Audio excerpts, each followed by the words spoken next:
Duh. Check. Check one. All right. That was the problem.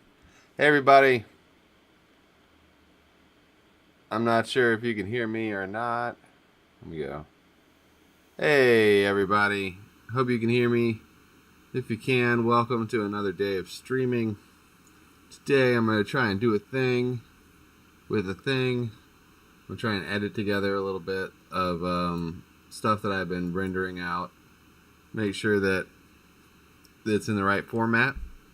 And then see how it looks. And so that's what I'm going to start the day with. I'm going to open up Blackmagic DaVinci Resolve Studio. And I'm going to start... well, I've actually already started compiling the footage. I'm just going to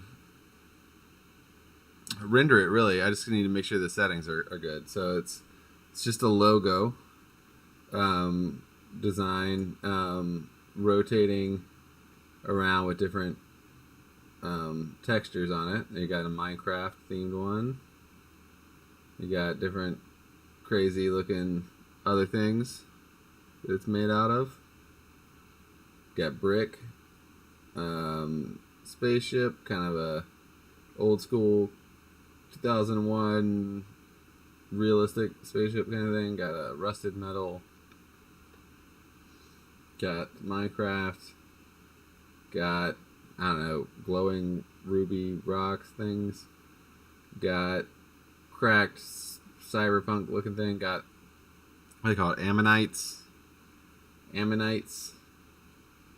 And fossilized ammonites. Got a bunch of lights.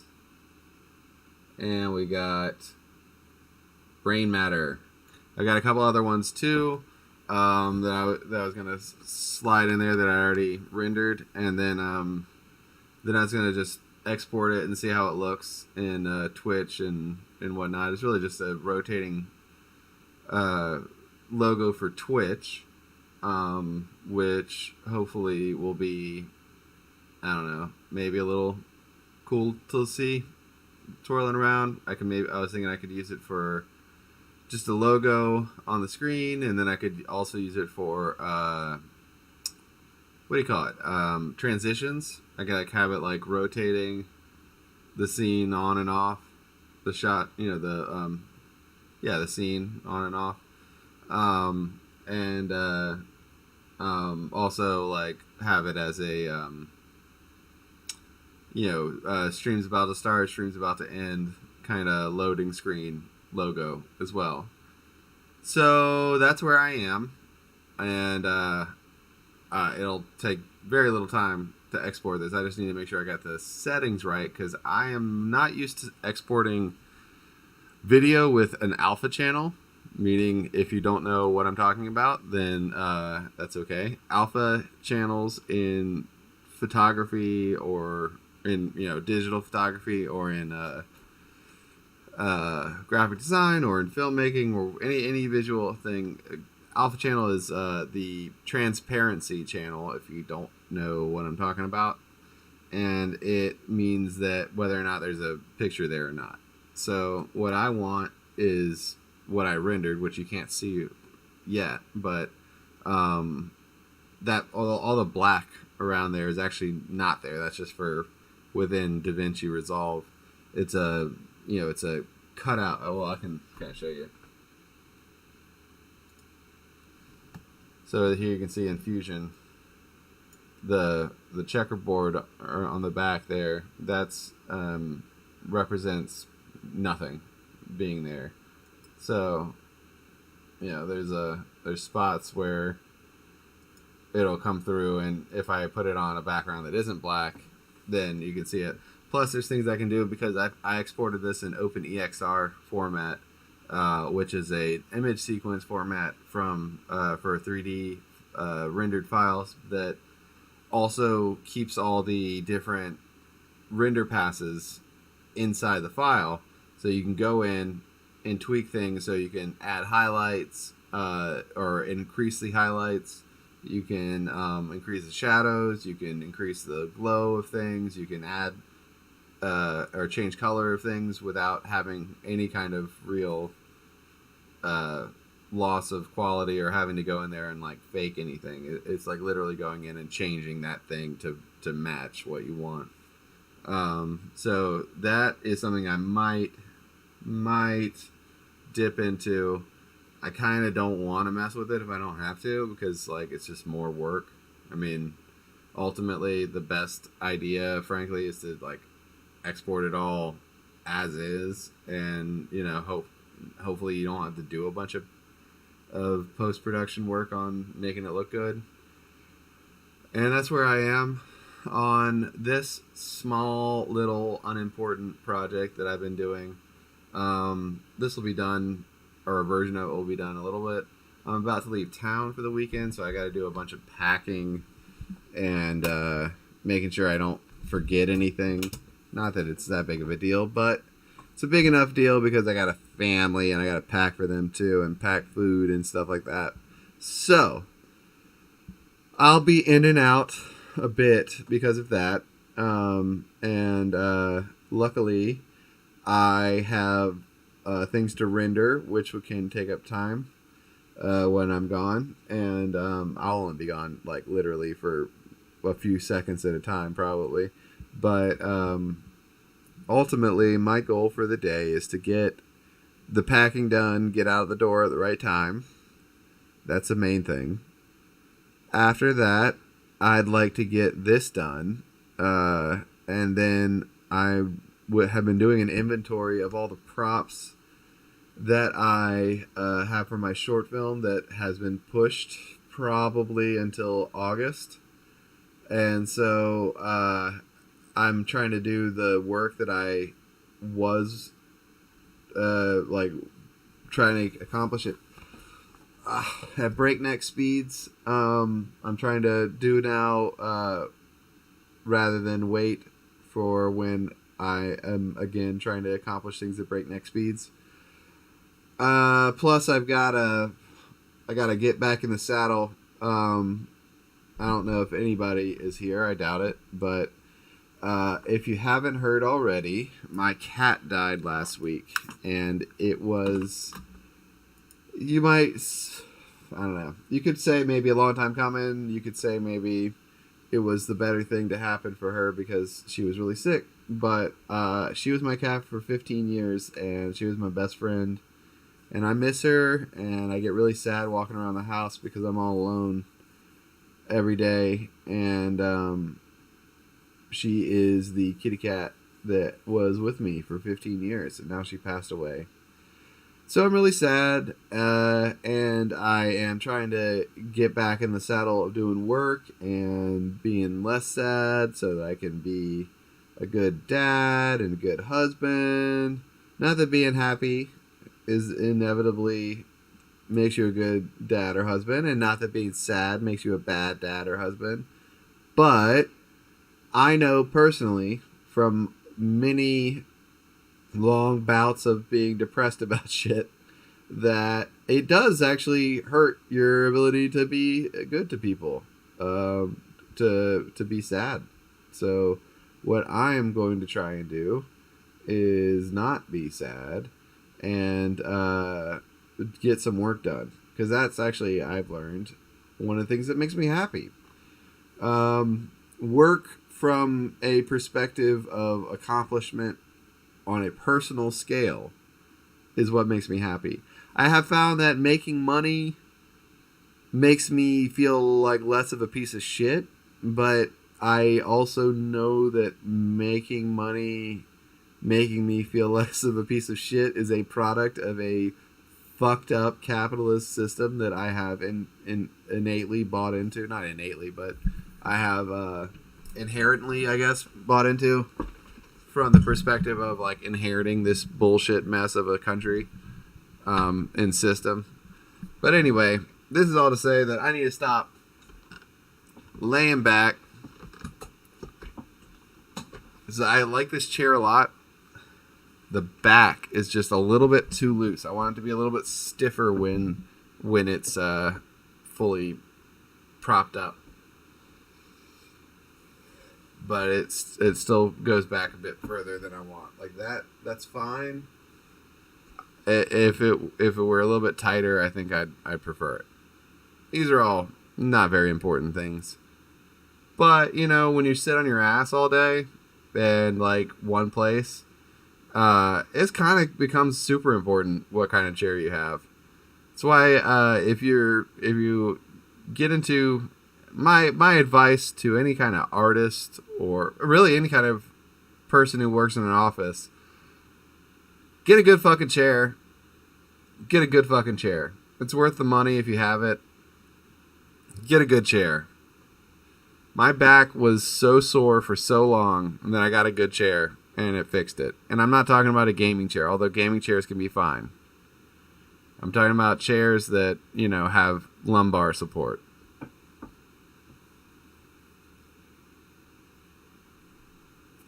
Oops, I missed a call. Oops. Hold on. Gotta turn this down.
Sorry about that.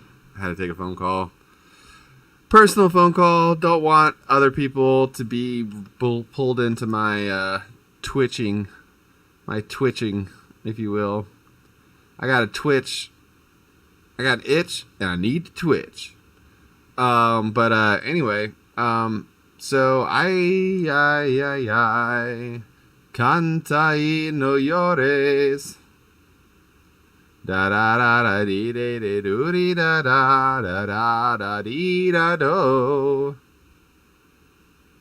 Alright, I got docked for showing Seth Meyers, which is a bummer. I'm a big Seth Meyers fan. I feel like Seth Meyers does not get credit, especially in leftist circles, which is funny because I feel like he's straight up like got better bona fides than like a bunch of people based on like the jokes he makes that get a lot more attention. But you know, what are you gonna do?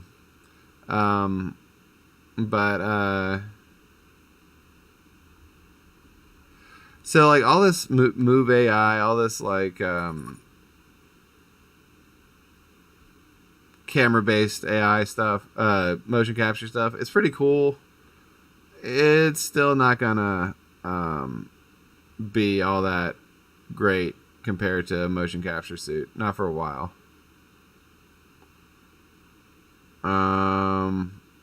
Let's see. Is that the same video? being advertised. Like, literally, exact fucking YouTube. What are you doing? 1, 2 of the same exact fucking thing right there, man. Why YouTube? Why? All right, well, I want to find those things that I found on the other thing, and now they're not on this thing. It's the same fucking account. See, like, this looks like something I could get into. I'll check this out, too. Ba-ba-da-ba-da. La-da-da-da-da. It's the motherfucking deal-double-do. Schmacka-schmacka-schmow. You know, heckin' with the hecka-hecka-how. Straight off the peck-a-dick-a-dink-dink-dow.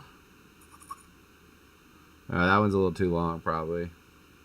Harry Belafonte, gonna go cante, dante, dante, shante, shante. Oh my god. If you're a fucking viewer or listener of me, man, I had not paid attention to what Steven Crowder said to his wife in that video, and then I fucking saw it, and holy shit, he hated his wife, man. No wonder she wanted out of that. He was such a dickhead to her. Is this what happens? So this is my theory. This is my theory. As a guy that had an interesting dad, just, you know, to put it the nice way, I always say interesting, because people have called my dad a piece of shit plenty. He's dead. He doesn't need one more person, especially his son, calling him a piece of shit. So this is all to say that I think what happened with Steven Crowder is that this is just a guess. Just a guess. I don't know the man. Don't know really that much about him. So, just a guess. But, here's my guess. My guess is that Steven Crowder had a abusive dad. Big jump, right? He's a hyper abusive person. He probably had an abusive parent, right? But here's my thing. I think he had an abusive dad who maybe was closeted, maybe like Steven Crowder, maybe. Or maybe they just have issues with women stemming from other sources. But I think that it comes from his dad, because my theory is that shitty husbands that are shitty for whatever reason, they're mad about themselves. They don't like themselves. They don't like their lives. But shitty husbands often, their minds have been made up by their fathers or their, you know, male authority figures in their lives before this point. And they believe that essentially, if I'm not happy, it's because the house isn't being run the right way. And I will become happy if the house is run the right way. And that is the job of him to run it the right way. And so he internalizes more self-loathing as a result of that. But just like any boss, you can't blame yourself for like what you did or didn't do. You have to blame your employees. And in this case, you know, the wife is the employee of the husband in the Steven Crowder scenario.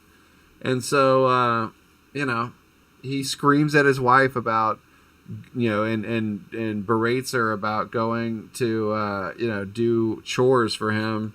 And like how she hasn't done them right and how she didn't, you know, do them on time or whatever, and how it makes him unhappy. And it's like, well, no, dude, you're unhappy probably because, frankly, you got internal issues that you're trying to work out, that you're not willing to deal with. But, like, you think that, like, I really do think that after watching that video and knowing that type of person, what Steven Crowder wants is to be happy. And he's miserable as fuck for whatever reason. And in his mind, there's a direct causal relationship between everything in the house being run the way that he tells his wife to do it, and his wife being utterly subservient to that cause, and his happiness. Not that he sublimates, his depression, with himself, with like anger that comes from this projection of worthlessness onto his wife. That's my guess. All right, I'm gonna try to find this thing that I found the other day. Let's see. What was it? It was yeah.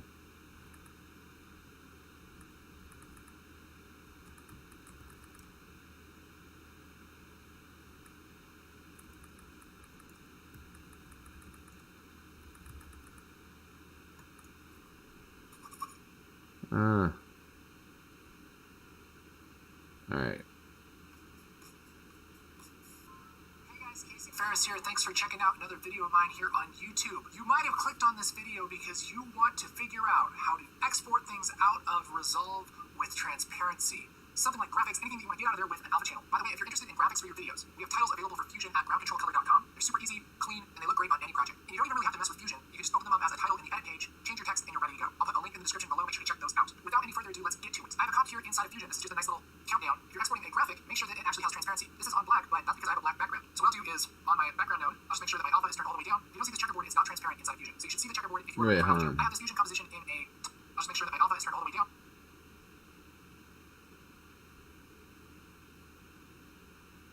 Oh. Okay.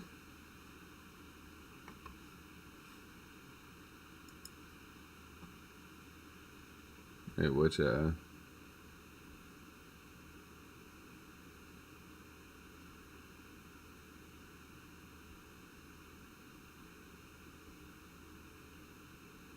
okay. Well, I saw that. Okay. Well, anyway. Okay, so I do know that... I do know that that's fine. Okay.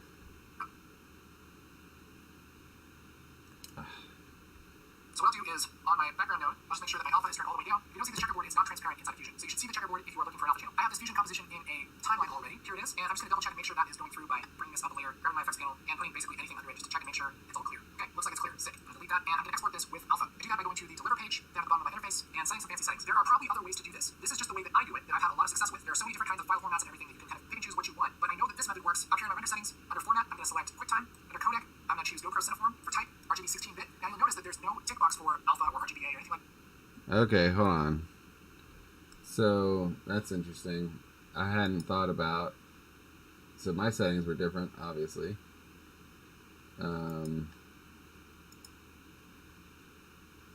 So he's saying QuickTime.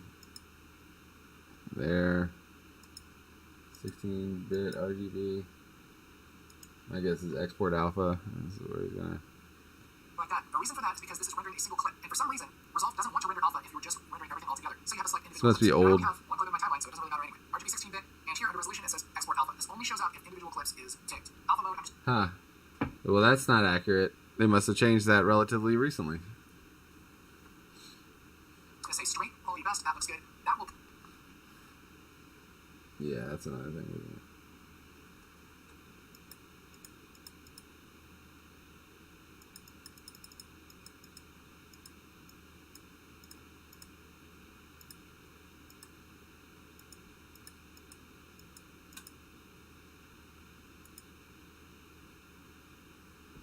Interesting.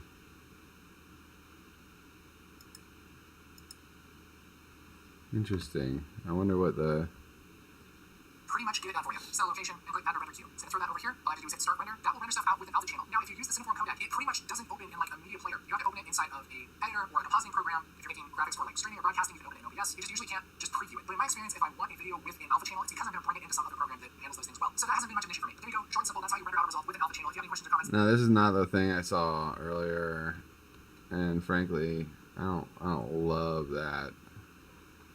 I don't love that. What was the other video I watched?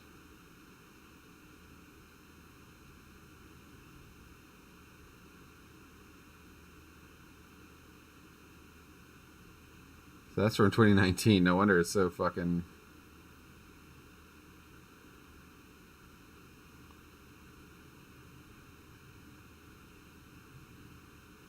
Today, I'm going to show you how to export your video's alpha channel, or in other words, transparent video. This can be useful for a whole bunch of different applications, like titles, effects, and graphics. Get started. I'm just going to how I provide other videos. Blah, blah, blah, blah, blah, blah, blah, blah, blah. By clicking this bubble right here, but it shouldn't come. So, I mean, everybody's got their own format, huh? To just leave it how it is. That's really funny. Once we've done that, we're ready to export. So, you know what? I'm gonna go back and go back to the format that I was in anyway. Well, let's see what this guy's. Oh fuck! No! Ah! Today, I'm going to show you how to export your video's alpha channel, or in other words, solution. Don't dock me, bro. Then, in the codec menu, we will select DNxHR. Once we do that, and we'll see this new option pop up down here, which says Export Alpha.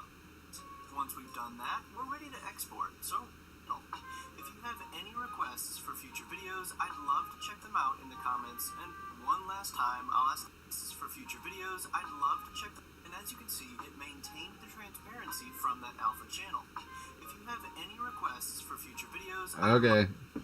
Alright, so the DN whatever format is an option. I can't... Oh, who is this? There's a woman who did a video. I don't think it was this woman. Oh, this isn't even a woman. There's a woman in the... A transparent background inside of DaVinci Resolve. Why is this in Facebook? Dumb.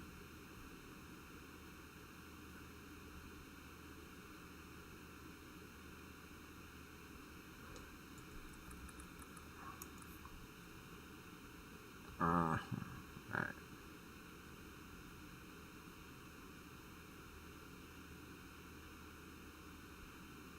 Alright, well, I'm just gonna... fuck it. I'll look at this newer. This 4K timeline has a compound clip with 3 fusion ribbon titles in place. Keep all the default options, click render. Choose a folder for the result. But the alpha channel is gone, it's no longer transparent. Right-click, choose decompose to original. Right-click again, select render in place. This time, change the type to Apple ProRes 4444. Now the result keeps the transparency. Other than the ProRes 4444, a few other codec options also support alpha channel and 4K resolution. Okay. My preference is H265 because actually this is really good to crazy know. small. I cannot tell much difference between H265 and DNX. I love people that use like for no particular reason. Hi. Oh yeah, I'm not paying you for anything, dude. Nuh-uh. I don't do that. I don't pay people for stuff. No sir. No sirree, Bob.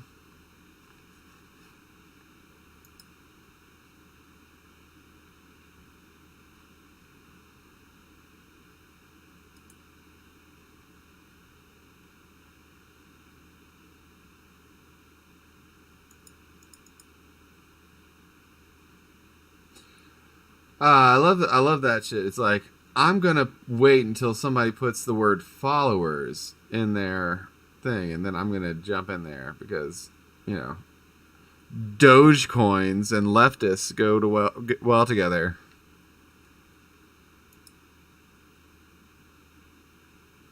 All right, let me see. Let me look. Let me see. Let me look.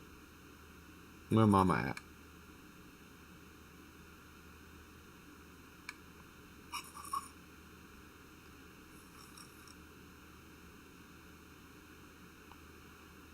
La di da di da da di da.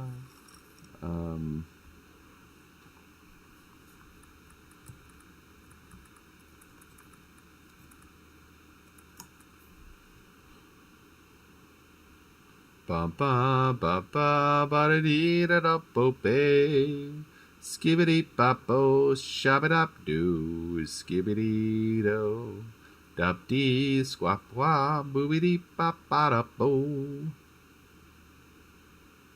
Alright, working on it. Hello, Mr. Liquor.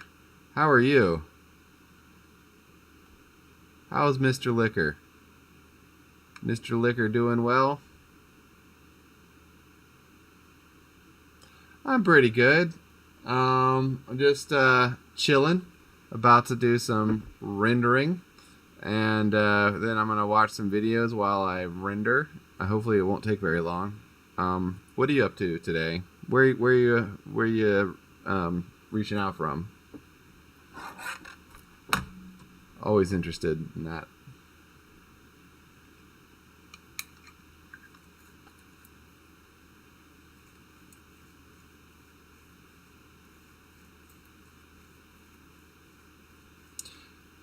I personally am from U.S., southern U.S., and I'm from New York, represent. Spent a little bit of time in New York, just visiting. Great place. New York City. I'm assuming you meant New York City, which is not accurate because it's a huge state. So probably would have said NYC if you meant NYC. But yeah, New York's great. I'd like to spend more time there. It's got a great history, not just the obvious, but lots of great like hidden history. Not hidden, but less talked about. New York represent. I get a lot, mostly in the foreign, non-U.S. viewers in here. So it's nice to have a person from the U.S. Anyway, I'm gonna hit render on this and see how it looks.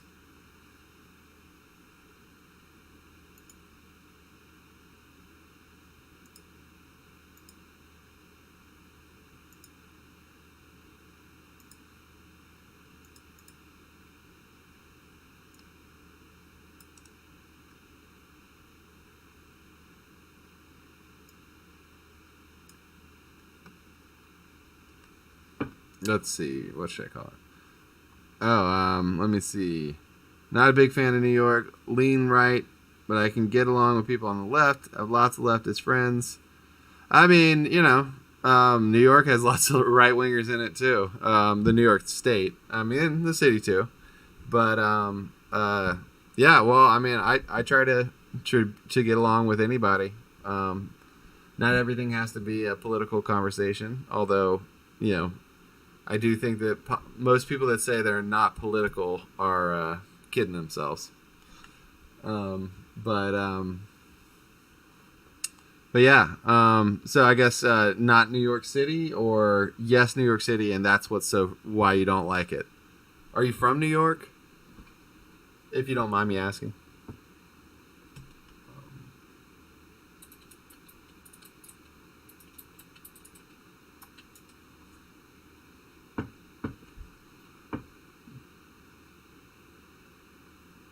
Yeah. Well, I think that can also affect. I mean, you got your reasons. I'm not saying anything about how you. Thanks for following, man. Saying why you feel the way you do, but I do think that in my experience, there's a pretty solid urban-rural divide. I'm not saying you're from rural New York, but it's just fascinating to see how people that don't live in New York City, that are from New York, kind of hate. Oh yeah, what I know of New York from a natural beauty perspective is absolutely gorgeous. The parts of New York that I've seen that are not a city are really just amazing. Even stuff that's not too far from the city. You'd think that all the kind of natural beauty would be out further west, but Yeah, I mean, I think the Adirondacks look great. I've never been there, but they look amazing. But even if you look at parts of like the coastal area or near coastal area, there's some pretty parts of New York and New Jersey. Um, I'm always impressed when I see it because it's like you always think of, especially New Jersey more than New York, as being kind of covered in cities. Um, from an outsider's perspective, not from someone who lives there, obviously. Um, but where I'm from, there's like cities and then lots of rural stuff around, and then like maybe another city and then lots of rural stuff. Less urban spread. Although where I live now, Atlanta, lots of urban spread, lots of suburbs and things like that. Lots of small towns that used to be their own thing, but because of the urban spread, it's kind of they become almost like suburbs, even though they were their own thing for a long time. I love Atlanta. Atlanta to me, it hits a lot of the things that I care about. Diversity is a big thing for me. I like being in a place that isn't dominated by one group of people, or especially not the group that dominates everything in this country. It's nice to be in a place where, frankly, the leadership doesn't look exactly like a version of me. Not that that's an issue everywhere, but oh, what just happened? All right. Not that that's an issue everywhere, but in the South, it can be a bit of an issue. But I've lived here for 15 years, no complaints. Met my wife here. Came here to go to grad school. It's got lots of great culture. Terrible transportation infrastructure. The housing market's starting to go crazy, so it's getting really hard to afford to live here. But it's a good place to live. I've got a single family home with a yard. I'm in the middle of the city. Oh, there we go. Depending on the year, more movies were shot in Atlanta than in anywhere, but than in Hollywood. Yeah, Atlanta's chill. I mean, like, if you're into hip hop culture, like just look at the last 20 years of hip hop. Like 90% of anything came out of here. A lot of I don't know. There's a lot a lot of little neighborhoods that all have their own little festivals. Yeah, I don't know. Atlanta's cool. I recommend it. At least for a visit. If you do visit, I would make sure you hit up some of the natural beauty spots, as well as like museums and things like that. Because there's a couple of really cool things that like aren't really like other places. Stone Mountain, I highly recommend, even though it's a obvious problem. I don't know if you've heard of Stone Mountain, but it's got the largest bas relief sculpture in the world of a bunch of Confederate officers on horseback. They took a giant mountain, which is one big rock of granite, and started carving into it in the 1920s, finished it in the 1970s, and it's been a blight on a beautiful, amazing natural wonder since it was, since they started it. Oh no, hold on. Check. Can you still not hear me?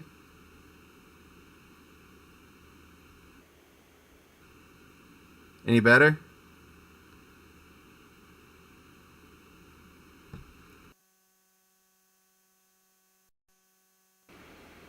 Check. Is that better? No good?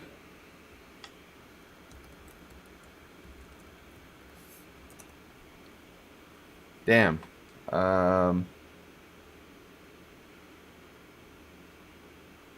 right. Oh, let's see. One second.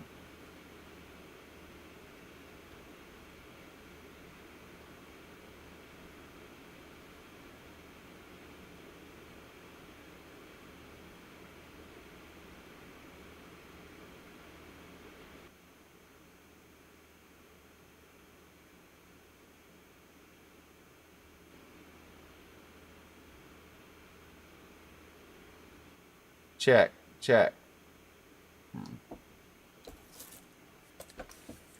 Check. Check.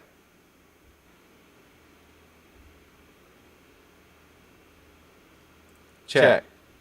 Check. Check. Oh.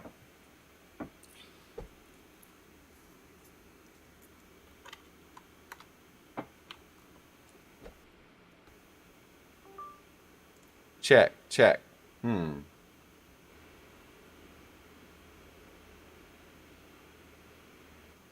Check. Check one. Check two. God damn it. Ah, got me. All right. Fuck hell. Yeah, I don't know. I mean, I didn't even change any. I don't know what just happened.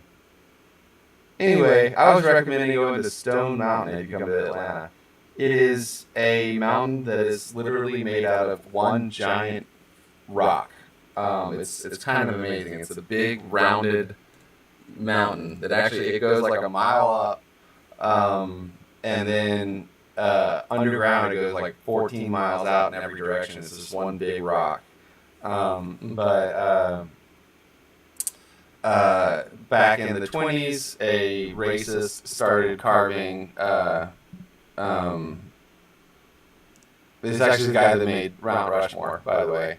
But he started carving the largest bas-relief sculpture in the world into the side of Stone Mountain, just north of Atlanta.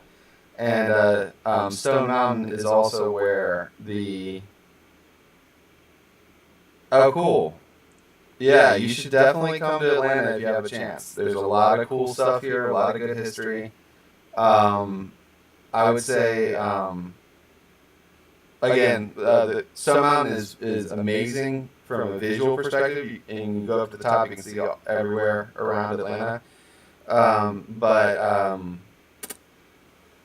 The Klan was originally founded in Tennessee in the 1870s, and then it was made illegal. Then it was reconstituted, founded again, a new version of it was founded on Stone Mountain in the 19-teens, in part as a result of the movie Birth of a Nation, which inspired the recreation of the Klan.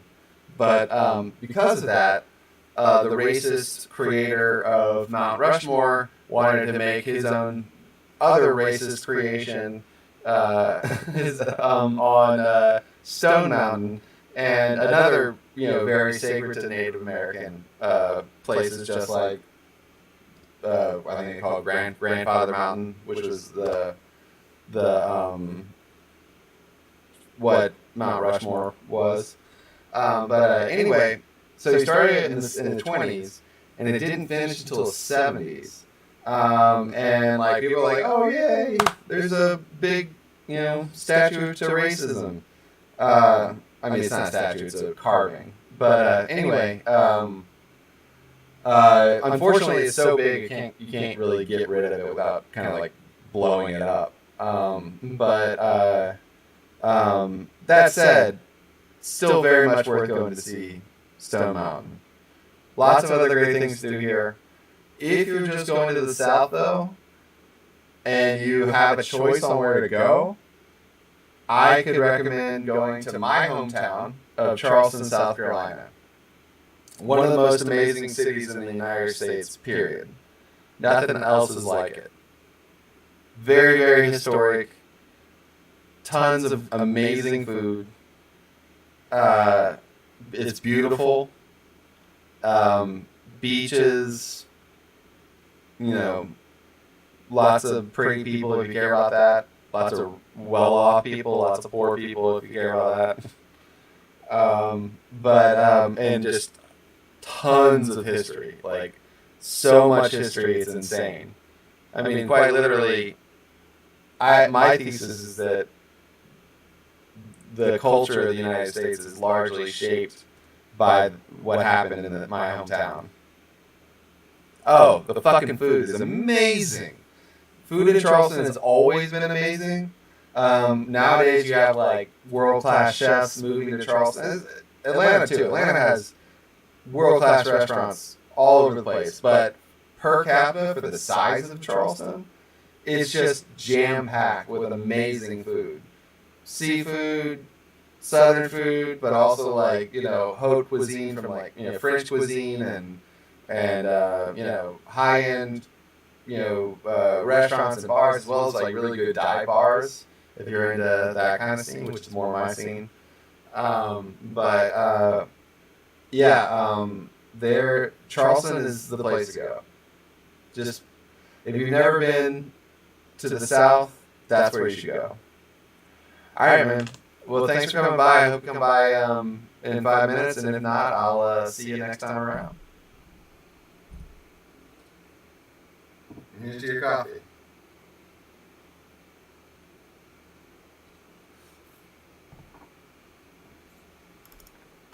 All right, is this render out? Still in the rendering process.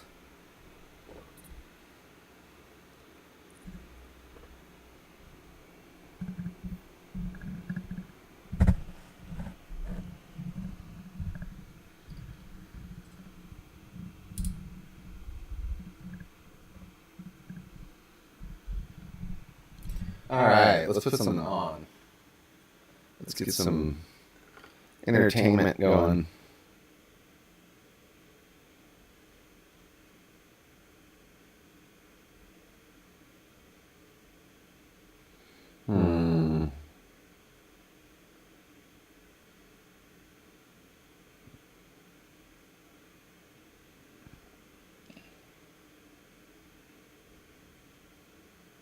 Too long.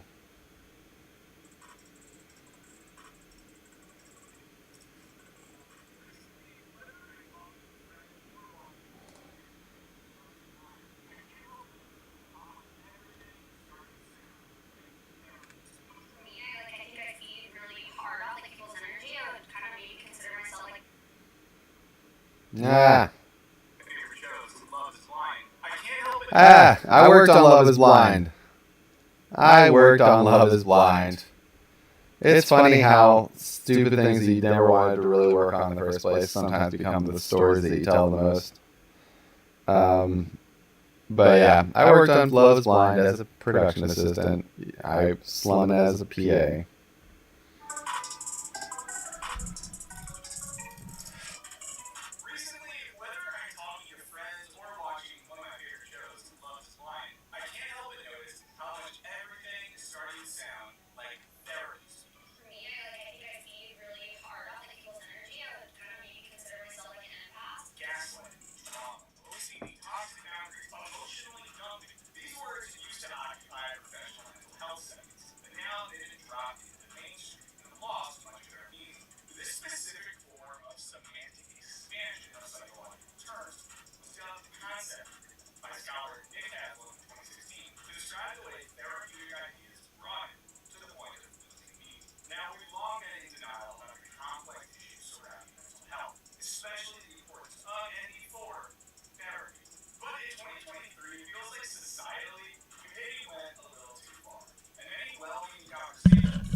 I love this story, this conversation because I agree.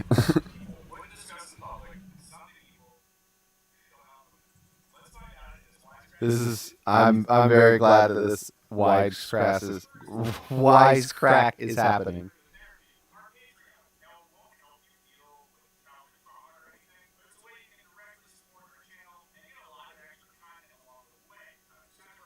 I mean, I like straight up had this conversation like a day or two ago with somebody.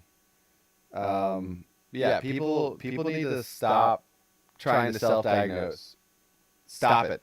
You're not a psychologist. You're not a psychiatrist.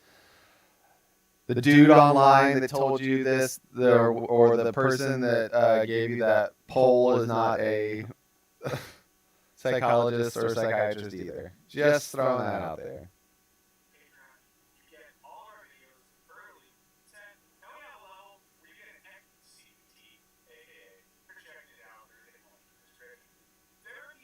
All right.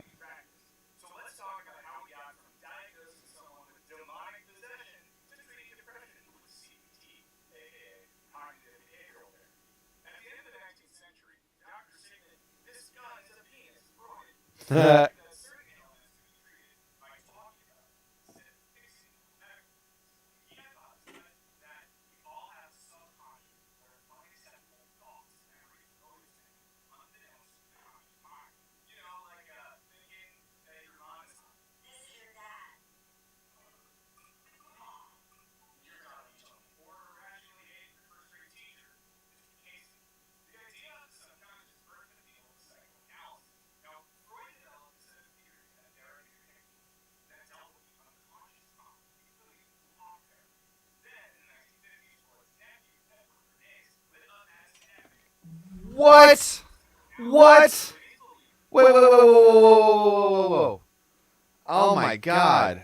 This just shows you, man. You think you know shit. You think you fucking know shit.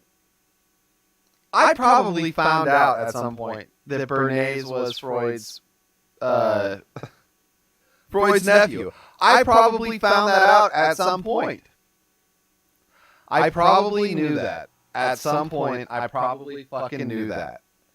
But my brain is like a sieve, and I get little crumbs stuck in the corners. But outside of that, I fucking forget everything. Ah! Oh my God. So Edward Bernays, no shit, he fucking figured out how to manipulate people. It all goes back to Freud. Holy shit.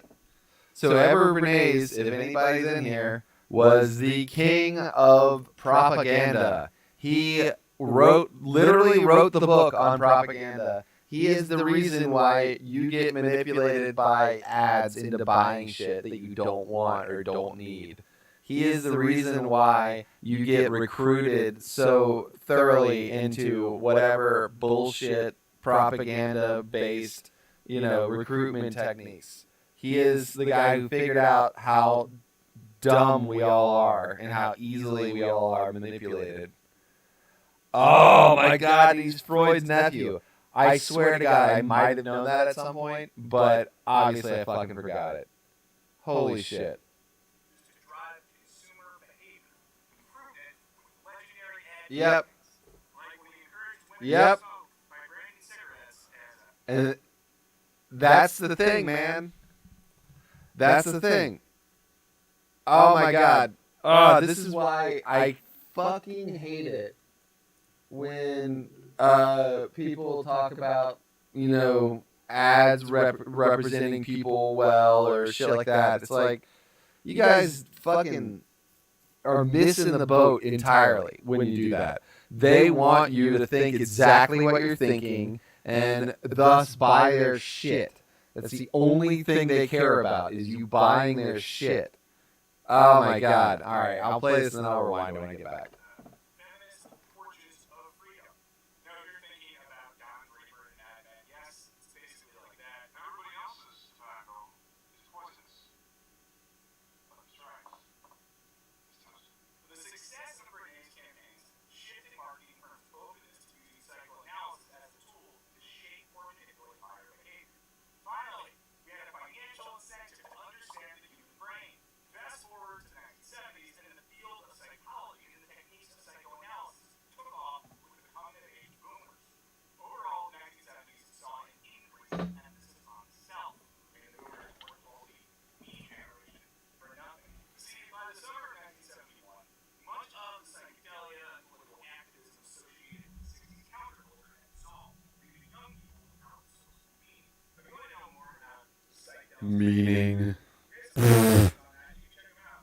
They responded by turning the 60s ethos inward via things like John, who helped Yogging.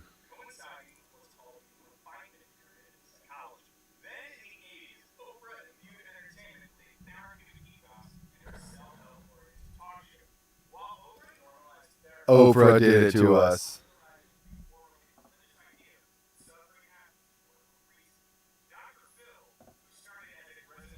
Oh my God. It really is Oprah's fault. So like that right there, man. Suffering happens for a reason. Yes, you can contextualize your suffering any way you choose to. That is up to you to decide how you want to regard your suffering. Or anything that happens to you for that matter. You have control to perceive anything you want. That's why some people will flagellate themselves and get religious ecstasy out of the pain. The notion that you are better off suffering because it puts you through something that you become better on the other side assumes a hell of a lot about what happens to people that, generally speaking, is not very accurate. Mitigating pain is a large factor of what people do for themselves every day, all day. Like, the idea that we should embrace our suffering only works if you can turn that embrace of suffering into some sort of religious ecstasy of pain. And that's why, and we do it. We do it all the time. That's what the work ethic, the American Protestant work ethic is all about. It's about punishing yourself with work because you aren't suffering enough like Jesus did.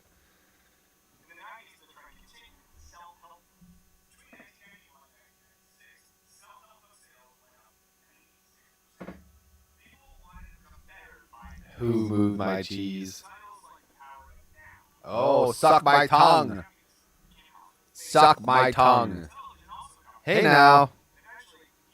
Represent, rest in peace.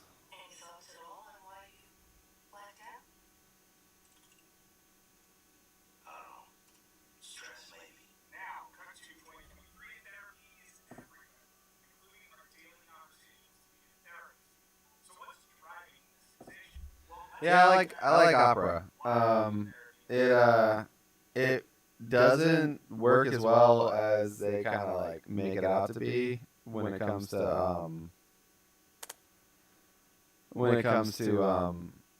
like, what do you call it, like controlling the amount that it uses your system. It works out okay. It works okay, but I actually think that maybe some of the more mainstream browsers work a little better. But all these nifty features are fun, and I get bored with other browsers too. To be honest, I get bored easily.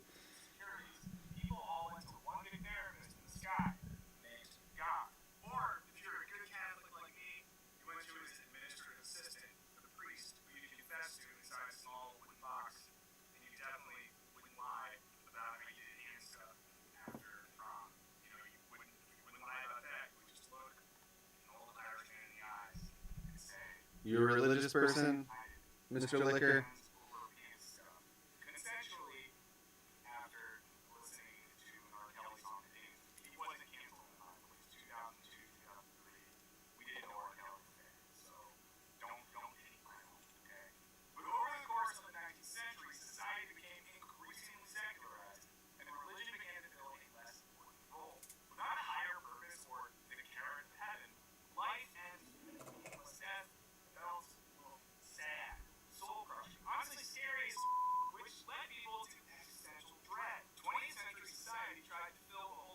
Oops, I just realized that the audio is not playing on the... God damn it. Man, I am good at some things. I am bad at other things. And one of those things I'm bad at is making sure that my audio is working. This whole time, this audio has not been picking up what I've been putting down. Alright, fuck it, let's rewind it since you're back. This is a good video. It talks about Edward Bernays, who is, I highly recommend reading. not because he's a good guy, kind of a bad guy in my book, but because everything that you experience in life, when it comes to pop culture, and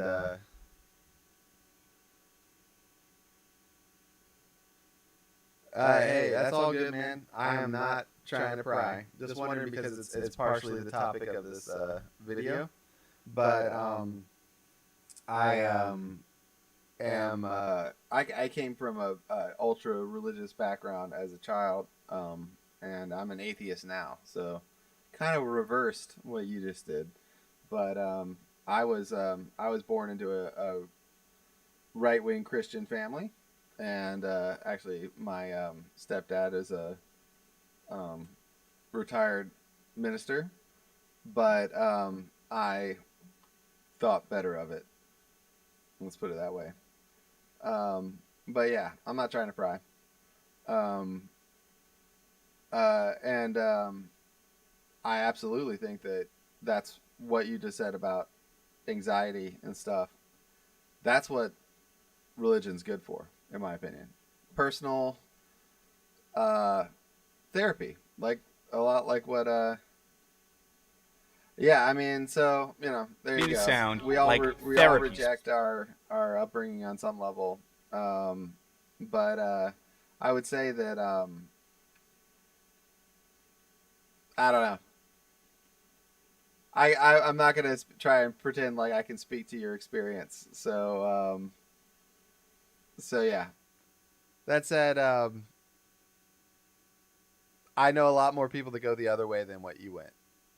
I know a lot more people that were from a right wing religious family that left that particular path than the other way around. But that doesn't mean anything. That's just anecdotal stuff. Again, I'm not at all interested in judging your choices about anything, much less this, or especially this, I should say. 1 second, I'm gonna mess with my audio a little bit, and I gotta readjust it after I do that. All right, it's because it's like blasting. There. Now I don't have to have it up so high, but you can still hear me. All right. I don't know if you ever watched Wisecracks before. This channel on YouTube, but it's all about kind of application of philosophy, like philosophical thoughts and concepts to modern, issues and pop cultural things. It's a very good channel. Highly recommend it. But this is all about how we've kind of turned therapy into religion to a degree. How everybody's talking about therapy and using therapy language, and to a degree, this is replacing religious talk and religious language we used to use. That's a little bit of what this is about. But early on, he talks about Edward Bernays, who he points out was Sigmund Freud's nephew, which kind of blows my mind a little bit because I think I knew that at one point, but I had completely forgotten it. And when he said it, I was like, holy shit, of course. Because Bernays is the father of corporate propaganda, father of advertising. Bernays, I've highly recommend to everyone, period. Everyone should go read his book, Propaganda. It's very small. It's a very thin, small book. And he just lays it out. He just lays out how easily people are manipulated. And he does so with, you might read it as I did originally and think, oh, this guy's like warning you not to fall for these things. No, this is more of a handbook for like advertisers and corporations to like learn how to manipulate people into buying their shit. And this video actually talks about that. But it's no surprise that he was Freud's nephew, given how much he uses psychology um, to trick people into buying shit, basically. But yeah. For me, I think I feed really hard off like people's energy. I would kind of maybe consider myself like an empath. Gaslighting, trauma, OCD, toxic boundaries, emotionally dumping. These words used to occupy professional mental health settings, but now they've been dropped into the mainstream and have lost much of their meaning. This specific form of semantic expansion of psychological terms was dubbed concept creep by scholar Nick Haslam in 2016 to describe the way therapeutic ideas broadened to the point of losing meaning. Now, we've long been in denial about the complex issues surrounding mental health, especially the importance of and need for therapy. But in 2023, it feels like societally, we maybe went a little too far, and many well-meaning conversations now risk devolving into therapy gibberish. What do you think? So how Mr. did Licker? mental health Do you go agree from with something his people sentiment wouldn't in discuss this? in public, something people won't shut up about? Let's find out in this Wisecrack edition, is therapy speak making us nuts? But first, I wanted to tell you about something that's way cheaper than therapy. You hear too our much therapy Patreon. speech. Now, it won't help you deal I hear too with much therapy speech. I'm all for people getting therapy, even though I personally probably don't give it as much credit as I should for myself.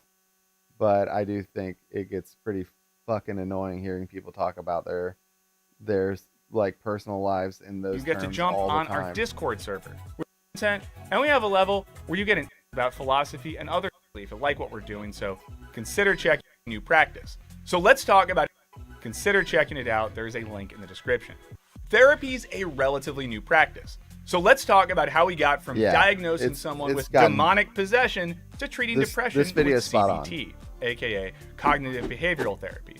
At the end of the 19th century, Dr. Sigmund "This gun is a penis" Freud discovered that certain ailments could be treated by talking about them instead of fixing them with medical treatments. He hypothesized that we all have a subconscious where unacceptable thoughts, memories, and motives hang out, unbeknownst to the conscious mind. You know, like thinking that your mom is hot. This is your dad. Yeah, I mean the whole watch a couple videos and think you're an expert thing, that's a problem in a lot of fields. My issue is so much more about like the self-diagnosing, because like people thinking they're an expert and spouting off about bullshit. I mean, that's what everybody does. But it's the like, I'm going to diagnose myself kind of crap that drives me nuts, especially as someone who I was diagnosed with ADHD when I was 6. I'm 38 now. And I've had to actually deal with that diagnosis and actually deal with the consequences of having this condition. And I also have a seizure disorder and other issues. But like, you know, when people like start like to like say, "Oh, I'm ADHD. I'm ADHD." It's like, well, you might be, but like, did a doctor tell you that? Did you like, you know, suffer most of your life and like just find this out, or like, you know, and tons of people do, because ADHD is often undiagnosed. But you know, it does become this thing where it's like, all right, well, you know, some people have to get diagnosed before they get to call themselves whatever. Like a lot of people are like, oh, I'm OCD. It's like, is it ruining your life that you check things? Because like that might make you OCD. Yeah. So like to me, like it's not even an issue really of, I mean, I do it. Like I see a couple videos and I'm like, I know everything about this to a degree. I mean, I get it in my head that I know a lot more about it than I do. But I don't go around saying like, well, I know this in a way that I can tell other people definitively. At least I try not to. I like factoids. I like new information. And so like, I'm not against people going around sharing what they've learned. But I do think that it's dangerous to self-diagnose in any way. Ma, you're gotta be joking. Or irrationally hating your first grade teacher, Mr. Casey. The idea of the subconscious birthed the field of psychoanalysis. Now, Freud developed a set of theories and therapeutic techniques that dealt with the unconscious mind, He's about to talk about talk Bernays. therapy. Then, in the 1950s, Freud's nephew, Edward Bernays, lit up Madison Avenue with his own spin on psychoanalysis. Bernays believed that human psychology could be used to drive consumer behavior. Yep. He proved it with legendary ad campaigns, like when he encouraged women to smoke by branding cigarettes as feminist Weed? torches of freedom. I'm a fan.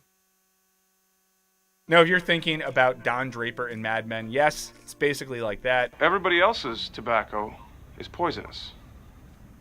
Lucky Strikes is toasted. The success of Bernays' campaigns shifted marketing firms' openness to using psychoanalysis as a tool to shape or manipulate buyer behavior. Finally, we had a financial incentive to understand the human brain. Fast forward to the 1970s and the field of psychology. So Bernays's practices that he developed for corporations, as it mentions in this. Oh yeah, the right gets it wrong on weed, of course. Then where's all the states' rights people when it comes to weed? Where's all the states' rights people when it comes to abortion, for that matter? Where's all the states' rights people when it comes to a lot of shit? That they just don't care about states' rights when it comes to certain things, but for other things, it's the only important thing.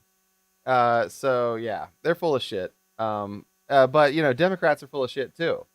If Joe Biden wanted to guarantee re-election, that asshole only needs to, decriminalize, deschedule cannabis. But he's too much of a fucking old fuck to do that. Yeah. I mean, so like states' rights on weed. States already have rights to regulate most drug use. I will say though that to me, cannabis is a medicine, and I don't think that any state should have the right to tell someone who can get potentially life-saving medicine, which in some cases cannabis can be a life-saving medicine. I don't think any state should be allowed to tell their citizens you can't have medicine. Period. That's my opinion. I think that's a human right issue. That's not even a federal or states' rights issue. That's a human rights issue. But beyond that, I would also say that the reason why we have to federally legalize it is, broadly speaking, why a lot of states' rights issues don't work, because we live in a, essentially borderless set of states. So the laws change somewhat between state to state, but you can quite easily move across a state line without any border checks, without anybody, having to declare anything as they move from state to state. And so it becomes this really difficult thing to do when you have, say, banking involved in the process. Quite literally, the biggest impediment to states that have legalized weed, these states that are trying to do their own thing, the states' rights thing, is that the federal government won't has the potential of shutting down any bank that does business with them, because they're doing illegal business on a federal level. And this is where this essentially states' rights and a lot of other issues, not just this one, starts to fall apart in a modern world, because we don't live in a world where everything can just be discreetly dealt with on a small scale. A lot of things have to be dealt with on a big scale. They have to be dealt with at a national scale. Most things, in fact, need to be dealt with on a national scale if you're talking about equal rights, equal opportunity, because as you can see from the way that states, especially right now, are trying to operate their states' rights, they tend to take away rights rather than give more rights. And generally speaking, I don't think that should be the way that we trend. I think we should trend towards more rights and not less. I don't know. That's my thing. I also think that it's just untenable. You can't have a federal system where major laws are completely different from one state to the next. It just doesn't work. Within the state, you can have White County in Georgia be dry county where you can't buy any alcohol outside of one little town there. But the next county over has alcohol. So you know what people in White County do if they want alcohol? They either go to Helen, where they can get, alcohol in the city limits, or they go to like the county that's 10 minutes away. Like, these are stupid, arbitrary rules that don't really do any good. Mostly are tied to, frankly, really ugly parts of our history. Yeah, dry counties still exist, and they're dumb. They're dumb things to exist. They exist as a vestige of, frankly, sundown towns and like hyper racist policies that were, yes, they were tied to other conservative leaning concepts like prohibition, which wasn't always conservative leaning. Prohibition was a progressive concept for a while. As far as, the people that pushed it were considered the progressives of the time. But it was actually regressive. It punished the poor and allowed the rich to still keep on drinking. And that's generally the way that, exactly. It should be the person's choice if they drink it or not. And we shouldn't ban it, because banning it won't stop people from drinking. We already tried that. It doesn't work. Rich people still get to do whatever they want under a scenario like that. Poor people, broadly speaking, still get to drink too. They just drink more dangerous alcohol than they would have otherwise, worse quality, more dangerous, because that's what black markets do. And ultimately, it just makes money for criminals, or people that you've turned into criminals at the very least, because they sell alcohol. But it's a completely ridiculous concept, and it is a product of a state-by-state movement, to be honest. Yes, it was a federal, a constitutional amendment that ultimately had to be passed in order to federally ban it, but it was being banned on a state-by-state level before that point. That it was the fact that was already happening that allowed for a federal, constitutional change that banned alcohol, because it wasn't legal before to ban alcohol. It had to be something given to the states as a right, basically, or given to the federal government as a right to regulate. Anyway, and it made sense. If you're going to ban alcohol in one state and the neighboring state has alcohol, you're not really banning alcohol. You're just making a lot of money for the people in the neighboring state. So, like, in a similar way, states' rights kind of don't work. They only prohibit poor people from doing things. Like, rich people are still get abortions, but poor people are the ones that are going to be forced to have children that they can't afford, which they'll get judged for by the same people that are forcing them to have those children. So, yeah, I mean, states' rights seems like a nice idea. Smaller government seems like a nice idea, but no one really believes in big government. We still all believe in having local governments, having state governments, and those governments having some level of power. So like the whole, even the concept of like, I'm for states' rights and you're against it is right-wing framing. It's right-wing language. Really, it's the states' rights to do what? This is really what it all comes down to, because where does this language come from? It comes from the southern states in the era leading up to the Civil War. They created the phraseology states' rights. And that's right was slavery. the right to slaves. And regardless of however they want to rewrite history, you can read it in the constitution of every slave state as they broke away from the Union.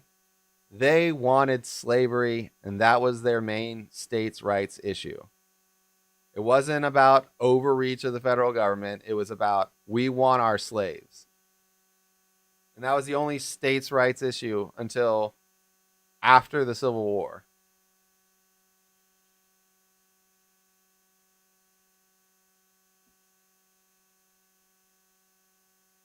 Sorry for the lecture, but yeah, I mean, they do. And by the way, secession started in my hometown, Charleston. Another reason to go visit, because it was, in my opinion, this is something, other historians have made, similar arguments, but so in my opinion, Charleston is the birthplace of the Deep South.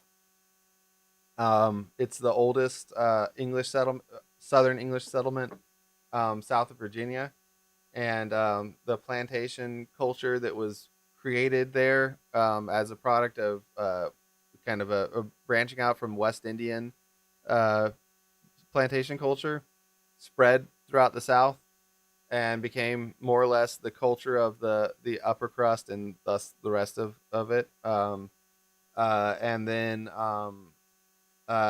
you can have a direct tie to the rest of Southern history and thus the rest of U.S. history and to a great extent the rest of the world history as a result of that.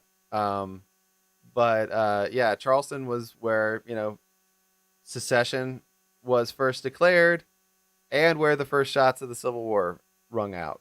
So, for those reasons as well, worth checking out. But ultimately, whenever I hear states' rights, maybe I've just been conditioned this way, but I can't help but think of the origins of that phrase and what it really means. Because I don't really believe that many people believe in states' rights once they get into certain things they don't want to have. I don't know what your politics are regarding this, but abortion's a perfect example. There's no reason in the Constitution why there should be any federal right over abortion, period. But it's quite clear to me, at least, that a system where one state it's entirely banned, another state it's allowed, only creates havoc. It only creates massive problems.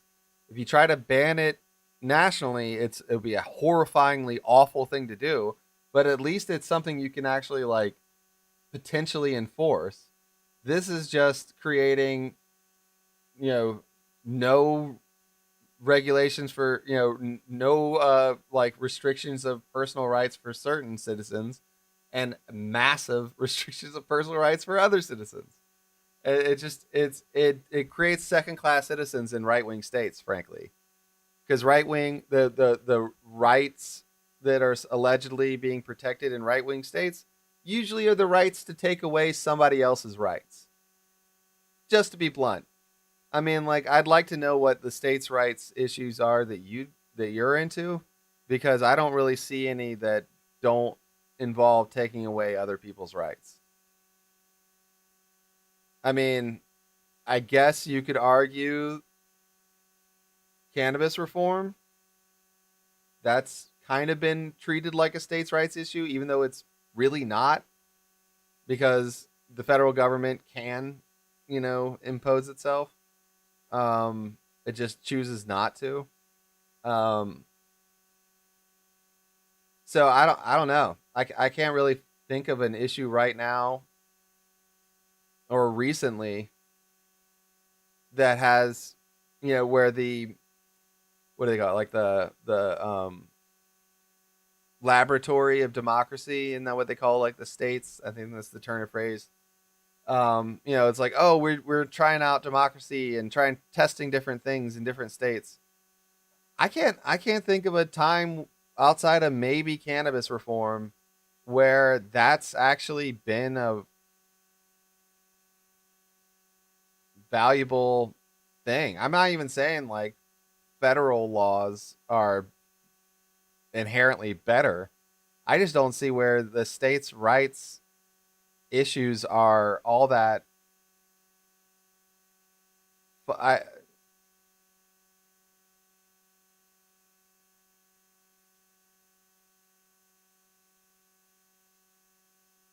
mean, who are you to fucking make someone else have a baby? And are you going to raise that baby? You want to pay for that baby to exist? Because that's what you're going to do, one way or another. Getting it for the shit of it. You've clearly never met anybody who's had an abortion.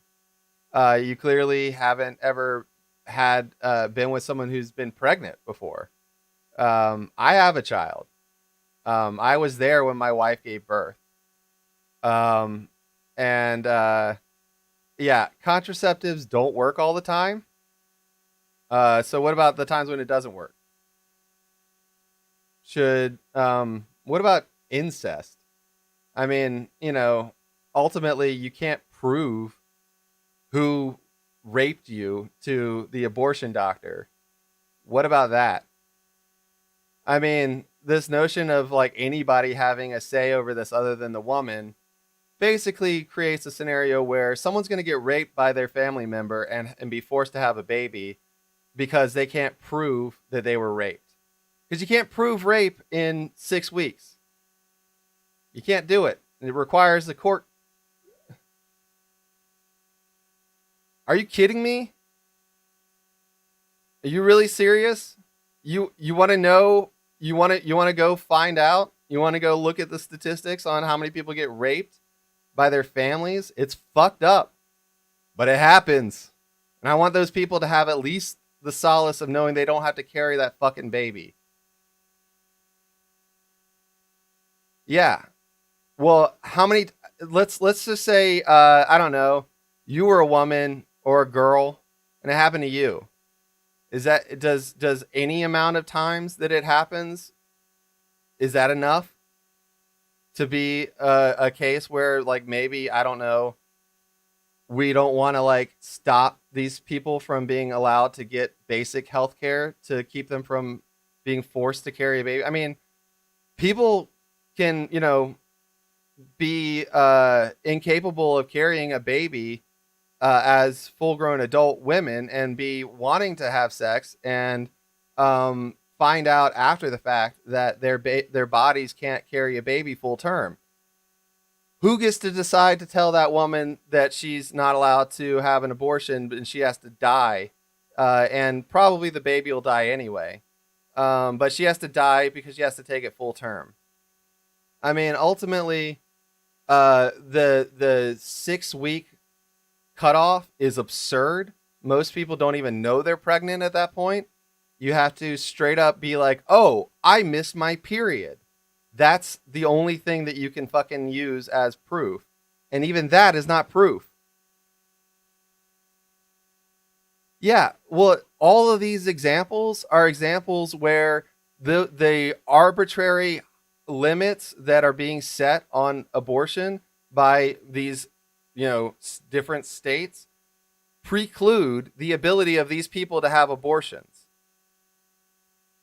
Like you're saying like, oh, these are all examples that you agree with, but what I'm saying is that this thing that you say willy-nilly, all of these cases would be willy-nilly by that standard.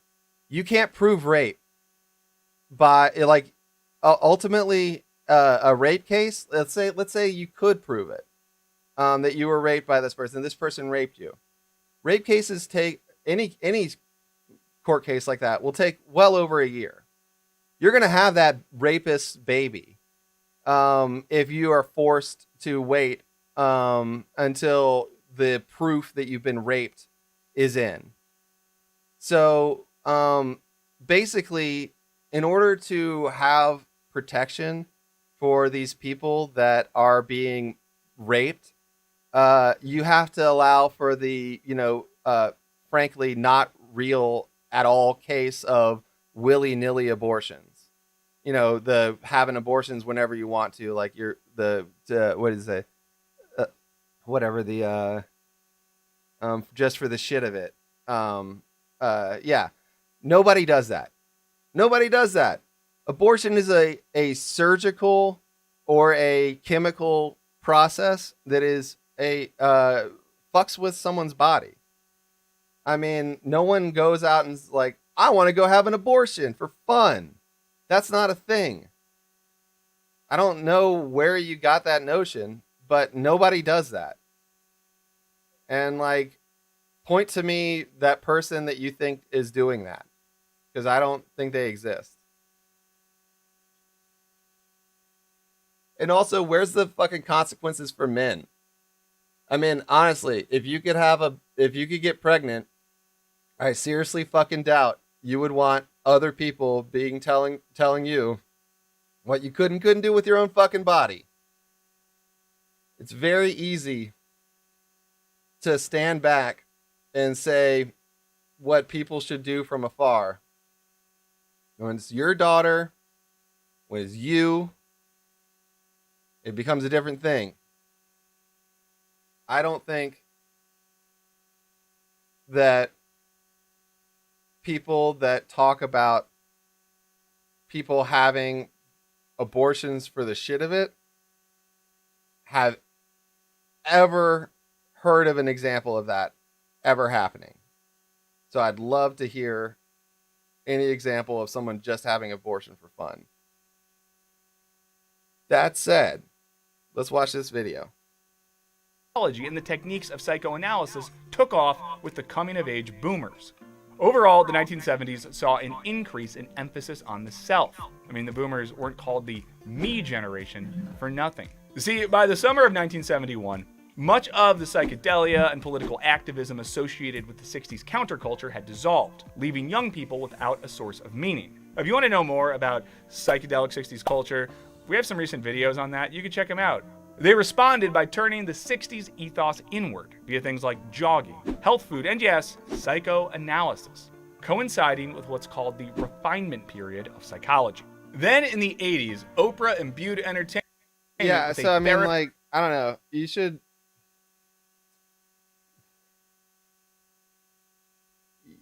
should consider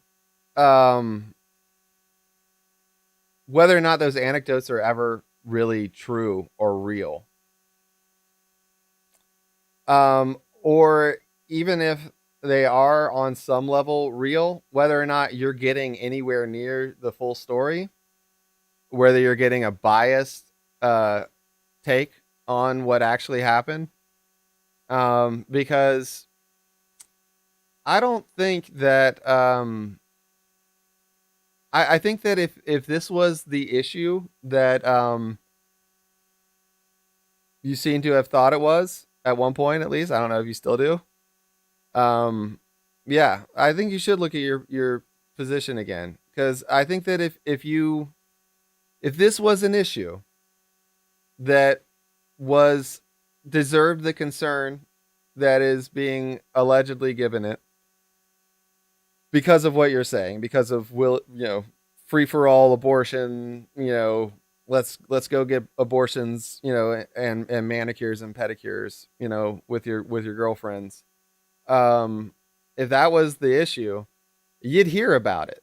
You'd see examples of it, because the right-wing media would go crazy with it, because it would prove everything that they've been saying is true. But you don't see it because it's not true. This is one of the things that you should definitely consider. Like, if the people telling you that this is happening can't, like, show you a real example, not a James O'Keefe, Project Veritas, let's edit some videos to make up bullshit that lies about shit, or let's cajole somebody into, saying something jokingly and then playing it off as if they're like speaking, authoritatively or officially on something. Yeah, if you can find someone who's actually like, I go out and get pregnant as much as I can so I can go out and have another abortion, then yeah, I'll I'll bite. But I'll also wonder how many of those exist, because you can find anti-trans people. You can find anti-black people. A lot of people will do things for attention. A lot of people will do things for money. A lot of people will do things because they're crazy. That doesn't mean that it's the exception that makes, that disproves the rule. It means that, that person has an agenda or is crazy. Yeah. Most people that have abortions don't want to talk about it with random strangers, period. Let's just put that out there too. Therapeutic ethos, ecology. Then in the 80s, Oprah imbued entertainment with a therapeutic ethos in her self-help oriented talk show. While Oprah normalized therapy vibes, she also popularized the formerly religious idea that suffering happens for a reason. Dr. Phil, who started as a resident psychology expert on Oprah, continued her tradition with hyper-dramatized pseudotherapy sessions. Rose. In the 90s, the trend continued with self-help books. Between 1991 and 1996, self-help book sales went up 96%. Sorry about the rant. People wanted to become better by fixing themselves. And titles like The Power of Now, The Four Agreements, and The Art of Happiness. Hey, thanks for the conversation too, man. And hope you have a good day at work. Yeah, stop by again anytime. I usually don't go on the weekends, but I'm usually on Monday through Friday around this time. So yeah, hit me up, and I get on in the afternoon too sometimes. So yeah, great conversation. And yeah, I really do hope you think about what I said, and I hope you come back and we can talk more. Later, man. Happiness became household favorites. Narrative television also caught the therapy bug, and eventually, even mob bosses got therapists. Any thoughts at all on why you blacked out? I don't know. Stress, maybe. Now, cut to 2023, and therapy is everywhere, including our daily conversations via therapy speak. So what's driving this fixation?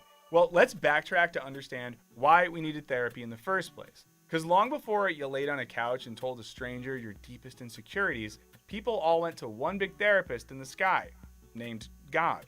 Or, if you're a good Catholic like me, you went to his administrative assistant, the priest, who you'd confess to inside a small wooden box, and you definitely wouldn't lie about how you did hand stuff after prom.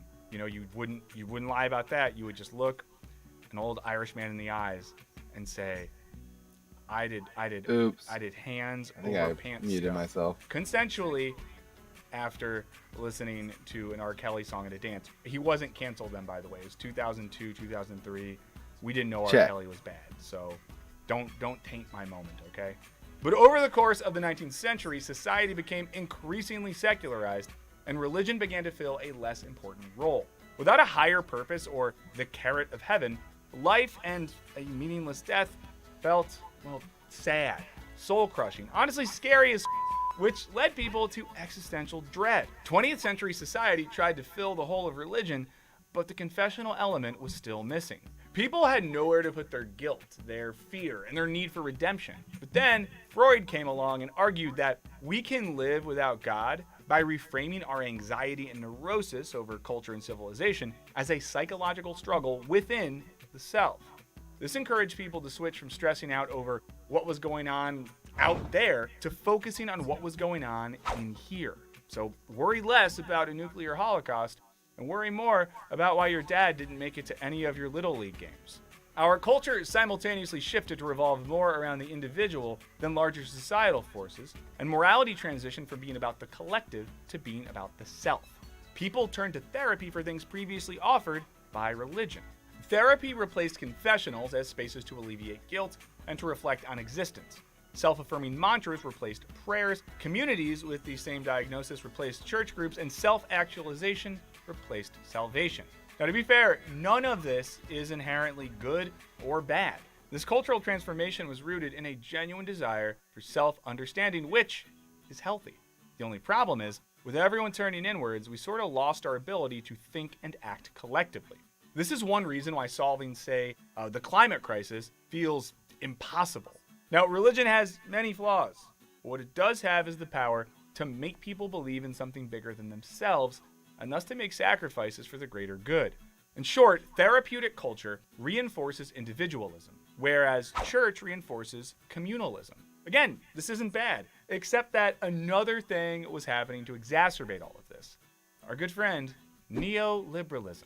While we talked about this a lot in previous videos, we're just going to focus on one particular aspect today: the emphasis on the self and on individual responsibility. In regards to mental health, this thinking often takes the form of the question, are you doing the work? Neoliberalism helped foster the idea that instead of changing the world, what we really need to do is look inward and change ourselves. The upside of this is that many of us get better through therapy. The downside is it can lead us to ignore the societal factors that contribute to the systemic problem of mental illness. Stuff like, there's a climate crisis, and there's war, there's social media, growing income inequality, everything's really expensive, are we ever going to afford to retire? Stuff like that. Instead, today, we focus on symptoms like anxiety and depression, and then just try to solve those instead. It makes sense that in a world that feels increasingly out of control, our defense mechanism is to turn to the only thing we can control, our mindset. While therapy is unquestionably healing and beneficial for many, a therapy practice disconnected from social and political change has a limit. There's only so much we and our therapists can do on our own. For example, in education, instead of addressing the pedagogical trends of recent years and the increased emphasis on self-control in the classroom, young boys in particular are diagnosed with ADHD and prescribed medication. In a sense, mental health has become a great smokescreen for the ills of neoliberalism. When Western societies are more depressed than ever, the cause can't just be you failing to reconcile with your dad because you won't use words like boundaries and self-talk. Again, we cannot overstate how helpful and life-changing therapy can be. But sadly, it's also one of the few tools we have for coping with feelings of futility in an increasingly chaotic world. This is how we got from never talking about our feelings to talking about them constantly via therapy speak. The contemporary rise of therapy speak has been great in that it's encouraged people to articulate their feelings and handle their shit. Unfortunately, it's also led us to broadly using therapy terms incorrectly because, we're not all trained therapists. At the same time, even though the language of therapy has become more inclusive, the actual institutional structures around mental health remain exclusive and expensive, especially right here in the good old US of A. So it's like we're given a sneak preview of all the self-actualizations we could achieve if the structures needed to embody and practice that language weren't hidden behind a paywall. Because society as a whole, in America at least, won't provide the support we need. And in the absence of widespread access to therapy, we have a simultaneous proliferation of TikTok videos, which often stereotype, oversimplify, or misunderstand very real mental health disorders. At the same time, content creators are incentivized and encouraged to pathologize their issues to please the algorithm, with some even faking disorders for clout, a phenomenon so real it's been dubbed illness appropriation. But at this point, mental health hasn't just been co-opted by influencers. It's become its own industrial complex. If you, like me, have ever posted about dealing with anxiety, depression, or ADHD, then chances are you've encountered the marketing of therapeutic products ranging from expensive notebooks that help you with time management to essential oils that calm your anxiety. And while these may work for some people, and if so, that's fantastic, there's something weird about monetizing our vulnerability and our desire to get better. When you're on the receiving end of the commodified therapy industry, your shame and guilt are weaponized to encourage buyer participation, lest you opt out and are left all alone with your sad brain because you don't care enough to do the work. Therapeutic marketing isn't just a guilt machine though. Sometimes it's just downright sinister. Sponsored videos about mental health related topics on TikTok masquerade as educational, while in fact, if you just lift up their glasses, you'd see that they're advertisements in disguise. Therapy services and psychiatric pharmaceuticals are sold via expensive apps and advertised on TikTok and Instagram. And they especially target Gen Z, the generation that struggles the most with mental health issues. Profiting off people's mental troubles feels like the next logical step of capitalism's appropriation of therapeutic language, which started with Bernays. And it's working. Mental health is a booming industry. Globally, it was worth $383 billion as of 2020, and is predicted to grow to $537 billion by 2030. The global mental disorder drugs market size is predicted to be at $58.9 billion by 2031, and the global mental health apps market is valued at $5.2 billion in 2022 and is only growing. So while therapy speak is positive, and that it's normalized therapy and talking about your struggles, it's also become free subliminal advertising for the mental health industry. Therapy speak points to our desire for self-understanding, but it neglects social contexts that contribute to mental illnesses. Contexts like class, race, gender, sexuality, disability, and so on. It's no coincidence that the happiest countries have the largest social safety nets, and that you're more likely to be depressed in America if you're poor or queer. Plus, most therapy still isn't covered by insurance and remains largely inaccessible for many. And for those who can't access real therapy, watching videos about it on TikTok lands your algorithm in a glut of advertisements for anti-anxiety oil diffusers. There's no question that society is better off now that therapy and therapy speak are far less stigmatized. However, when political leaders point to the mental health crisis, it feels like they're deflecting from the bigger issues that are making many of us depressed or anxious. And as we've said, they're individualizing a societal problem. While we think of the idea of emotional resilience as a matter of individual fortitude, of doing the work, thinkers like psychotherapist Esther Perel discuss something called collective resilience. She explains, resilience is not a bunch of traits in an individual. Resilience is the ability to tap into the collective resources. If everybody goes at it alone, we'll be avoidant and depressed. But if we create a thing together and understand how we maintain hope, we will not have a mental health crisis. We will have a world crisis with people that are coping. And maybe one lesson our secularized society can take from old school religion is that coping together is typically more effective than coping alone. But what do you guys think? Is therapy speak helping us be more open about our personal struggles? Does the rise of therapeutic culture risk individualizing society-wide problems? Or should we all just be like our grandparents and shove all the emotions down deep inside where no one can find them? Let us know what you think in the comments. As always, thank you so much to our patrons for all your support. It really does help us out that you support us directly. We hope you enjoy the perks. If you want to join this gang, there is a link in the description. And thank you so much to all of you for taking the time to watch our videos, to like, comment, subscribe, and share. It means a lot, and we really appreciate it, especially those of you that feed the algorithm. In the meantime, stay sane and avoid clicking on ads for weird mental health products, and we'll see you next time.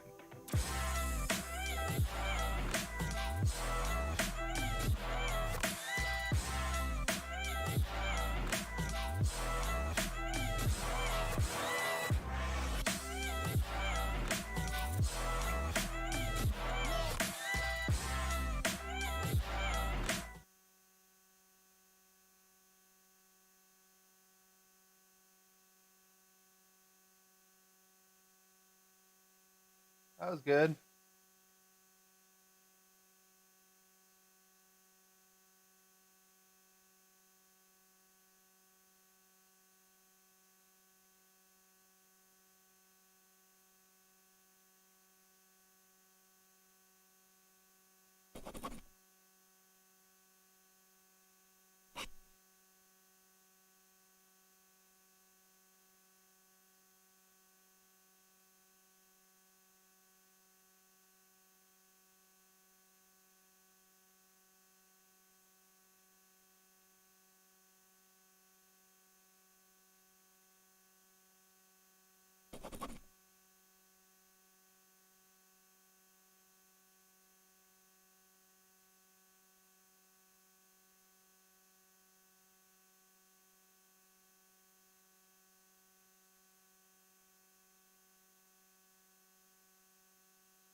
Welcome to Democracy Now!, democracynow.org, the War and Peace Report. I'm Amy Goodman.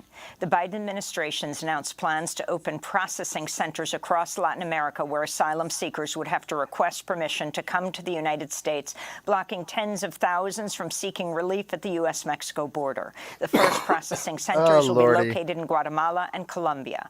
Migrants from Latin America and the Caribbean will be forced to journey to one of the nearest centers to start an asylum application or ask for refugee status, to then be resettled to either the United States, Canada, or Spain. The U.S. has agreed to take in 20,000 refugees over the next 2 fiscal years, while doubling or tripling the rapid deportations of migrants who are deemed not eligible to enter the United States.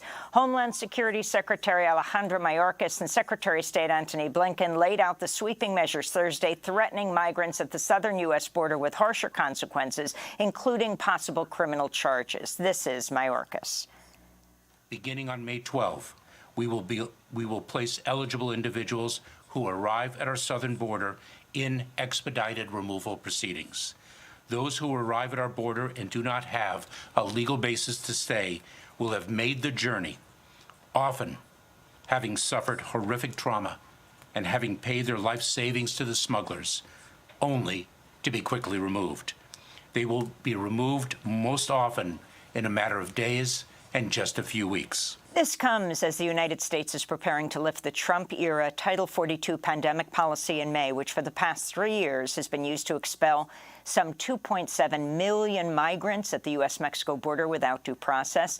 Immigrant justice advocates have denounced the Biden administration for violating international law and enforcing policies similar to those pushed by Donald Trump. The new measures exclude migrants from Africa. Eleanor Acer of Human Rights First said in a statement, quote, the Biden administration should focus on measures like increasing refugee resettlement and regular pathways and abandon its plan to impose an asylum ban that would be illegal, moral, and political mistake, unquote. In Sudan, heavy explosions and gunfire continue to ring out across the capital, Khartoum, even after Sudan's army agreed to a 72-hour extension of a humanitarian ceasefire with the rival Rapid Support Forces paramilitary group. There are reports of fighting near Sudan's army headquarters, the presidential palace, and Khartoum's main airport. Residents report severe shortages of flour and other staple foods. People are not thinking about anything except worrying about themselves, their families, and extended families. The situation now is that the food supplies are dwindling, and citizens will soon face a famine, or at least a crushing food crisis. Even before fighting erupted between rival factions of Sudan's military government April 15th, a third of Sudan's 46 million people were dependent on humanitarian aid. Back in the United States, attacks on transgender rights continued Thursday as Republican lawmakers in Kansas overrode a veto by Democratic Governor Laura Kelly enacting the most sweeping bathroom law in the nation. The legislation bars trans people from using bathrooms that align with their gender identity in schools, locker rooms, prisons, domestic violence shelters, and rape crisis centers. In Nebraska, Democratic State Senator Megan Hunt is facing a conflict of interest investigation after a right-wing lawmaker complained she did not officially disclose she had a transgender child before voting against a bill banning gender-affirming care for minors. Are you fucking kidding me? Are you fucking kidding me? You're not allowed to be a legislate. What about banning black people from fucking being in government, since like there might be, you know, like legislation about like race? Holy fuck. This is the most disgusting thing I could fucking imagine. Jesus Christ. I mean, fuck me. Senator Hunt blasted the probe as harassment. Meanwhile, in Montana, Republican Governor Greg Gianforte's own son, David, who's non-binary, lobbied his dad to reject a series of bills attacking the trans community, including restrictions on health care and banning drag shows. After Headlines will be joined by Montana's first and only openly transgender lawmaker, Zoe Zephyr, whom Republicans have barred from the House floor for speaking up for transgender rights. In reproductive rights news, near-total abortion bans failed to advance in 2 conservative-led states Thursday. South Carolina and Nebraska both narrowly defeated draconian anti-choice measures, allowing the procedure to remain legal until 22 weeks of pregnancy. Meanwhile, lawmakers in Vermont passed a bill Thursday further protecting access to abortion, including medication abortion, as well as gender-affirming health care by shielding providers from liability. On Capitol Hill, Senate Republicans filibustered to block ratification of the Equal Rights Amendment, which would codify gender equality in the Constitution. The measure was first introduced a century ago and passed 50 years ago, but has never been ratified, as conservative opponents have argued the deadline for ratification has expired. Ahead of Thursday's vote, women House Democrats marched to the Senate to demand their colleagues pass the ERA. Legal experts believe its ratification would have helped to prevent mounting attacks on LGBTQ communities and reproductive rights. The Senate's voted to roll back emission standards for heavy-duty trucks set by the White House. Conservative West Virginia Democrat Joe Manchin joined Republicans in Wednesday's 50-49 vote, setting up a veto by President Biden if the Republican-led House also passes the measure. This comes after environmental groups and some Democrats condemned Energy Secretary Jennifer Granholm's endorsement of the Mountain Valley fracked gas pipeline earlier this week. Arizona Congressmember Raul Grijalva said in a statement, quote, fully green-lighting the pipeline will condemn Appalachian communities to generations of pollution and related health and safety issues while also doing nothing for our ambitious climate goals, he said. Protests demanding urgent action on the climate crisis have ramped up across the United States. On Thursday, a pair of protesters smeared red and black paint on a glass case housing artwork at the National Gallery of Art in Washington, D.C., demanding President Biden declare a climate emergency. This follows demonstrations earlier this week outside the offices of banking giant Citibank in New York and Wells Fargo in San Francisco.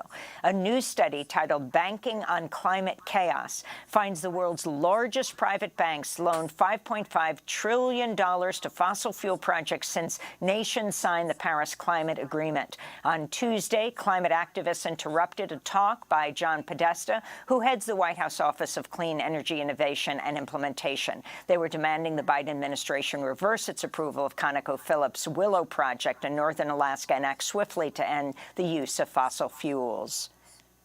Going down, you guys. We never needed fossil fuels. Y'all need to stop supporting it. You are going to be complacent to the destruction of Mother Earth and everyone's future. I appreciate their passion, and we're trying to create a transition that gets to net zero by 2050. Too late. They have a point of view. 2050. Too late. 30 years. 2050. 2050. This fucker will be dead.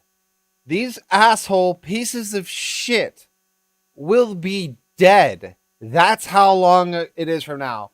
I don't, unless they magically fucking live way beyond life expectancy, these people are more than likely going to die before we get to a point where we're fixing our climate. These are the people that we're leaving in charge. Fuck. The protest was organized Fucking by evil Climate pieces of Defiance, shit. a new organization that's vowed to disrupt the annual White House Correspondents' Dinner in Washington, D.C. this weekend. I say disrupt as Former much Vice as you President can. Mike At this Pence has point, appeared before the there federal is grand jury nothing to lose. investigating Donald Trump's efforts fucking to overturn do the what you results want, of the man. 2020 They're presidential gonna destroy election. this earth. His testimony Thursday came a day after a federal appeals court rejected an emergency request to quash special counsel Jack Smith's subpoena of Pence by Trump's lawyers, who cited claims. Oh, I love watching what's happened to Mike Pence.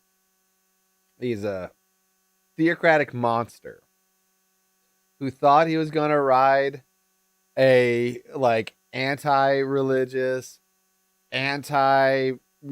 Christian, in any real sense, person into the White House. Trump. He's gonna ride his ass in.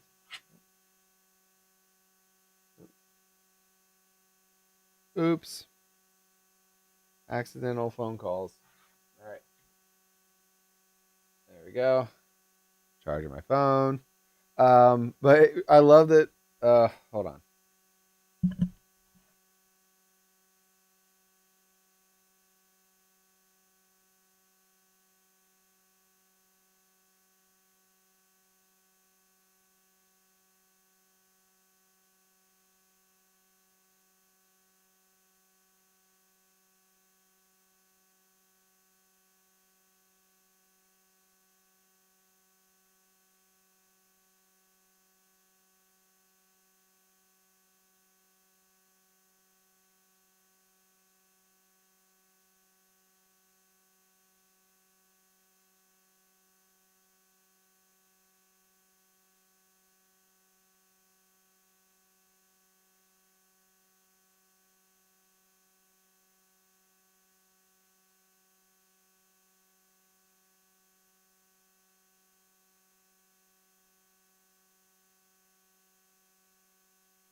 Hey, Vitor. Welcome back.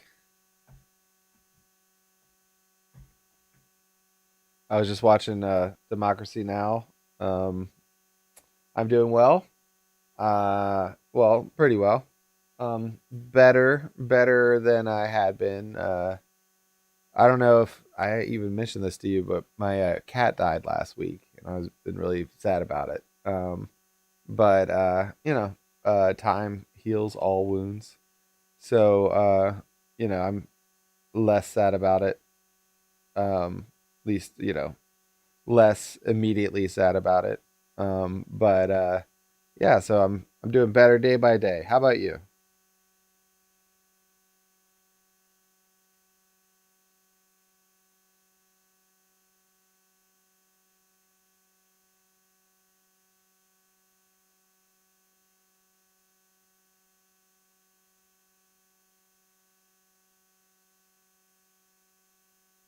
Vice President Mike Pence has appeared before the federal grand jury investigating Donald Trump's efforts to overturn the results of the 2020 presidential election. His testimony Thursday came a day after a federal appeals court rejected an emergency request to quash special counsel Jack Smith's subpoena of Pence by Trump's lawyers, who cited claims of executive privilege.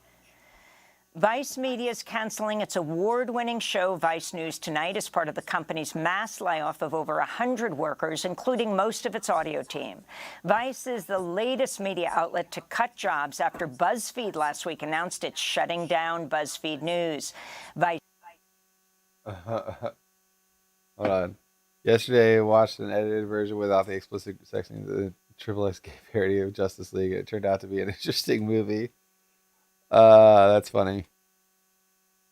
Yeah, I mean, you know, they'll send me right-wing media, like right-wing political stuff because they know I'm political. So, yeah.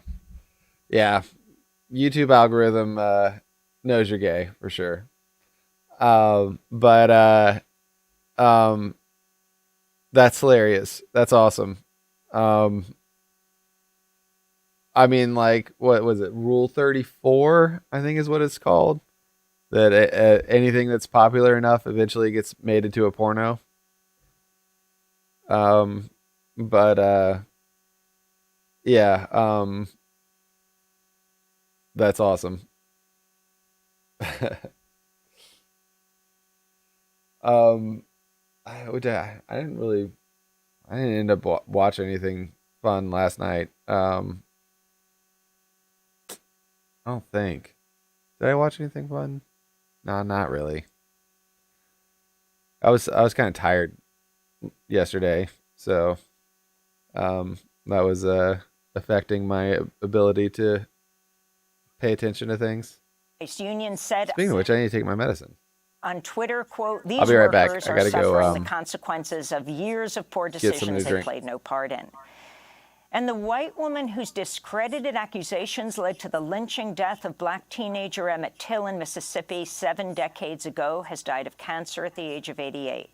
It was 1955 when Carolyn Bryant Dunham accused Emmett Till of whistling at her in her store. That prompted Till's abduction, torture, and murder.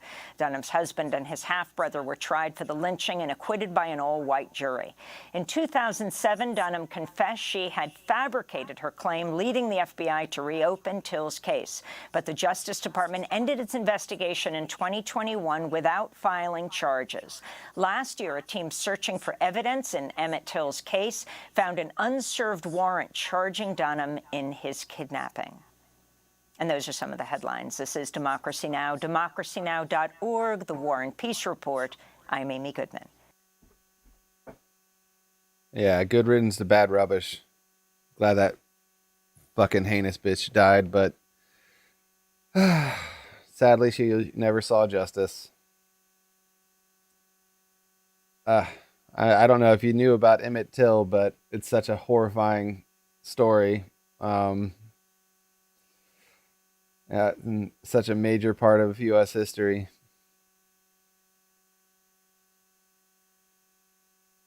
We begin today's show in Montana, where the Republican-controlled State House of Representatives voted Wednesday to censure the state's first and only openly transgender lawmaker, Zoe Zephyr, banning her from the House floor and forbidding her from speaking during floor sessions. I love that the movie only lasted 20 minutes. I mean, hey, 20 minutes for a porno. Yeah. Not many people last 20 minutes into a porno, so nowadays. I imagine that's plenty of time for a porno. Honestly, if you're cutting out all the sex scenes, then yeah, like how long could it last? But that's awesome. I mean, hey, 20 minutes worth of acting in a porno, that's rare nowadays. Zephyr will only... 20 minutes of acting like in a character, not like pretending to enjoy sex or whatever. ...be able to cast votes remotely for the remainder of the legislative session. The move comes a week after Representative Zephyr delivered a searing condemnation of a bill that would ban gender-affirming health care for youth. If you disallow the use of the medical care that is accepted by every major medical association, if you disallow that care and don't allow people to have access to that, the only therapy left is either A, meaningless, or B, conversion therapy, which is torture. If you are forcing a trans child to go through puberty when they are trans, that is tantamount to torture. And this body should be ashamed. And if you vote yes on this amendment and yes on this bill, if you vote yes on this bill and yes on these amendments, I hope that next time there's an invocation, when you bow your heads in prayer, you see the blood on your hands. After this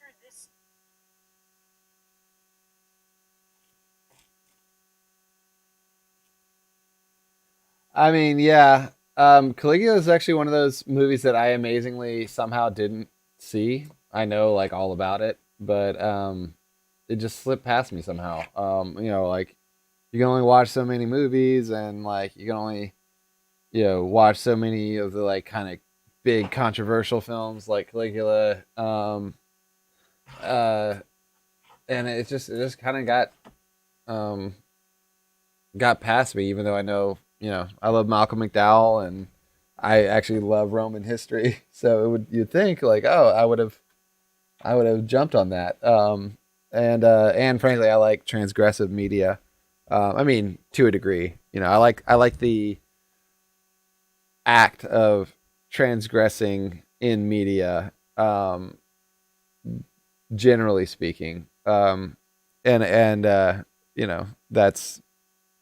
one of the most famous transgressive films.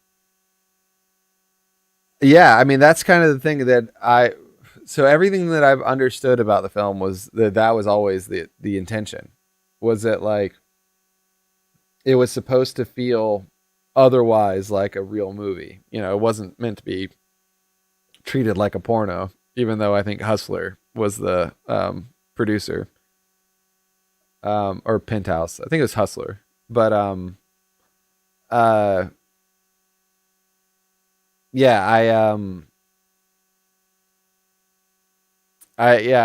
it's interesting. I mean, you can take that as an example, and then you put that up against Salo, which is equally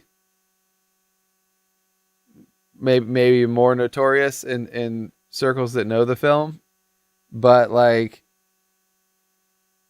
in the US, like I had to become an adult before and like a film nerd before I knew about Salo. And like to me, I know about Caligula. I can't speak to exactly what's in it, but it's just interesting to see what people get outraged about and what they don't. I guess because Caligula was an American production, it's different. But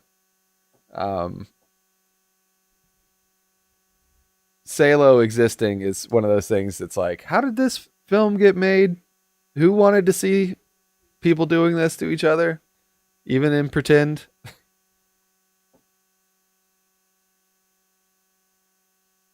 Not that I don't see the value in Salo. It's just, there are movies that I enjoy more that have people eating shit than Salo. Like just as one example. Pink Flamingos is better than Salo for me.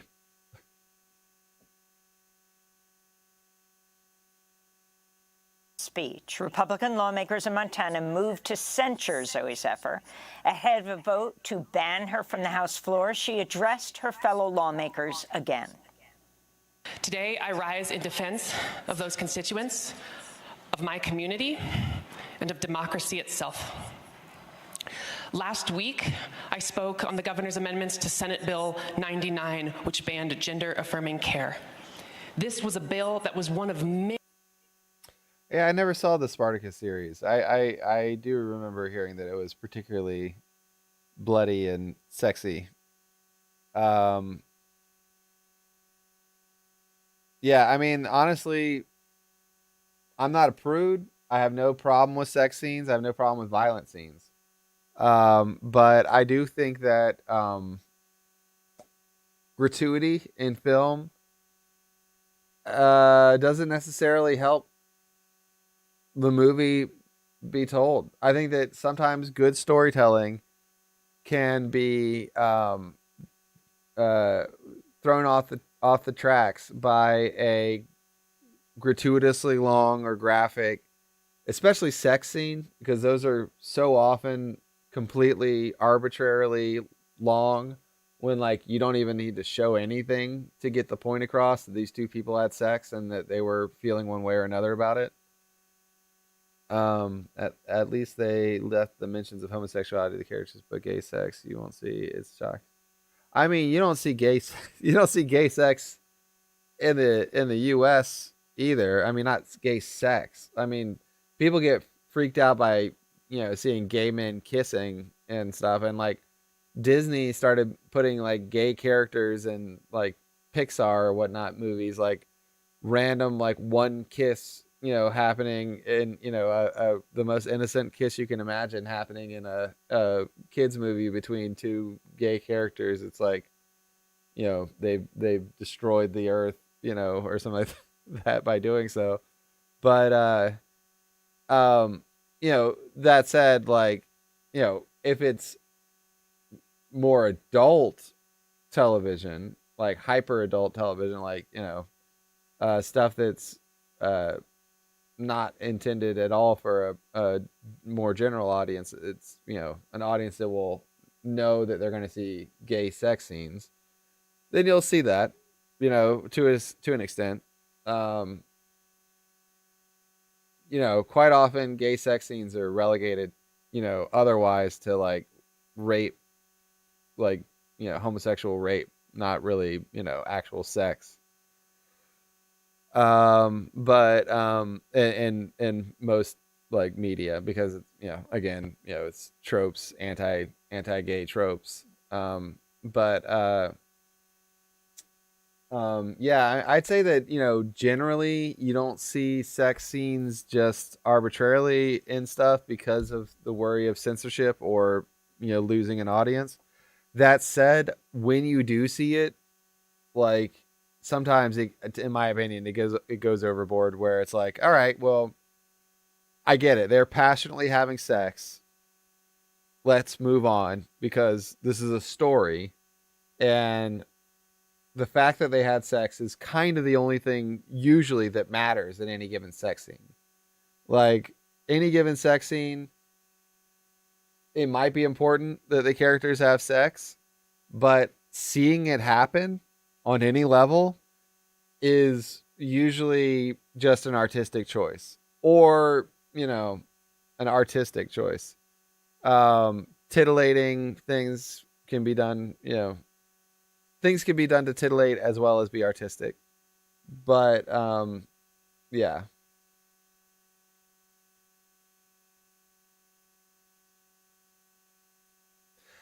I don't know what version I've seen, if I've seen a longer version or not. It's been a very long time since I've seen Pink Flamingos. But yeah, I mean, I'm trying to think of I mean, I've seen plenty of like extended versions of stuff, but I can't think.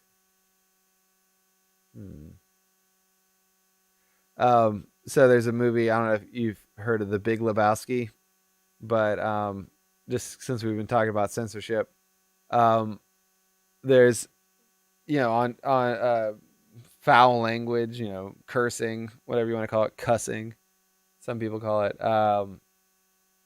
is also something that like you can only show so much of it without getting censored one way or another by the government. And so in The Big Lebowski, when they show it on TV, there's a lot of cussing and cursing, and The Big Lebowski say fuck a lot, but and other words too. There's a scene where one of the characters keeps shouting, "This is what happens when you fuck a stranger in the ass," and he's like smashing this car with a baseball bat. And the censors change it to, "This is what happens," or in kind of a famous case of like censors dubbing over new words, which is one of the ways that they get around it. If they're not bleeping it, they'll often dub over the words. But they change it to "find a stranger in the Alps" from "fuck a stranger in the ass." So this is what happens when you find a stranger in the Alps. in Australia, this movie was only released with cuts. It took years to be released without cuts in Australia, but it's only China that censors things. Yeah. Are you talking about Pink Flamingos? Yeah, Pink Flamingos was definitely censored in the U.S. too. I mean, not censored, but like, people wouldn't show it. But yeah, I mean, people,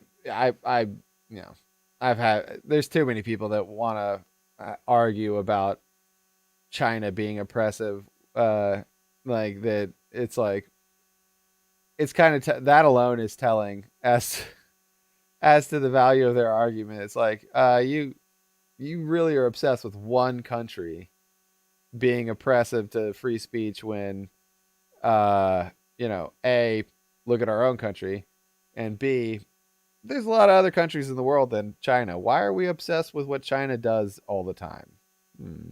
Many targeting the LGBTQ community in Montana. This legislature has systematically attacked that community. We have seen bills targeting our art forms, our books, our history, and our health care. And I rose up in defense of my community that day, speaking to harms that these bills bring and that I have firsthand experience knowing about. I have had friends who have taken their lives because of these bills. I have fielded calls from families in Montana, including one family whose trans teenager attempted to take her life while watching a hearing on one of the anti-trans bills. So when I rose up and said, "There is blood on your hands," I was not being hyperbolic. I was speaking to the real consequences of the votes that we as legislators take in this body. And when the speaker asks me to apologize, what he is, on behalf of decorum, what he is really asking me to do is be silent when my community is facing bills that get us killed. He is asking me to be complicit in this legislature's eradication of our community, and I refuse to do so, and I will always refuse to do so. That was State Representative Zoe Zephyr, Montana's first and only openly transgender lawmaker. The Republican-led Montana legislature has voted to ban her from the House floor and has forbid her from speaking there. Well, Zoe Zephyr is refusing to stay silent and joins us now from Montana's capital, Helena, Montana. Welcome to Democracy Now!, State Representative Zoe Zephyr. You represent Missoula, a place that's very close to my heart. My first college roommate was from Missoula. Her dad was the band leader at Hellgate High. Talk about what happened on the House floor and your response to the censure saying you cannot speak in the House of Representatives from the floor. What we saw in the vote to censure me was inherently undemocratic. When the speaker had been refusing to recognize me for my comments on Senate Bill 99, he was taking away the voice of the Montanans who elected me to speak on their behalf. And when those community members showed up in protest and said, let her speak, and he gavelled them down, he was continuing that process of silencing the people who sent me there to represent them.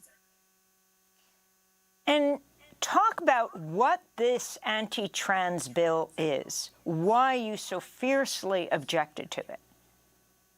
The bill we were looking at bans gender-affirming care for trans youth in the state of Montana. And that I know there's a state in the South, I think, that films with lewd scenes cannot be shown in theaters. I don't know what you're talking about.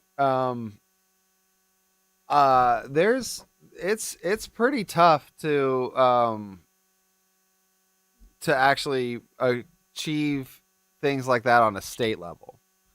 There might be a town somewhere where like they don't allow something like that in their city, their town limits or whatever. But I mean, there are strip clubs and porno theaters and porn stores and all kinds of stuff all around the South. It just depends on where you are. There's city ordinances that'll keep stuff like that out the thing, but I would bet money that that's not true, because I'm from the South. I live in the States, and I've never heard of that. I can't think of a state where you can't see a certain movie that comes out. Now, there might have been a movement at some point by some reactionary governor of a state to ban a certain movie from being in the state. There might have been some move to try and do what you're saying, but I don't think it's ever been accomplished, at least not in any modern history. Because it's kind of like out and out illegal for the government to do that. I mean, there are laws like that. There are plenty of like zombie laws that like just exist because at some point they were, passed, but no one wants to enforce them. But I don't think so, because this is the kind of thing that if it was on the books, someone would try to enforce it, and then it would go to court and they would be told that it's illegal. This happens all the time. States pass laws that the federal government, the federal judges know are illegal. But they, do it to make a point to get reelected, that kind of thing. It's not really necessarily about whether or not they even think that it's illegal. It's not even whether or not they're trying to make it legal, like to change the Constitution or whatever. It's just like they get brownie points so that they can get reelected. Yeah, like sodomy laws are zombie laws. But like the thing is that sodomy laws are actually pretty old. There have been sodomy laws on the books for a very long time in a lot of states. That kind of restriction of like you're not allowed to show, lewd movies, that would be too modern to be a state thing, really. I'm not saying it's not possible. I just I would be very surprised. But it is possible. I mean, I could just not be aware of it. If it was like a zombie law, kind of like that, like the sodomy laws. Although, part of the reason why the sodomy laws don't disappear is because, frankly, a lot of the people in those states don't want to see them go away because there's a hope that someday they can reinforce them. But I would say that to a great extent, they're just there because, it's harder to repeal it than it is to just not be allowed to enforce it. Yeah, so that whole thing, the banning drag stuff, like that's a good example of something that is pretty clearly unconstitutional, like federally illegal, and thus illegal on a state level. But they have the majority to pass the law, and so, or the majority to overwrite the governor's veto, as was one of the recent abortion laws. No, trans rights laws. Excuse me, or anti-trans rights laws. What they overrode the veto of the governor because they had a super majority. But the specifically the drag stuff, and I imagine most of the trans stuff, they're stepping over the bounds of what they're legally allowed to do as states. The drag stuff, that's just a obvious direct violation of freedom of expression. It would be excessively hard to prove lewdness because of wearing clothing that someone of another gender would be allowed to wear in public. And I'm not saying it couldn't possibly go to the Supreme Court and be upheld, because God knows this right-wing Supreme Court does not give a shit about precedent or about the actual Constitution. But I would imagine that it wouldn't even need to get that far. And even if it did get that far, that the Supreme Court has won its battles that it cares about. It doesn't care about trans people. The whole trans people, the whole like anti-trans thing is just because they literally don't have anything else to talk about.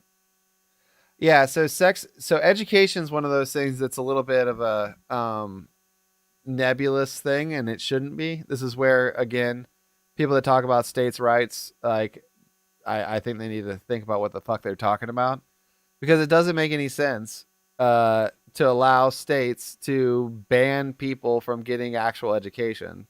But education is one of those things that's more or less left up to the states. They get federal dollars, and so there's a potential that the federal government could disallow federal money going to that state for educational purposes if they're doing things like banning sex education. But outside of that, it's very, very hard, given that there is no constitutional power vested in the federal government over education, to do this. The Department of Education here, broadly speaking, frankly, just oversees student loans. I mean, that's a massive part of what they do. There's a little bit of regulation here or there, but for the most part, it's left up to the states, and that's why we have certain states where they're 50th in the country and they have excessively bad education, and the ones that are first in the country have excessively good education, because it's federalized and it's turned into this, lottery of like, oh, it sucks that you were born in Mississippi because you're going to have a shitty education no matter what. But yeah, it should be unconstitutional. It theoretically is a violation of your First Amendment and equal protection, things like that. But I imagine that given precedent, it would be very hard to argue that it's unconstitutional. And maybe it shouldn't be arguable. Maybe we need to rewrite the Constitution. I think that's a big problem that the U.S. has right now, is that we need to rewrite the Constitution many times over, but we have no political will to do so within our politicians. We need federal protections for a lot of things. For education, we need federal laws requiring equal protection for gender and for a lot of other things. But we don't have a political class that is willing to do what, frankly, the founders clearly intended. I mean, all these idiots that believe in originalism, the crap that the late horrible Antonin Scalia and the monstrous Clarence Thomas Supreme Court justices, they both advocate for this original reading of the Constitution. But the very people that wrote the Constitution and were to an extent still in power as the Constitution was being enacted and existing in its first few years, wrote the Bill of Rights to amend the Constitution, and then amended it several times over in the next several decades with some of the same people still in charge. So very clearly, the intent of the founders was to change the Constitution a lot over and over and over again to fit a better version of America. But somewhere along the line in the early 20th century, we stopped rewriting the Constitution. And it became, an unrealistic thing to expect out of our government. And I think that that's absurd, especially given that we, have a Constitution that's designed to be amended.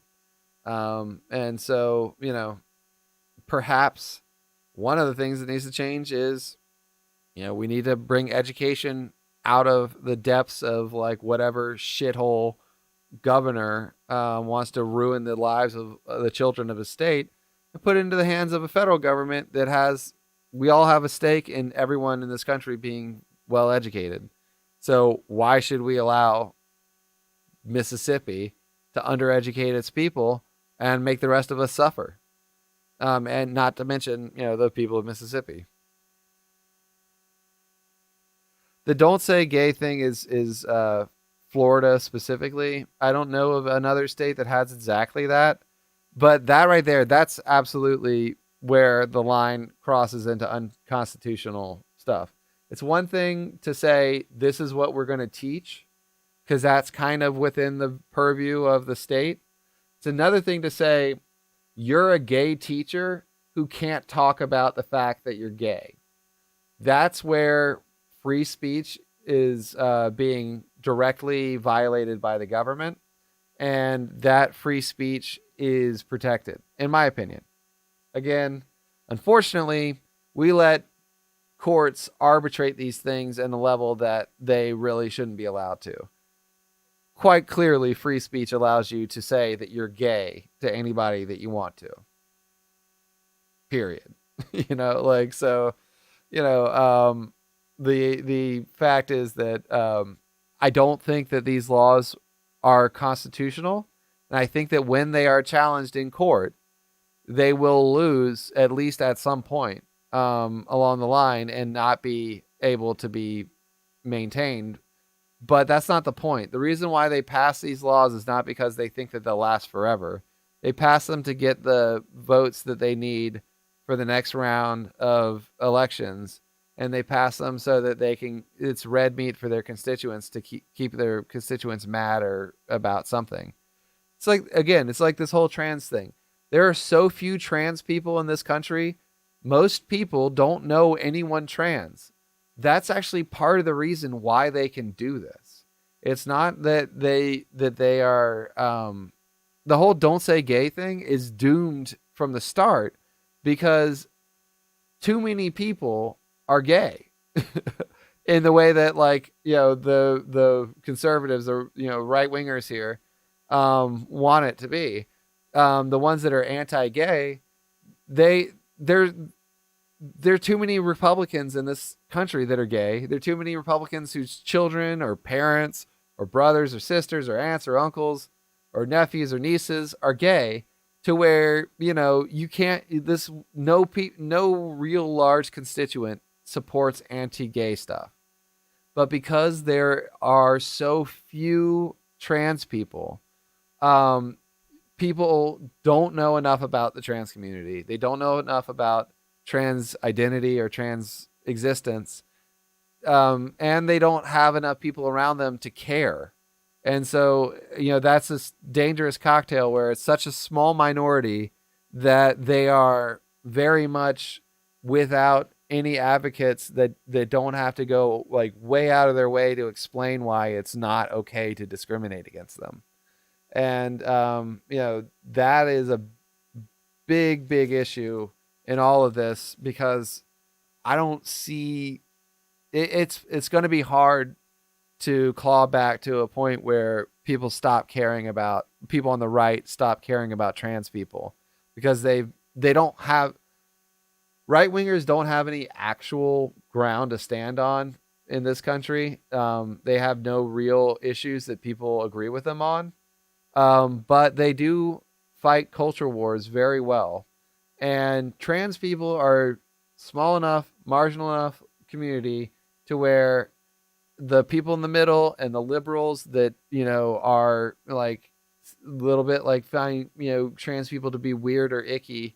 They're persuadable enough to where they can buy into trans people are dangerous, at least on some level, or trans people aren't natural, or some shit like that. And as a result, it's very easy to persecute these people. And so my opinion, my guess is that the Don't Say Gay bill will be overturned because it is clearly unconstitutional. But a lot of these anti-trans bills, a lot of this anti-trans stuff, until we start to see the inevitable escalation in violence of an already heavily attacked community,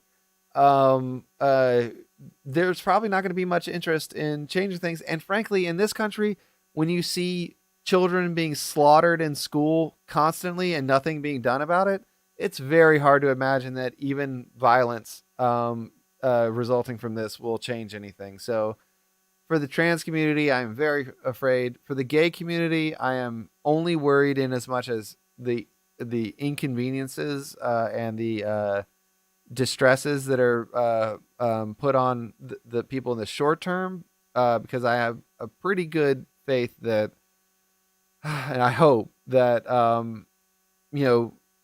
cooler heads and smarter minds will prevail over these evil, twisted people that want to, restrict their neighbors' rights.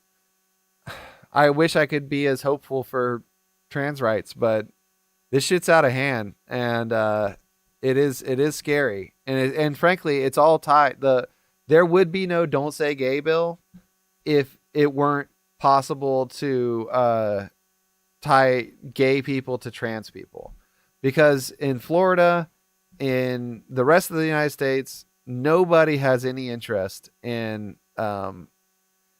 breaking. No real large constituent has any interest in breaking up families, like gay families with children. No one really wants to do that. So like it just won't go anywhere. But trans people are gay people might have been freaks 30 years ago. Well, trans people still are considered freaks. Frankly, even 30 years ago, gay people were plenty more accepted than trans people were. But even trans people were more accepted 30 years ago than they are today. I mean, like, especially people, I mean, like, forget trans, drag. Drag was everywhere, all around me, all the time, and nobody gave a shit about it. And then the last 5 fucking years, all of a sudden, people fucking care. So, like, this shit is not, this isn't even the normal way for right-wingers in this country. This is new culture war fucking psycho shit that's not, that's taking it to a whole nother level. And again, the "Don't Say Gay" stuff is tied to this because it's LGBTQIA, it's the whole community as a whole that's being targeted. It just happens to be that they call it the "Don't Say Gay" bill. But anyway, sorry, I was ranting, so I didn't read what you wrote. Here in Brazil this year, our Supreme Court ruled that a city law that prohibited teaching gender neutrality in schools was declared yeah, I mean, see, that's the thing. The problem with these things is that you can pass pretty much any awful law you want to on a state level, on a federal level too. And it is up to the courts to decide whether or not it's constitutional. And until there's a case that comes before the court, they can't decide that. So basically someone has to challenge it, have standing to challenge it, which means quite often that something has to have already happened to cause, a discrimination to happen that's unconstitutional. So it basically like requires someone to be fucked with almost always. Sometimes people can bring preemptive cases of saying like, this will inevitably violate my rights or my client's rights or whatever. And quite often they try to bring those, but sometimes those are thrown out because people don't have standing. They have to wait until someone's being persecuted, which is pretty fucked up, but sort of makes sense. Begins with something as simple as social transitioning. That's what the earliest form of gender affirming care is, which is letting someone grow their hair out or cut it short, go by a different name, etc. I am this bill straight, banned the use of state property for advocating for I anything have, like that. As you get older, it looks like I have worn my hair long since I was like 19 or so, like 20 years, which is fucked up to say.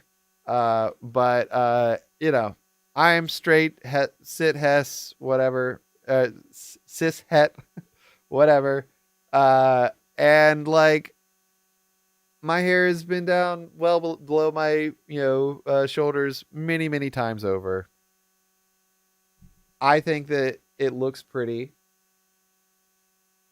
And I think that it's amazing that the only thing basically keeping these pieces of shit from trying to persecute me is that I have a literal beard.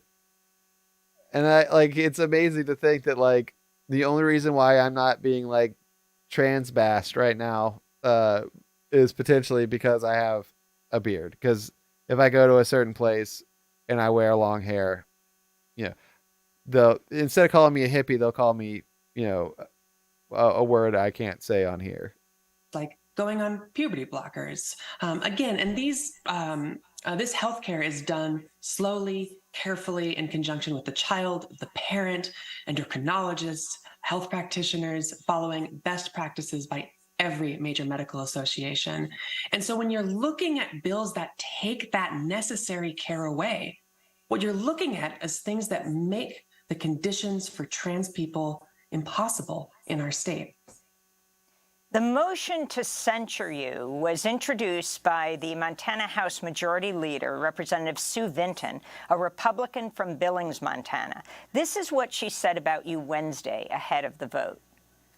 Every member of a legislature is presumed to be the equal of each member, and each has rights that must be respected. The rights of the minority and the majority both must be protected. Freedom in this body involves obedience to all the rules of this body, including the rules of decorum. Monday, this body witnessed one of its members participating in conduct that disrupted and disturbed the orderly proceedings of this body. This member did not accede to the order of the Speaker to come to order and finally to clear the floor, and instead encouraged the continuation of the disruption of this body. Your response to Vinton's comments.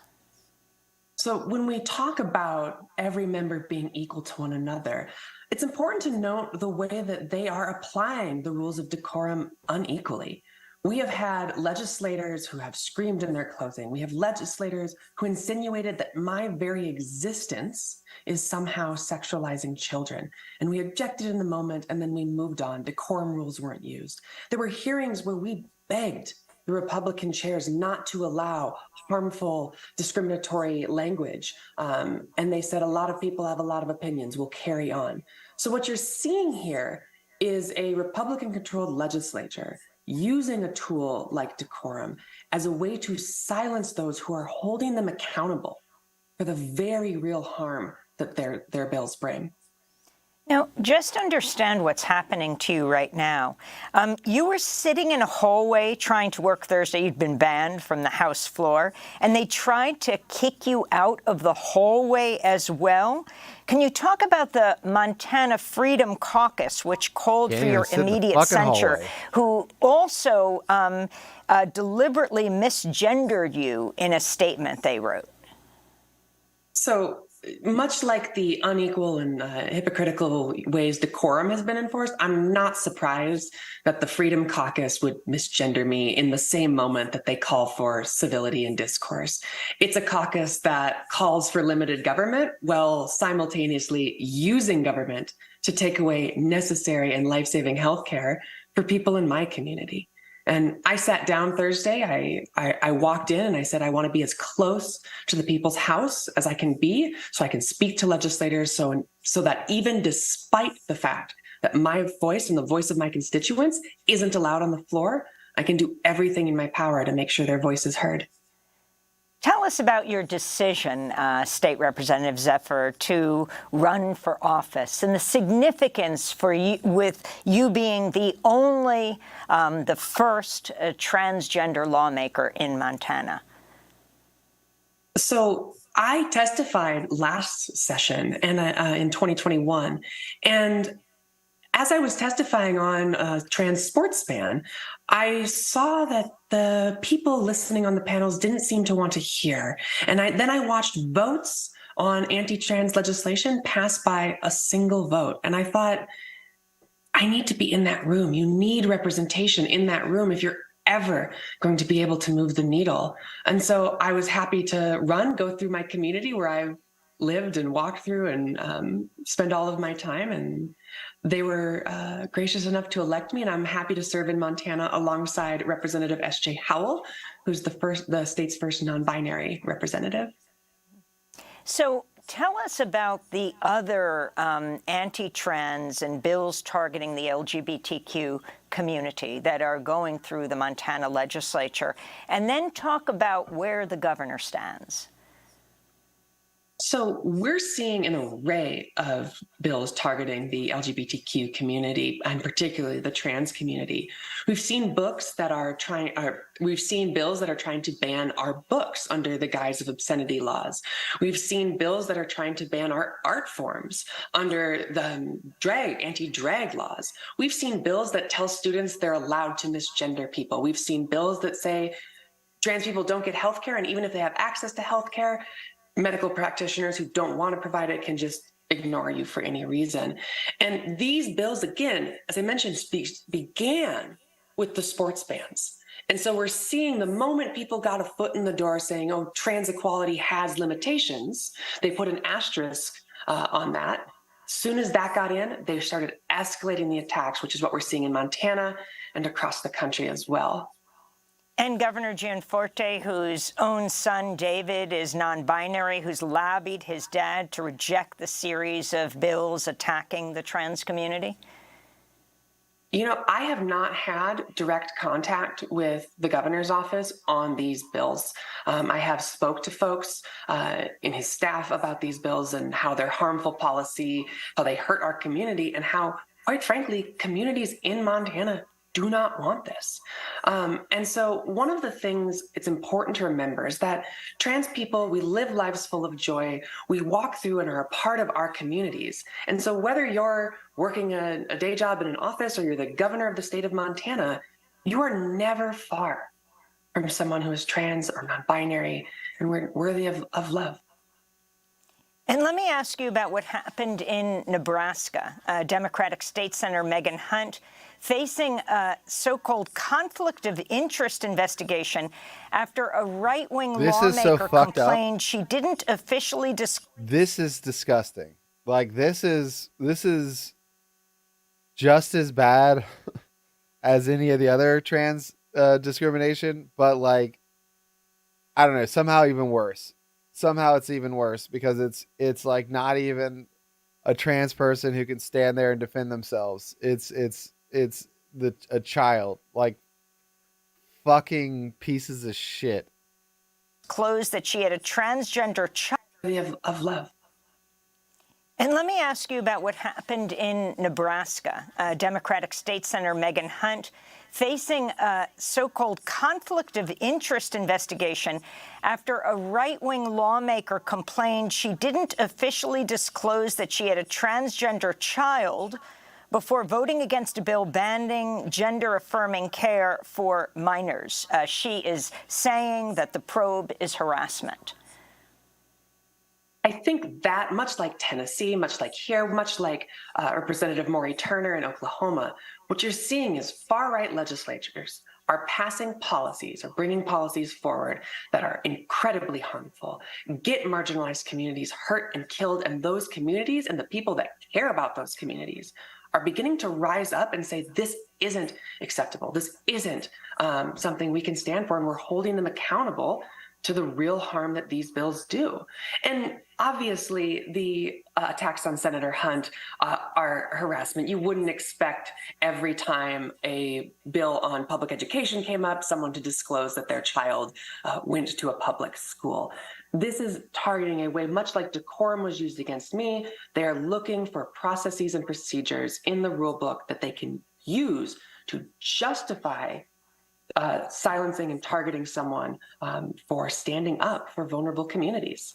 Montana State Representative Zoe Zephyr, we are going to break and then come back And we're going to invite Justin Jones into this conversation. I am wondering if they decided to simply ban you from the floor, that's not hardly simply, and not expel you entirely, precisely of what happened to the Justins in Tennessee, Justin Jones and Justin Pearson of Memphis and Nashville, because they were reinstated by their communities.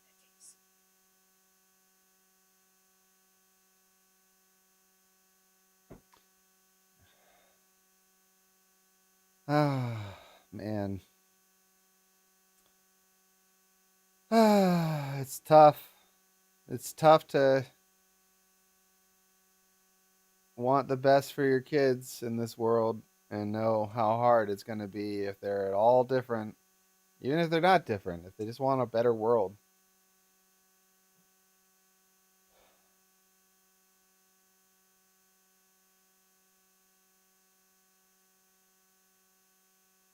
I don't know. Welcome to Democracy Now!, democracynow.com. What? Hold on a second.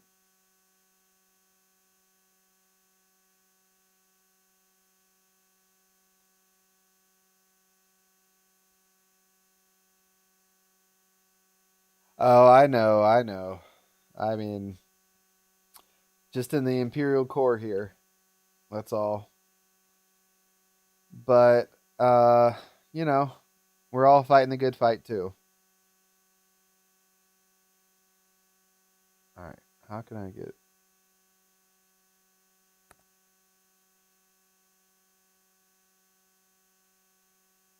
collecting initial evidence. It's unclear when exactly DeSantis became involved in the investigation. Some of the witness statements mention an unnamed JAG at the scene in the early hours of June 10th.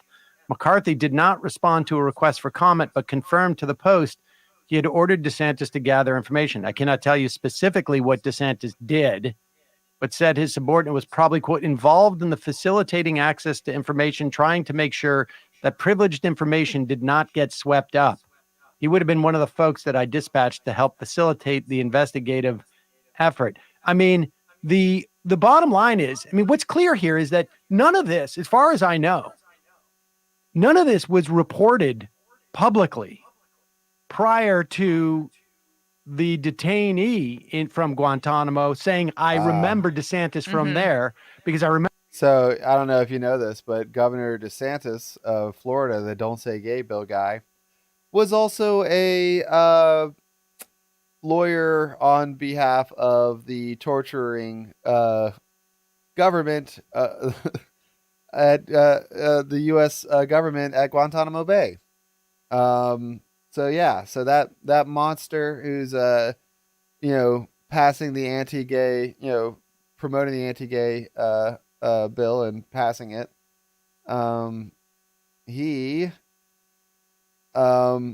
is also a war criminal and a human rights violator, like in a direct way. Kiss of the Spider Woman.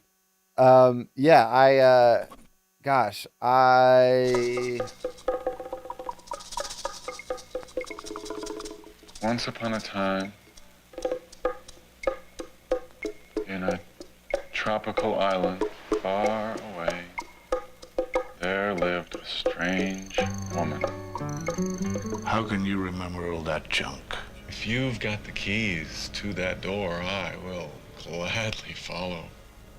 I love William Hurt. Otherwise, I will escape in my own way. Then your life is as trivial as your movies. I love Raul Julia. Stepping into the spotlight is that legendary star, that ravishing chanteuse, Lenny La Maison. Shut up!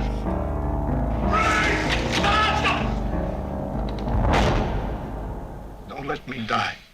It begins with seduction. A story of love creates a passion. Dial 2 times, then hang up. A danger. A madness. William Hurt.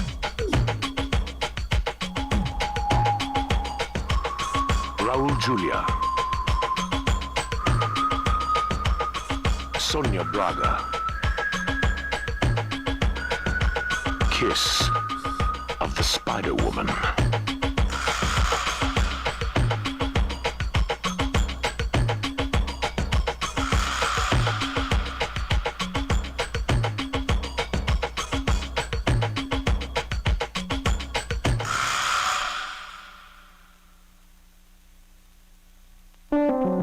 Ah, 1985. And you've got to feel it again. I was 1 year old in 1985. Yeah, so that movie's famous, you know. I've never seen it, but I've heard of it. That's, you know, that's one of those level of movies. And excuse me. William Hurt was a brilliant actor. So is Raul Julia. Raul Julia way too young, died way too young. William Hurt died too young too, even though he only died recently. But actually, I have a little bit of a connection to William Hurt because a friend of mine died on set with him.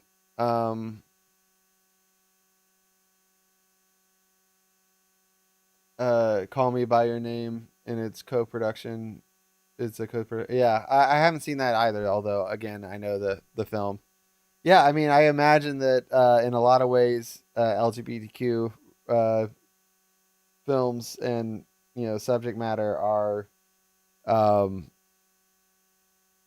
often kind of breaking ground more in Brazil than a lot of other places, given its culture. It's wonderful culture in that regard. But yeah, I'll definitely check out Kiss of the Spider-Woman. Again, I've heard about it before. So where was I? Oh lordy. I thought I had, was it not on this?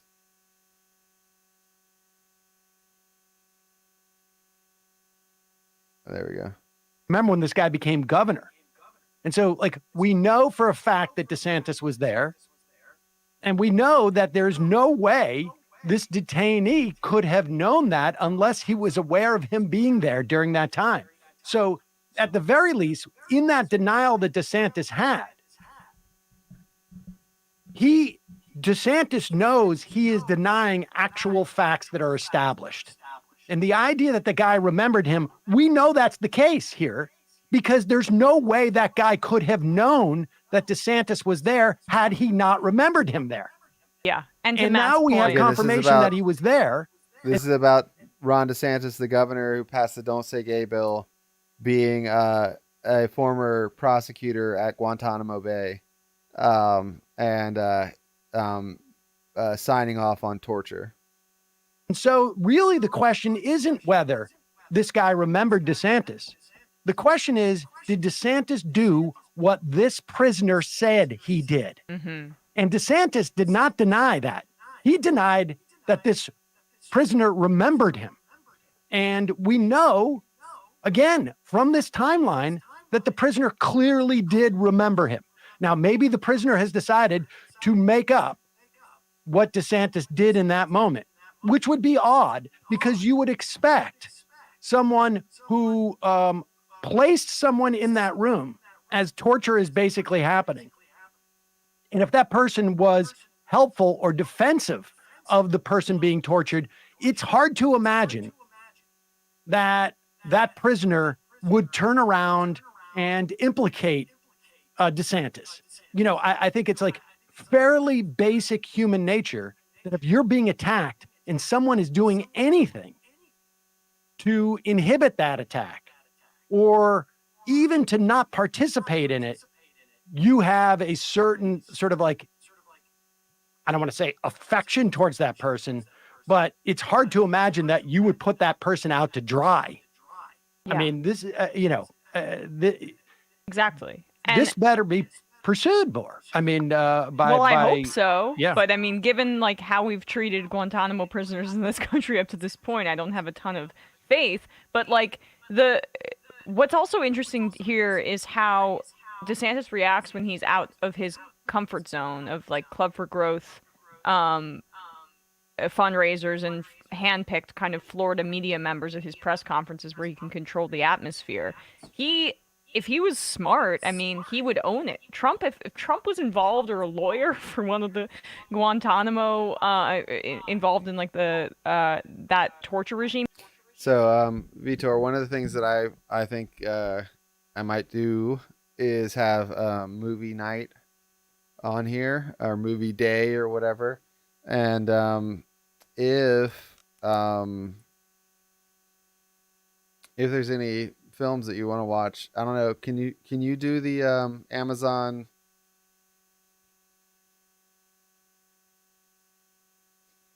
Prime streaming from Brazil? Looks like it's on Prime, or maybe currently unavailable. Never mind. But anyway, if you can do the he'd be like, yeah, I was doing what I could Amazon to protect Prime my viewing, country. DeSantis just doesn't. Maybe we could have a movie night. Really, I don't know the how it moment works. here, and he I gets think you really can watch defensive it. You might when just he could have just get had commercials. I'm not positive. I did this to protect America. That would go over well with Have you watched Republican movies primary on voters. a Plex channel before? I mean, but he's got this problem, right? I mean, he's got this Netflix, problem on a because he Twitch knows channel. not necessarily going to go over with the rest of the country. In a moment, we'll be talking to Jamel Bowie. First, a word from our sponsor today. One of my favorite sponsors. Actually, I use them every day. And that, of course, sunsetlakesebede.com. That's this one's a little faded. Left is best. We'll get you 20% after some Sunset Lake. Oh. Oh my God. Matt's been giddy lately since he learned about the entourage effect. But sunsetlakesebede.com, 20% off with Left is Best. They have a great product line. They have tinctures with melatonin.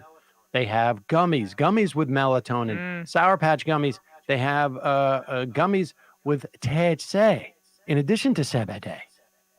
Incidentally, people always, people still, like newer listeners don't know why I say the words that way. It is because some of our platforms don't appreciate those letters being put together in the sentence. Censorship. Exactly. The YouTube files. Authoritarianism. But this is a company that has a tremendous amount of integrity, both in terms of their farming practices. They do regenerative farming.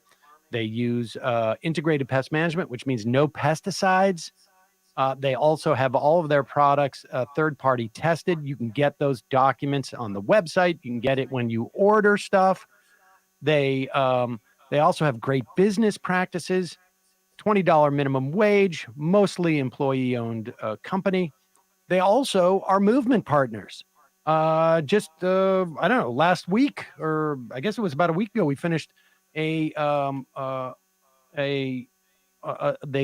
a sale where they also dedicated 5% of their profits from that sale to the Last Prisoner Project, which does legal intervention and direct constituent support, advocacy campaigns, and policy change around the carceral policies involving cannabis. We also contributed 5% to that. These guys have spent thousands in the past supporting union strike funds and refugee resettlement and food pantries. The list goes on. And again, their products are great. I mentioned the tinctures. They have smokables. They have pre-rolls. They have keef. They have lotions with CBD. They have salves with CBD. They have fudge and coffee.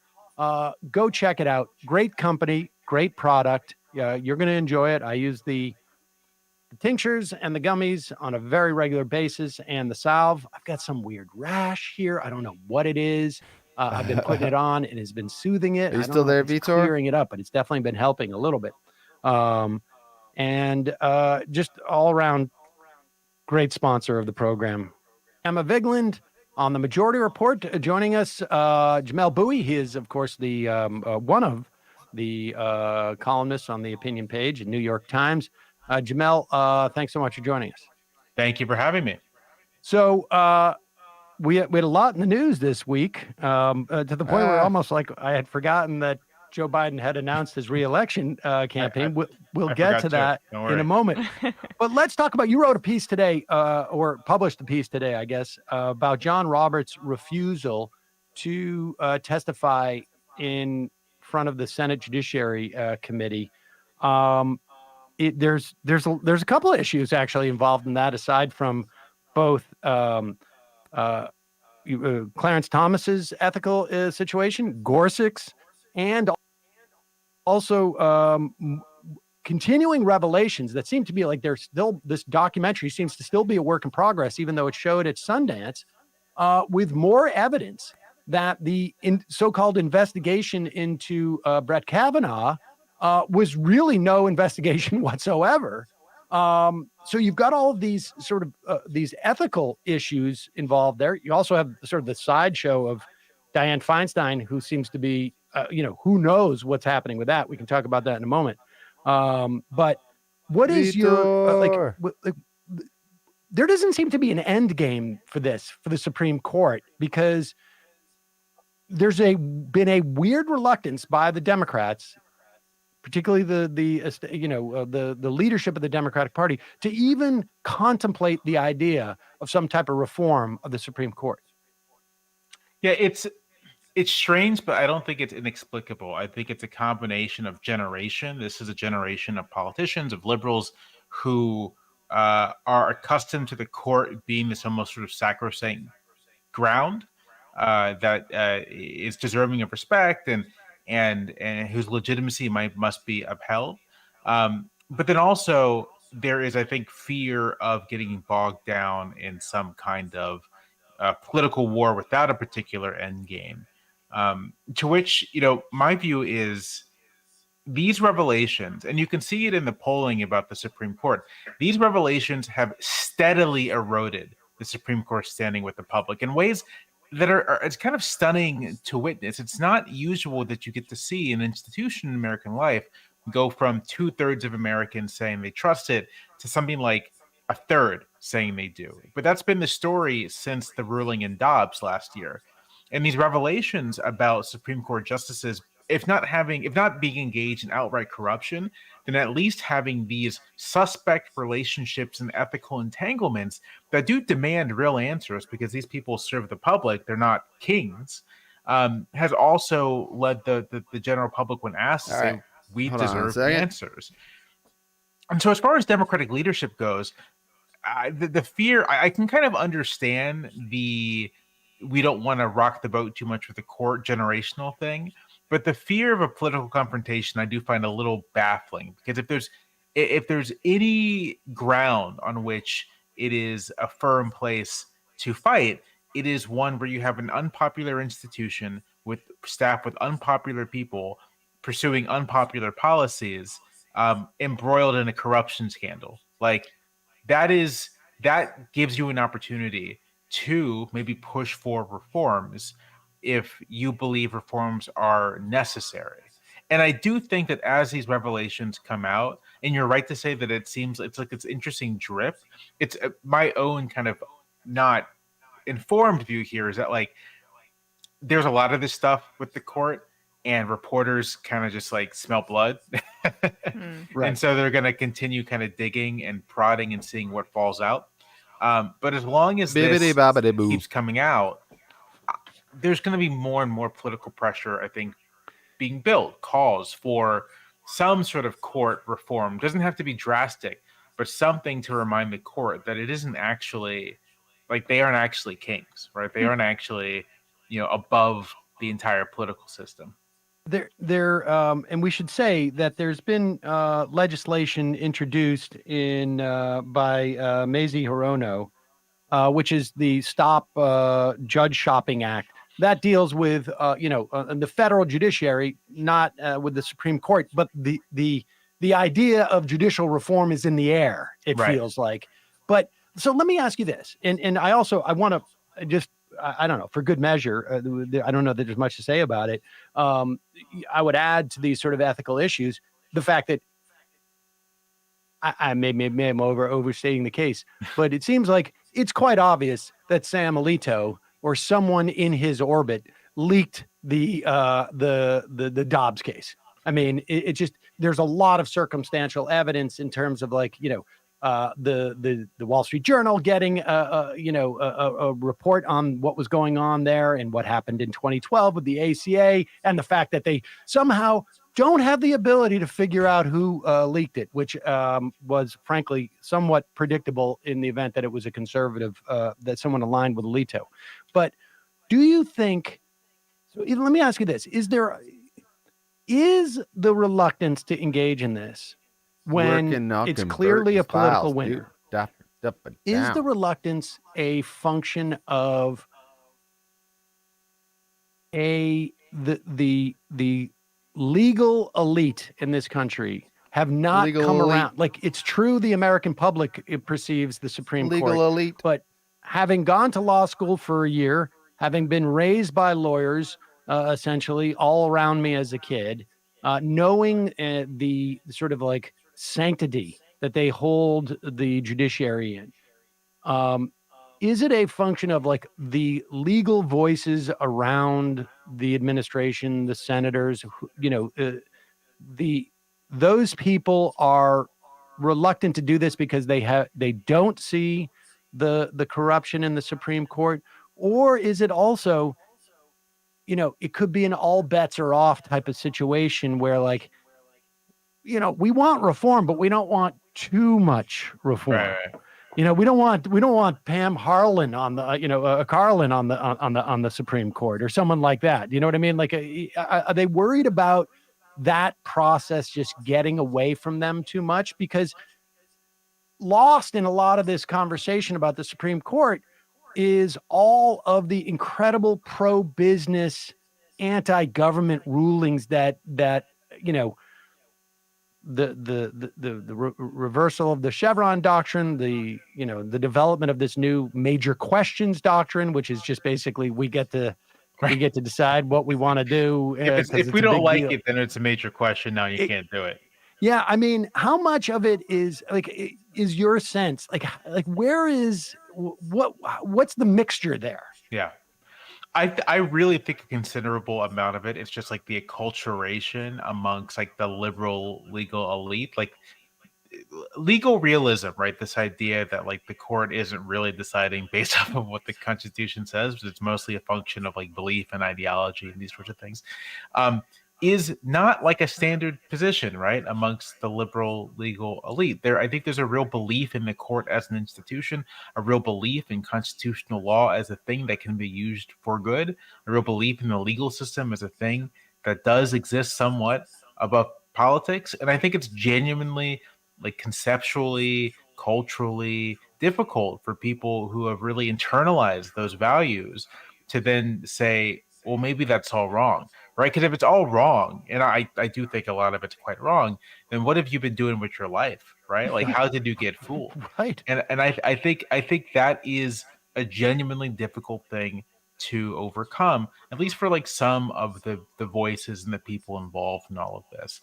I do think there's also a fear of just, I mean, like I said earlier, getting bogged down in a political fight. And I think that an older generation of Democrats and of liberals have a very different conception of political fights than maybe their younger colleagues do. I think their younger colleagues see political fights as being in some regard generative, right? That even if you don't win it, or even if there isn't necessarily like an end game, that is like actually fighting the fight. That's an astute point from Jamal Bowman there.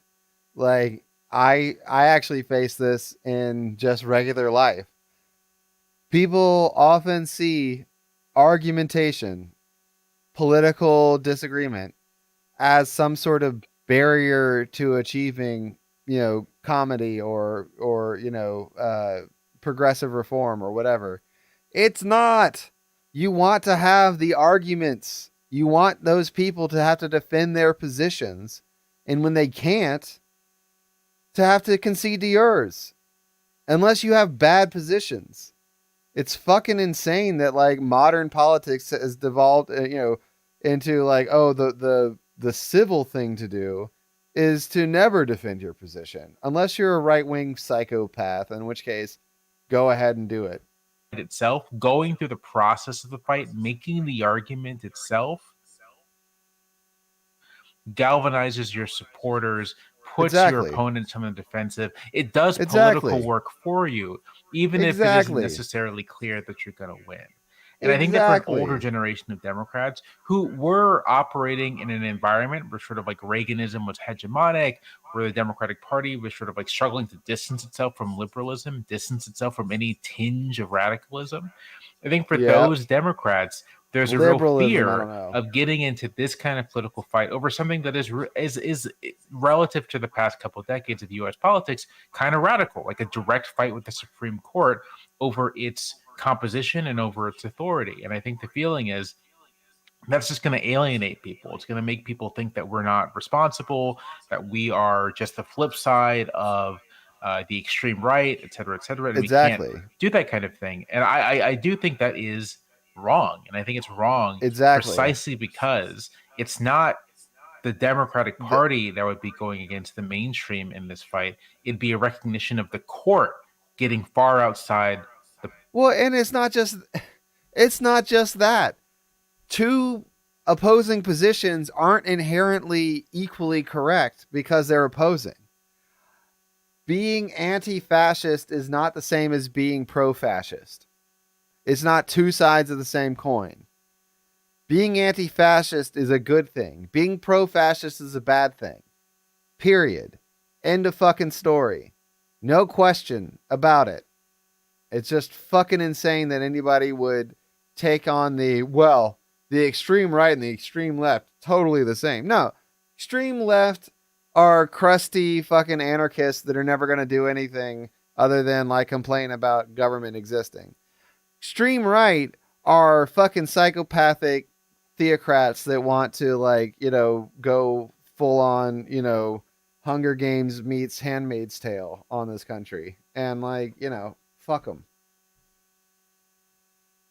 The public and far outside the mainstream, in both in terms of its rulings and just in terms of its behavior. I think I saw a poll this morning that suggested that when you just spelled out what Clarence Thomas did, not even what he's accused of or anything, but just sort of here are the facts of the case to Americans, 2/3 are yeah, that guy should be impeached, because it's just it's obvious to people that you can't do stuff like that. And I think there's a political message you're uber powerful around the kind of commonsensical observation that if you're a justice on the Supreme Court, one of the most powerful institutions in the country, then you can't be friends with billionaires anymore. Sorry. If you want to, get off the Supreme Court. Also, it's possible that his friendship with the billionaire came after the Supreme Court. You know what I'm saying? It's not even you've got to break up with your friends. It's maybe you got to be a little more careful how you choose your friends. And Gorsuch not disclosing his real estate sales, making $500,000 off of a real estate sale that had been languishing for 2 years, but suddenly is he can sell it. It's funny to think if Rupert Murdoch ran our Supreme Court, we'd actually have a better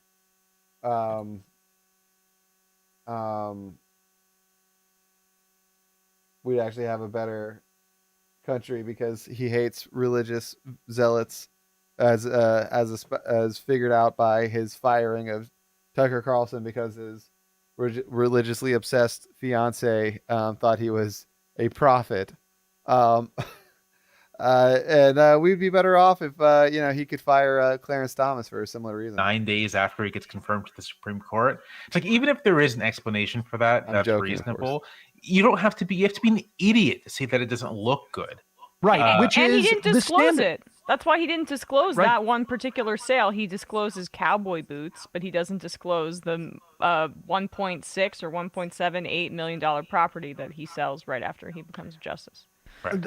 Getting back though to this notion of it being generational, because I mean, and people, I don't know if people remember this, but when Mike Dukakis ran for president, he was running from the label liberal, and not because it was perceived to be too right.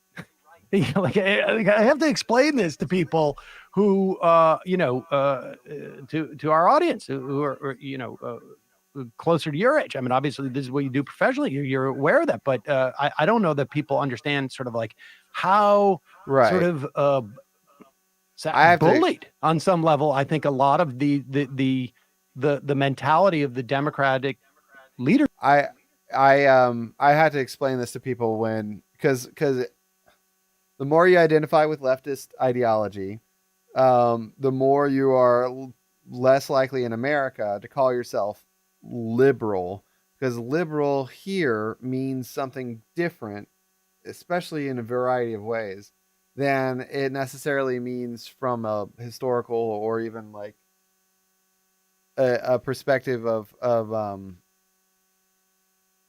really anybody outside of like the left wing. So while in theory, in language, we are more correct, when we like say like, ugh, these, liberals and their right wingedness. Yeah. I mean, that's what it is here too. I mean, like quite literally, that's what it is here. Liberal, neoliberal is the term that most describes that. That best describes it. Liberal here, though, also colloquially will mean different things to different people. A lot of people will call themselves liberal, and they don't mean that they're for minimal state or free market. What they mean is that they are liberal on social policies, so they are pro-gay rights, maybe pro-trans rights, pro, egalitarianism, broadly speaking.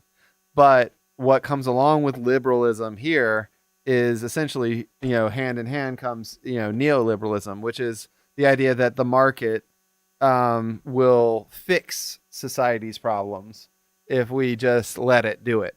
And that, all we have to do is use our buying power to like support or boycott certain companies that are, for or against practices that we like or don't like. And we'll use our military to invade countries that have bad human rights, records and things like that, because that's the liberal thing to do. And leftists, on the other hand, while they definitely believe in, of course, it's the dominant ideology, but the problem is that most people that believe in neoliberalism, because it's a dominant ideology, much like capitalism, don't understand it. It's just the default. So they don't understand it. They don't think about it. They don't know that they believe in it.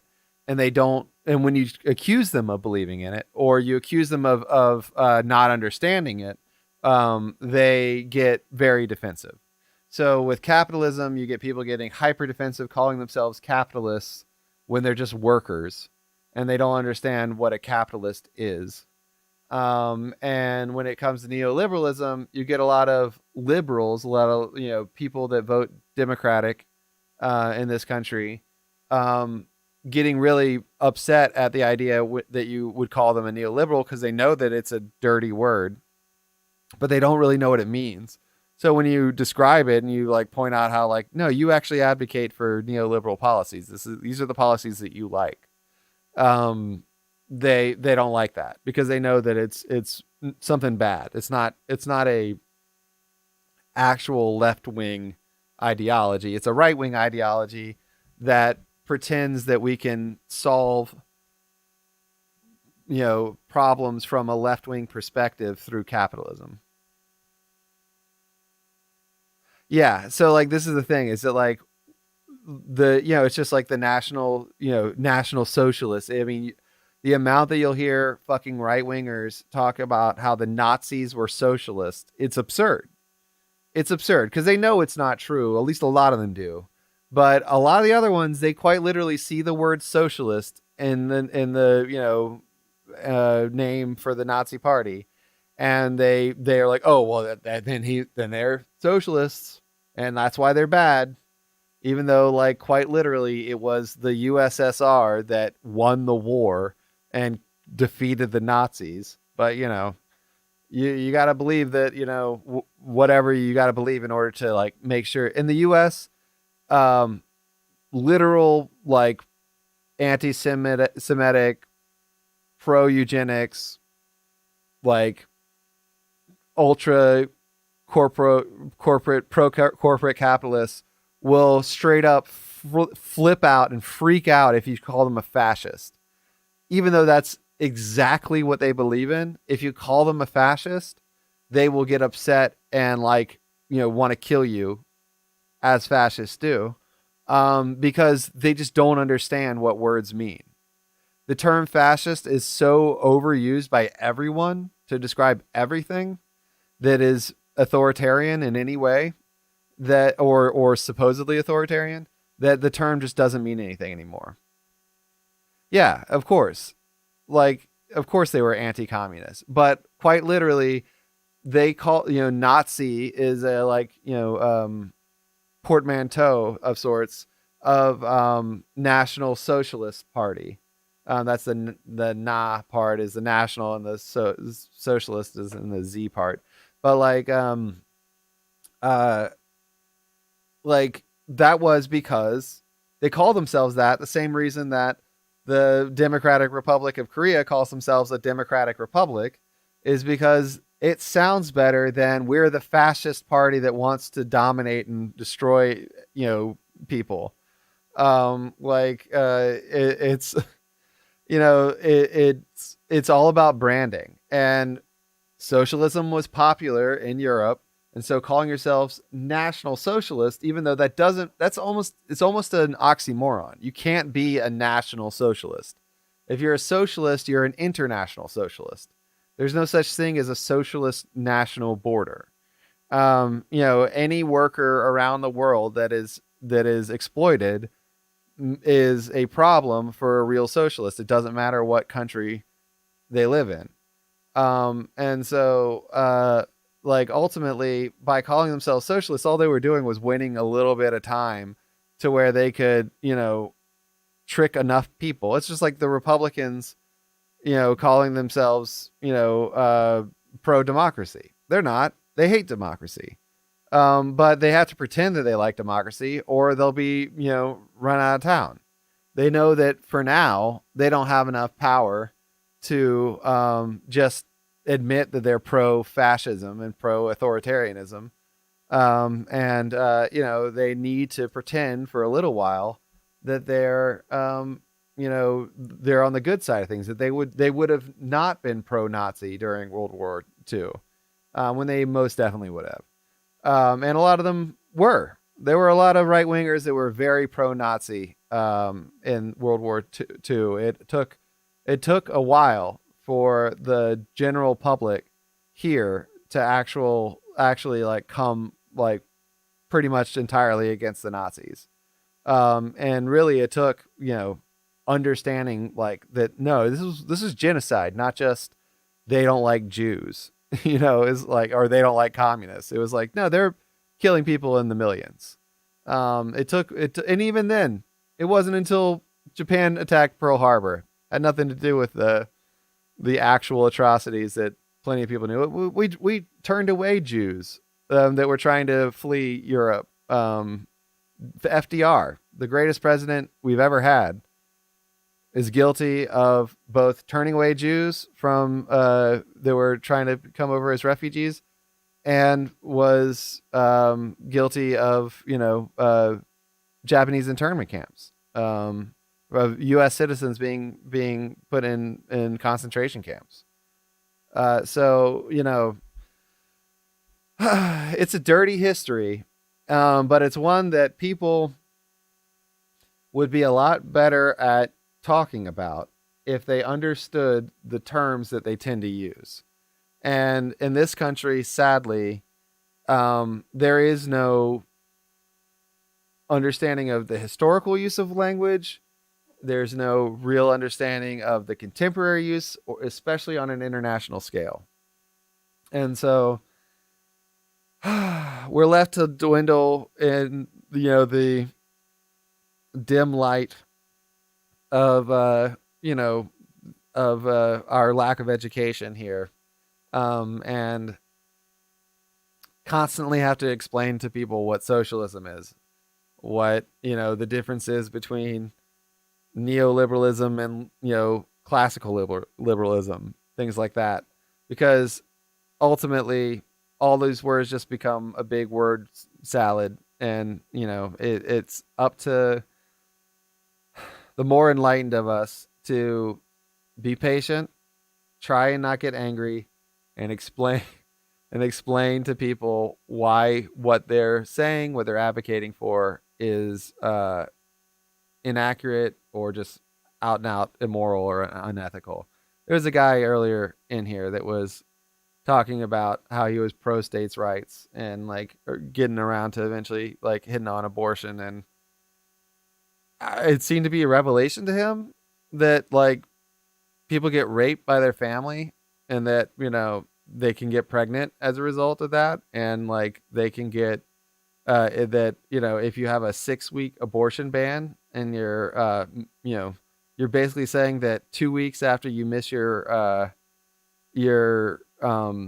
first period, which is going to be the only and first time ever that you are going to have any indication in most cases that you might be pregnant, then you've already run out of time to have that abortion. So you're going to have your rapist baby no matter what. He didn't even consider that was the way that these anti-abortion, states' rights based, laws were necessarily going to function.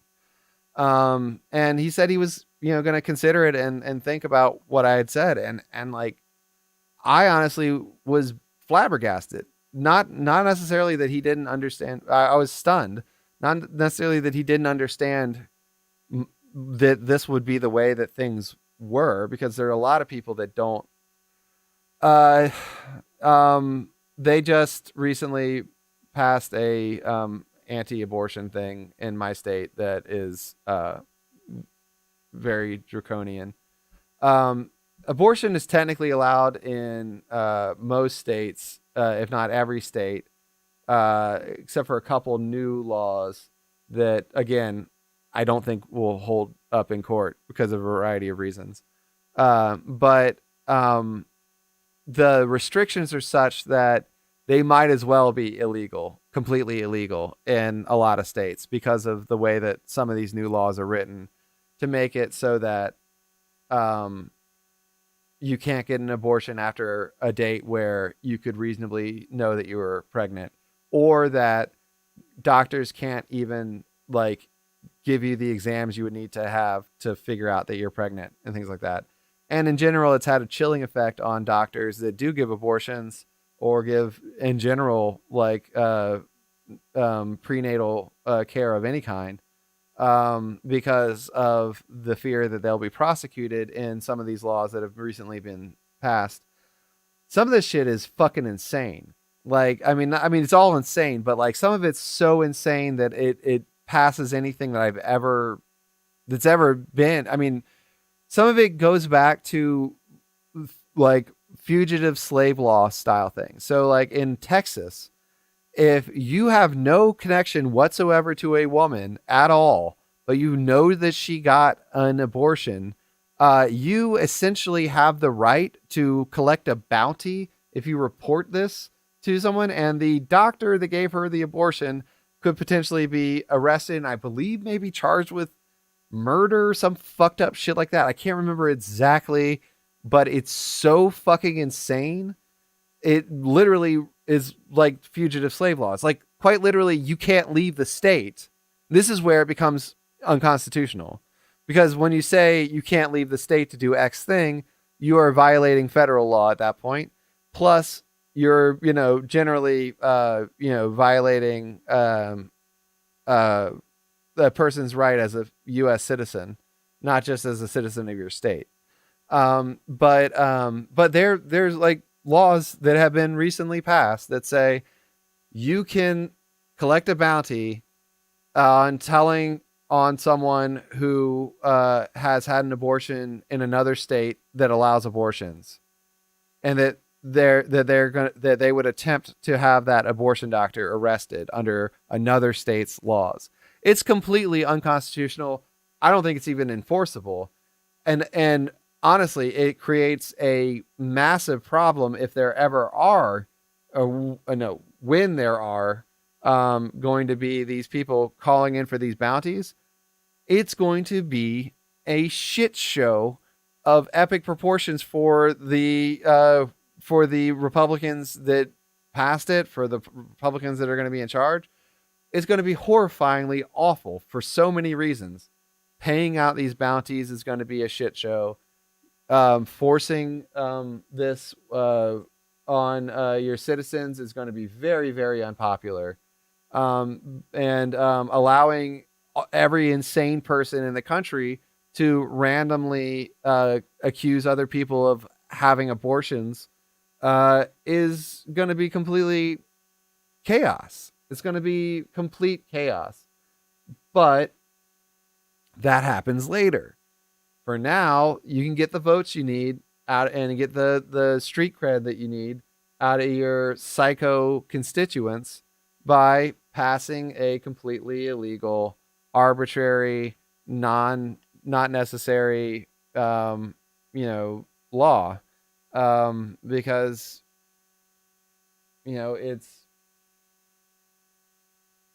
it's just that easy. I mean, it's that easy to trick people into voting for you. So, long story short, sort of, yes, it is somewhat legal in my state, but it is heavily restricted. Of course, the next thing is, there is contraception, because there are psychopathic conservatives that want to go after contraception next. So, it's very much all this is going to come to a head. None of this is good for the Republicans. That's the only good thing about any of this, is that this is all very bad for them, because the majority of people do not like these laws. These laws do not help them in their efforts to be, to win majorities. So because of gerrymandering, because of unfair representation, conservatives have a much larger representation than they deserve. That's not to say that people aren't voting for them. Obviously they are, but ultimately a lot of this stuff is overreaching to the point where I can't imagine they're actually going to be able to come out the other side unscathed.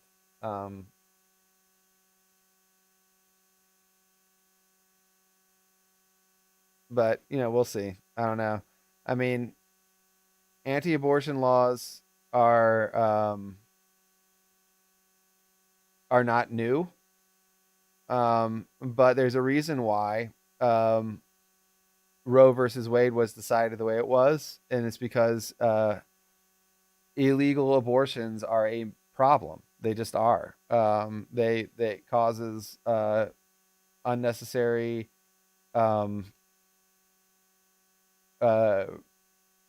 torture to happen to people. And the more people understand that, the less likely it is that they'll just stand by and be okay with it. But I don't know. We'll see. I am frustrated because I am not seeing the file format that I'm.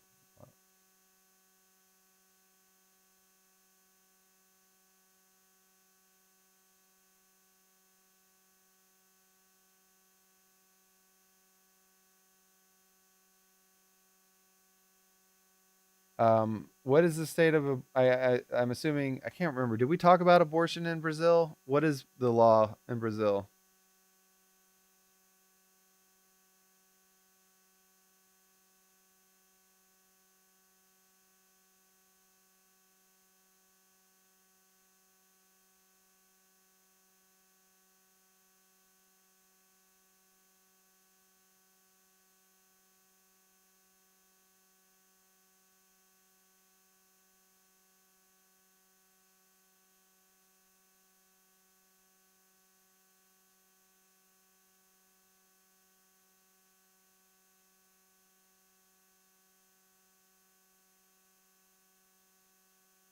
What?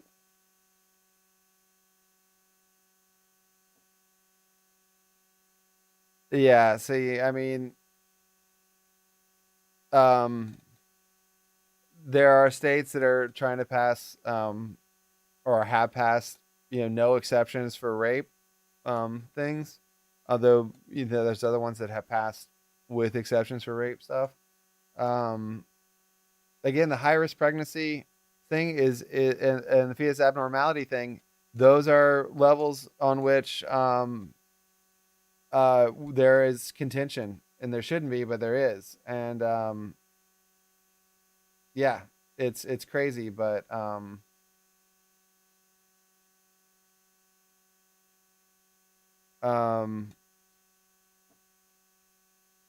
can I not? Sorry, I'm trying to do something and it's frustrating me that I'm not figuring it out.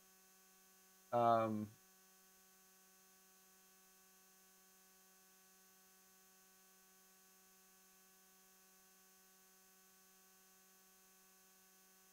hmm. Um, Latin America is only fully legal in Argentina, Cuba, Uruguay, and Guyana. Um, that's interesting. Kind of a smattering of, I guess, Uruguay and Argentina share a border. Is Guyana on the other side of the continent? I think, right? Like it's on the coast, northern coast.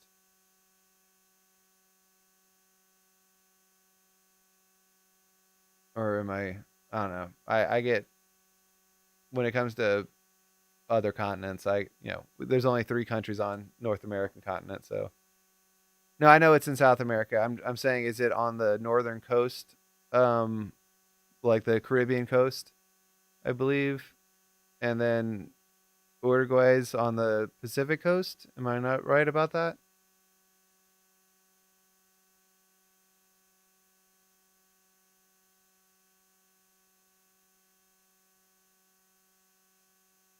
I don't know. Yeah, Guyana used to be a part of a Dutch and then British and then Dutch again, and then British and Dutch and British colony. And I've read a great book about it. Okay, yeah, that's kind of what I thought. That Uruguay is nearer to Argentina and Guyana is north, basically. But anyway, uh, yeah. So Suriname used to be in Guyana, I believe, are right next to each other, and Suriname used to be a British and a Dutch colony that kind of like changed back and forth hands. And there's a really good book about the time period that I've studied a bit about the Suriname colony, because it has connections to where I'm from, Charleston, South Carolina, through a few different people that were involved in the British, colonization of both places. But what's it called? Willoughby Land. Willoughby Land was the name of. Is it still a French territory? They still have a territory in I mean, as it didn't get independence from France.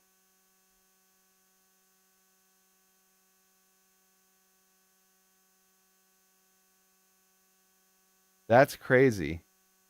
Yeah, so I think French Guiana used to be a part of this colony that I'm talking about as well, but because they're either that or it's just right next door, and that's all. That's the only connection. Um, but yeah, that's interesting.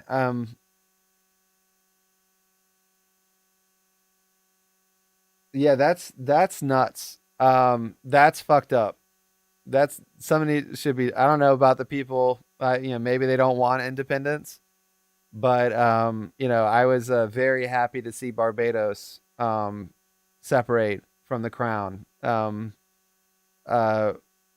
the British crown not too long ago, and Barbados is another place that has direct connections, a lot of direct connections to my hometown. In fact, where I'm from was called by some people a colony of a colony because so many people from Barbados moved to Charleston, South Carolina to found it. That it was often called a colony of Barbados, basically. The Falklands, of course. Of course, I know about the Falklands. That's another roll your eyes kind of thing. I mean, at least with the Falklands, like they physically fought for it in the stupidest, most unnecessary and weak colonialist effort. But like, I'm actually surprised I didn't know that France still had territory in South America. That's quite fucked up. It's fucked up for the British too, but I'm used to knowing the British did that. I guess I knew that the French had territory in the Caribbean, so I shouldn't be surprised that they had it and have it still in South America.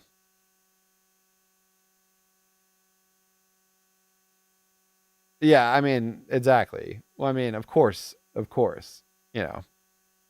there's the functional realities, and then there's the way it should be. The functional reality, unfortunately, is the English won't get their fucking greedy little hands off of just admit you're not an empire anymore, England. Just give it up, let go. I mean, shit, they're about to lose Scotland, Wales, maybe Northern Ireland. They might literally just be the English. Racist English people go England for the English, the same way that like people are like, this is America, America for American first. People say England for the English in England, but pretty soon that might be a lot more literal than they want it to be, because all these British subjects don't really want to be subjects anymore. It seems like very few people buy into all that anymore. Yeah, Puerto Rico is fucked up. Puerto Rico is not the end of it either. You got Guam too. Free Puerto Rico, free Guam. Philippines. I mean, Philippines a little different because of the way that it's operated, but like, they're still basically a vassal state. But like, yeah, free Puerto Rico, free Guam. Full citizenship means you have representation. Period. That's the way it should be. Oh, and free Washington, D.C. Washington, D.C. is a colony right here inside the United States. They do not have representation. They do not get right to governance, right to self-governance, basically at all. They can vote, but their votes don't matter, more or less, unless they're voting for mayor. And like all of their finances are controlled by the federal government. Washington, D.C. deserves to be its own state. Full stop. Same with Puerto Rico and Guam. Although I would leave it up to the people of Puerto Rico and Guam to decide whether they want to become independent or become states. If they want to become states, that should be, their right just as much as becoming independent, because they've earned it. Any fucking colony has earned it. If you want to be full citizens, be full citizens. If you want to be independent, you should be independent. Hell yeah, for free Puerto Rico. Time they were raised in an era where they were just basically trained to be bullied. Right back. And I guess the question then is it your sense that we will not see some type of reform until there is a generational change? I mean, just the what you said about legal realism, when I went to law school, which 30 years ago now, to take a critical legal studies course as an elective was literally the least credit-worthy option you had. Like it was like one of the few things you could do I think like cleaning the library would get you more credits towards graduation than taking a critical legal studies class. And I don't know that that's changed really. Maybe it has to some degree, but what does that generational change? I would imagine there's something akin to it happening within the institution of law school. But do we have to wait for that? I mean, do we have to wait 15 years and, like watch the Supreme Court essentially dismantle the administrative state? So I think we may have to wait for generational change, although you never know. I mean, things can happen so rapidly in terms of how conditions on the ground change, how the politics of something change, that even without generational change in like the leadership of the Democratic Party, you might see action, in the next couple of years. But assuming that it's just going to be a steady drip of revelations about how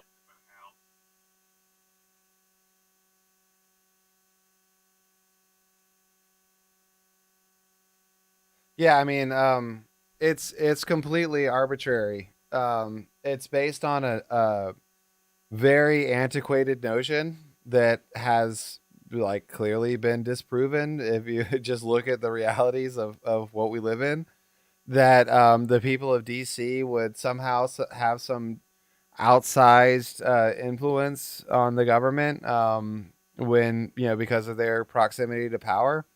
The reality is not the case. I mean, the people of DC are frankly mostly black and relatively poor, with the exception of like this like political elite class, but they don't mostly live in DC. They live in like Virginia, which is, the state that, one of the states that surrounds DC. Ultimately, the fears of a DC that is dominating the United States is, belied by the way that, like, in reality, what happens is that very rural states with almost nobody in them get outsized representation, and places like DC with a massive population, larger than some states, some entire states, many entire states, in fact, that have full representation, more representation than other states with larger populations. By default, they have more representation. Like they manipulate our system, in ways that the only reason why anybody would consider it less fucked up than like what DC might be able to do is because you like what they vote for, because you're a Republican. You like the fact that they vote for Republican-y things. out of sorts the court is in terms of its ethical the federal districts behavior. I do think it's the idea that in a democracy, the core like place of your institutions should be bereft of actual democracy is anathema to the very concept of the democracy. Like, democracy only works if the idea behind it is that you trust more or less the will of the people. If shouldn't matter where they live, if they are a member of this, body politic, then they should be, given representation in a democratic republic. They should be given the right to vote in a democracy. They can vote, but their vote doesn't matter. I mean, but like, it should matter. And so like, absolutely. Like, I mean, they pass referendum. Right now, cannabis would be legal in the District of Columbia if they were self-governing, because they passed resolutions to legalize marijuana and cannabis in the District of Columbia. The federal government has stepped in and said, no, you're not allowed to do that because we're in charge. That wouldn't be the case if they had representation. It's if they had full rights, and so ultimately, it's anti-democratic. It's anti-human rights. It doesn't make any sense outside of the reality that it exists in, which is that the only real reason why anybody is against these places getting the right to vote, yeah, there's some racism there, but like to a great extent, it's that we don't want to create a new place that would by default likely vote against us. So as long as there's more than 2/3 of or more than a third of the body, the people in Washington, the representatives in Washington are Republicans, these places are probably not going to get representation the way they deserve, or even the right to any kind of self-determination, because that would mean potentially votes going against Republicans. I don't know.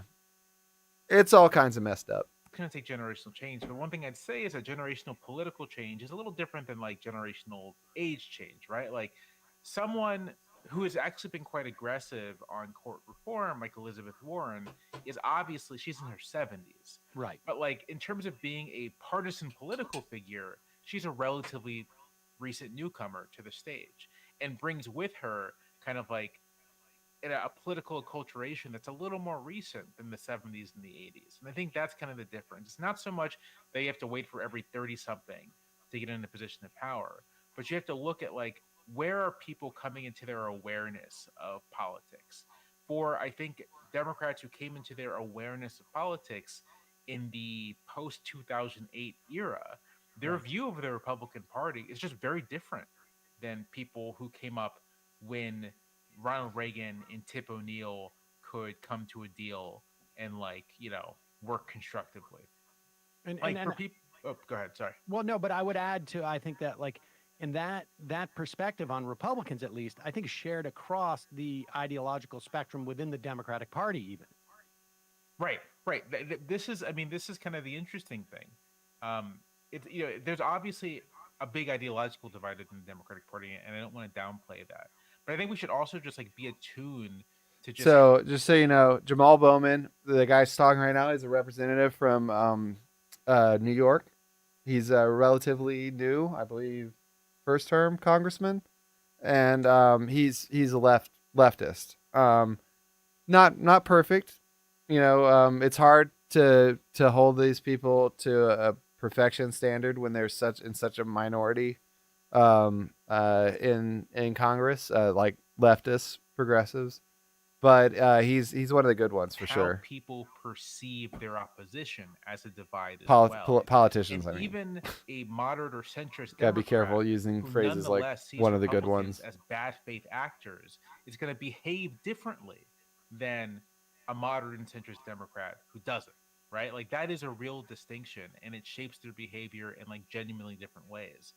And so it's not even, again, it's not a question. I don't think it's necessarily a question of when the Democratic leadership is replaced by 30-somethings and liberals and progressives or whatever. Like, I don't think that's necessarily a thing that's going to happen anytime soon. But they're very. It's got to happen at some point, man. Distinction amongst Democratic 30-somethings are not that young. Among those who basically have a clear memory of the 80s and 90s, and those whose politics really stem from the 2000s and 2010s. And I think the latter group is going to have a much larger appetite for challenging something like the Supreme Court than the former group. You would think just even like introducing, we're going to have a code of ethics and come up with some, you know, relatively, even if it's, just some board that could actually just even make a pronouncement, never mind actually enforce it in any way, but simply make an adjudication so that there is some objective standard as to like, this person's ethics are bad. Right. Like it can't be, I would imagine that would be the first thing that we're going to see is some like sort of, both limiting the jurisdiction if, Democrats are in a position to do this, limiting the jurisdiction of the Supreme Court on certain topics, and also creating some type of ethical standards that are at the very least we can post on the bulletin board so that there continues to be more political pressure. Because, John Roberts can sort of, his legacy in his mind is still protected because this is just liberal newspapers saying that it's wrong to take money from a billionaire or sell your property to someone who's coming in front of your court. But so let's talk about something else that happened this week. This is a big week for Tucker Carlson. he is no longer on Fox News, and I think you mentioned the idea of the value of losing fights, which was something that I think, and you were sort of part of that nascent blogosphere, or at least 15 years ago or so, and that was a big cri de coeur, if you will, of that blogosphere. It was like Democrats need to lose fights because there's value in engaging in the fight. Right. The other big thing was just sort of like, That's a very good point. how do we? The media was structured in such a way at That's that time that Fox that's really something that had a tremendous. I mean, again, it's not that difficult to understand, and yet you have to explain it to people. Like, the fact that you're not going to win doesn't matter. What matters is that you stand up for what's right. Eventually, people will start to agree with you when you stand up for what's right, and you explain to them, you get the opportunity to explain to them why you're right and why it doesn't matter that the majority or that the ruling party or whoever disagrees with you. I mean, making your point doesn't mean that everyone is going to agree with you right away. It means that you have a perspective that is worth examining. And every time you have an opportunity to put up a bill, every single time, just for example, every time that a pro legalization of cannabis bill went up over the last 50 years, it had done some good towards eventually achieving whatever 36 states now having some level of legal cannabis. I mean, ultimately, the longest journey begins with one step. Like, everything has to start somewhere, and when you want to fight for things that aren't popular yet, but are the right things to fight for, you start somewhere. That's what Republicans have known from the get-go, is that, like, it doesn't matter that you lose or that you're unpopular. What matters is that you're on the path to achieving your goals. And, politics is a long game and a short game. So you got to play them both.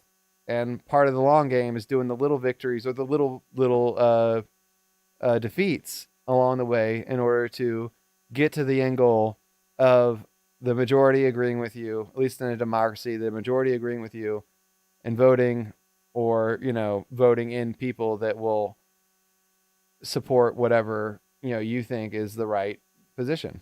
the impact is still so big simple, today. and yet you have It to has a explain it to different people. impact than it did then. Then it was a gateway to sort of like ABC News, essentially.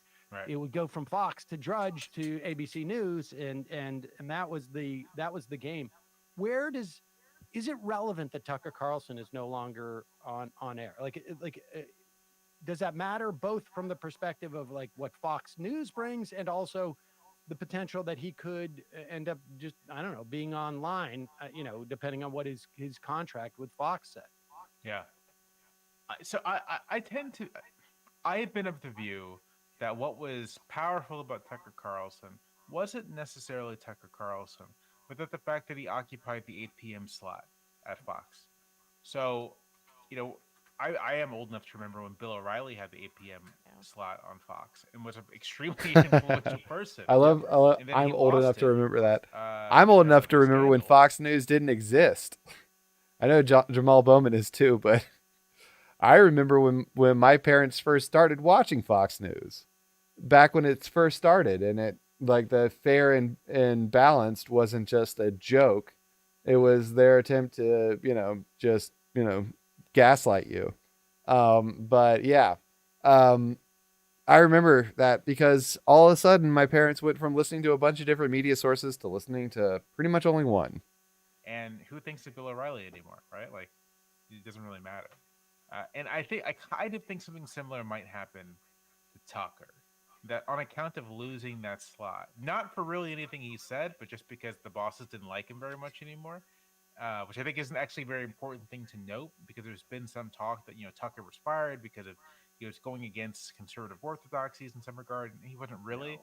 But then he wasn't fired for that. He was fired because I think Murdoch thought his wife wanted to be with him.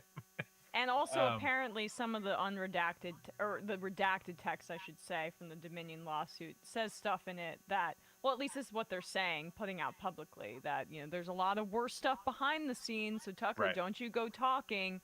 I don't know what to believe in that way, but sorry, Jamal, go ahead. No, but I think it just to emphasize it, like, he was fired for basically internal politics, not so much for what he was saying on air. But my inclination to say that Tucker actually does kind of fade away a bit. To the extent that he doesn't, it might be because he did happen to make himself into something of an avatar for like that particular MAGA and nationalist perspective. But again, it's an 8 p.m. slot at Fox, and even then, it's not what it was. I think on Friday, Tucker's last broadcast, he brought in like 2.2, 2.3 million viewers. Yeah, I've heard this. I've heard this argument before.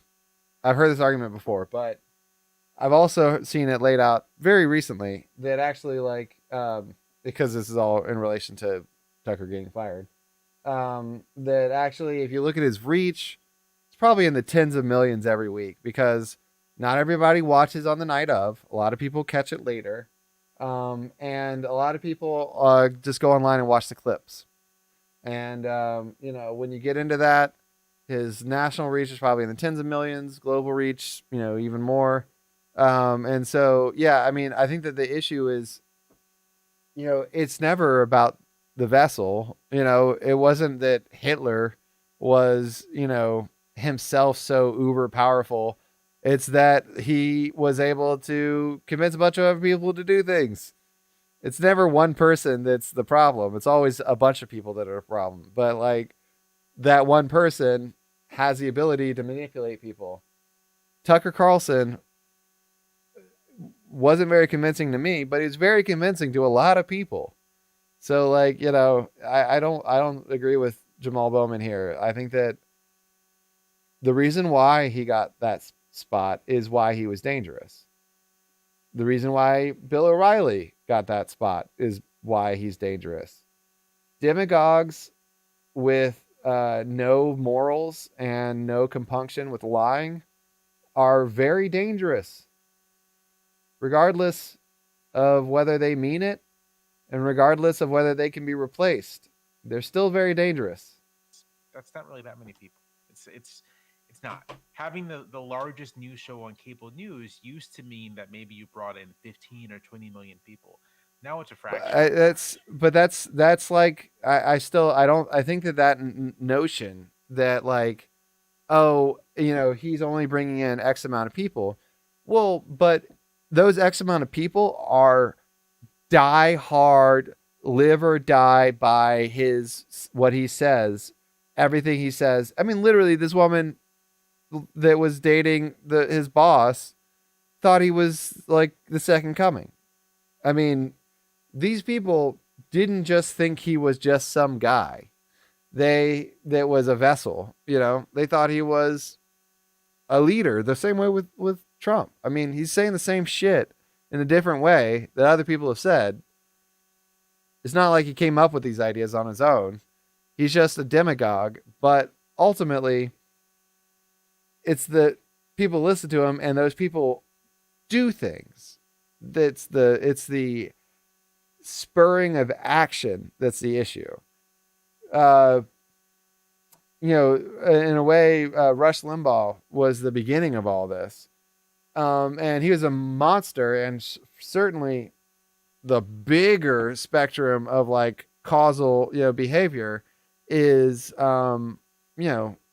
definitely on his shoulders, and we shouldn't disregard it. But there are people that like deserve more direct culpable blame for things like, bomb threats being called into children's hospitals, like Matt Walsh, who went out of his way to make one particular children's hospital a target for right-wing extremists. And like, those people with their platforms are very specifically and acutely dangerous people that can cause direct violence against people. It's not just he's a vessel for a message. He can cause people to behave in certain ways, to do certain things, if he uses the right language to instigate it. You know, it's the same thing as the shouting fire in a theater argument, except for the theater is an insane asylum, and you're shouting, you know, they're cutting off your children's genitals instead. You know, And to the extent that it's powerful, it's because of repetition, and not necessarily repetition throughout the broader media infrastructure atmosphere, but through conservative media. So Tucker would be repeated in all kinds of other conservative publications, on conservative radio, and conservative podcasts, but not necessarily anywhere else. And in the absence of that amplification, I'm skeptical of how much reach and it influence. entirely depends on whether or not Tucker Carlson chooses to retire, essentially, or to continue his influence. Bill O'Reilly was similar. Tucker Carlson has the capacity to be much more impactful than Bill O'Reilly. I think once Bill O'Reilly was out, his influence had waned a lot more than Tucker Carlson's had by the time he was ousted. I would say that Tucker Carlson, if he so chose to keep himself involved in politics, could be still a gadfly at the very least, if not a much bigger problem. But my guess is that he does not give a shit about any of this. He'll put up a little bit of a fight for a little while because it's like about saving face, and then he'll just, you know, retire into his hundreds of millions of dollars and be fine. Influence Tucker Carlson's going to have going forward. Yeah, I agree with you. But I for him, but for the value for Fox, I do think there is somewhat of a loss, at least temporarily, in that he was a connective tissue or a filter. Yeah, I mean, this is what I was saying. 4chan, 8chan conspiracy theories. Literal white supremacists were like, "Oh, this is crowd online. This is the guy to listen to." A broader to. audience where like the halls of power are Fox News and the Republican propaganda machine. So it was that he saw that differently than Ingram or Hannity, right? Right. And I for the purposes of like Fox being as effective, I don't know, man. Laura Ingram's a fucking psychopath. Having that, it might be at least a temporary loss. Laura Ingram's is monster. I think that's right. I think that's right. I think that Tucker was at least influential enough within the conservative world that he could also be exert a pretty powerful disciplining force on Republican politicians. Sorry, my Siri thing just went on Republican politicians. So that also matters. It matters that there's not someone there who necessarily, if they put your face up on prime time and yell at you, it's gonna get your voters angry and force you to react in some way. So I don't know. For me, it's hard. It's hard to predict and say going forward what is going to happen with Fox, what is going to happen with Tucker. But I would caution, at least for people who think Carlson is like some 800-pound gorilla of American politics, I would caution people and say that consider actually that his influence is much more a function of Fox's stature than really him at all. Yeah, right. I mean, Glenn Beck is still out there. He's making plenty of money with the Blaze, but it's not what it was when he was on Fox. Bill O'Reilly still that's has a fair his thing. point. But it's not what it was. But see, Tucker Carlson's 20-minute video that he put out, got much better numbers supposedly or views on Twitter than what we saw on Fox News the other night. But those things are not. Those things are just simply not. They're apples and oranges, and he could keep doing. They are apples and oranges, but he still has a platform. I don't know. We'll see. All right, let me look. This.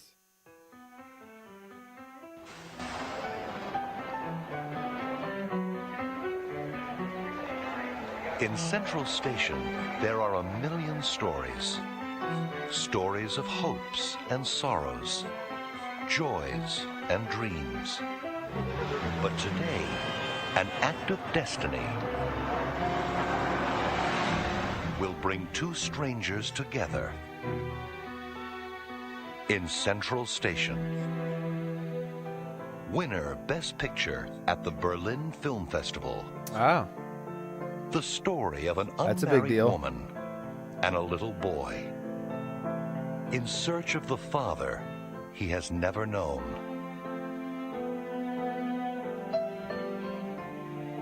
Together, they will share a journey.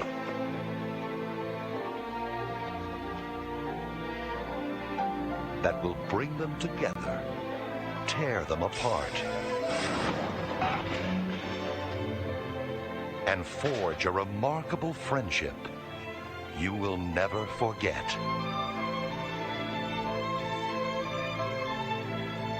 From the Academy Award-winning producer of The Garden of the Finzi Cantinis and Black and White in color, and starring the extraordinary Fernanda Montenegro, winner of the Best Actress Award at the Berlin Film Festival. There you go. Central Station, an unforgettable emotional experience from Sony Emotional for Pictures sure. Classics. Looks like it'd be. I'm a big baby. I cry easily at certain things. Other things don't faze me at all. But I can see myself crying at that. And so does his mom get hit by a bus? Is that what I'm supposed to take from the beginning of that? That seemed to be what it was being implied. But it's unclear to me. Yeah, that looked really good. I'm gonna make a list and write all this down so that I don't forget any of these. But yeah, I want to we should do a movie night. Figure out I don't know if you can do the Amazon. I think anybody could do it. I'm not positive, but if I set up an Amazon Prime watch party one day, I hope we can watch some movies together. I don't know what from Brazil is on Amazon Prime, but if I can find something from Brazil. Oh, speaking of from Brazil, have you ever seen The Boys from Brazil? It's not a Brazilian film, but it's about clones of Hitler. It's a great movie if you've never seen it. It's about, obviously I'm sure know that lots of Nazis moved to Brazil. And it's about it's a fiction, obviously. Sci-fi fiction. It's a letter writer who works at the Central Station who befriends a boy and helps him find his father. Okay. There was a shot where, oh yeah, Boys from Brazil. Isn't that great? I love that movie. It's ridiculous and I love it. Gregory Peck is Mangala. Fucking awesome. Anyway, yeah, so that's interesting. For whatever reason, the way that they shot that, or whether they cut that scene in the trailer where he's standing out there and like he's looking at another woman, not the main actress, but some other woman, and then like a bus comes and like he's crying. It looked like it was cut to like he saw her get hit by a bus or something like that. And then I guess that what it is that was the person who sent him on the bus ride, and then he met this woman all on the way. I mean that's my guess. I don't know. But yeah, I'll go watch it. I mean if I can find it. Some of this stuff's might be hard for me to find because if it's not available on a streaming service I have access to, I might have to wait a little while. But I can get it. I have my means of getting films that I can't get otherwise. So I can watch all of these, but it might just be a little bit of time before I can get to some of the harder to find ones. Yeah, we should do a movie night or movie day at some point, so that we can chit chat.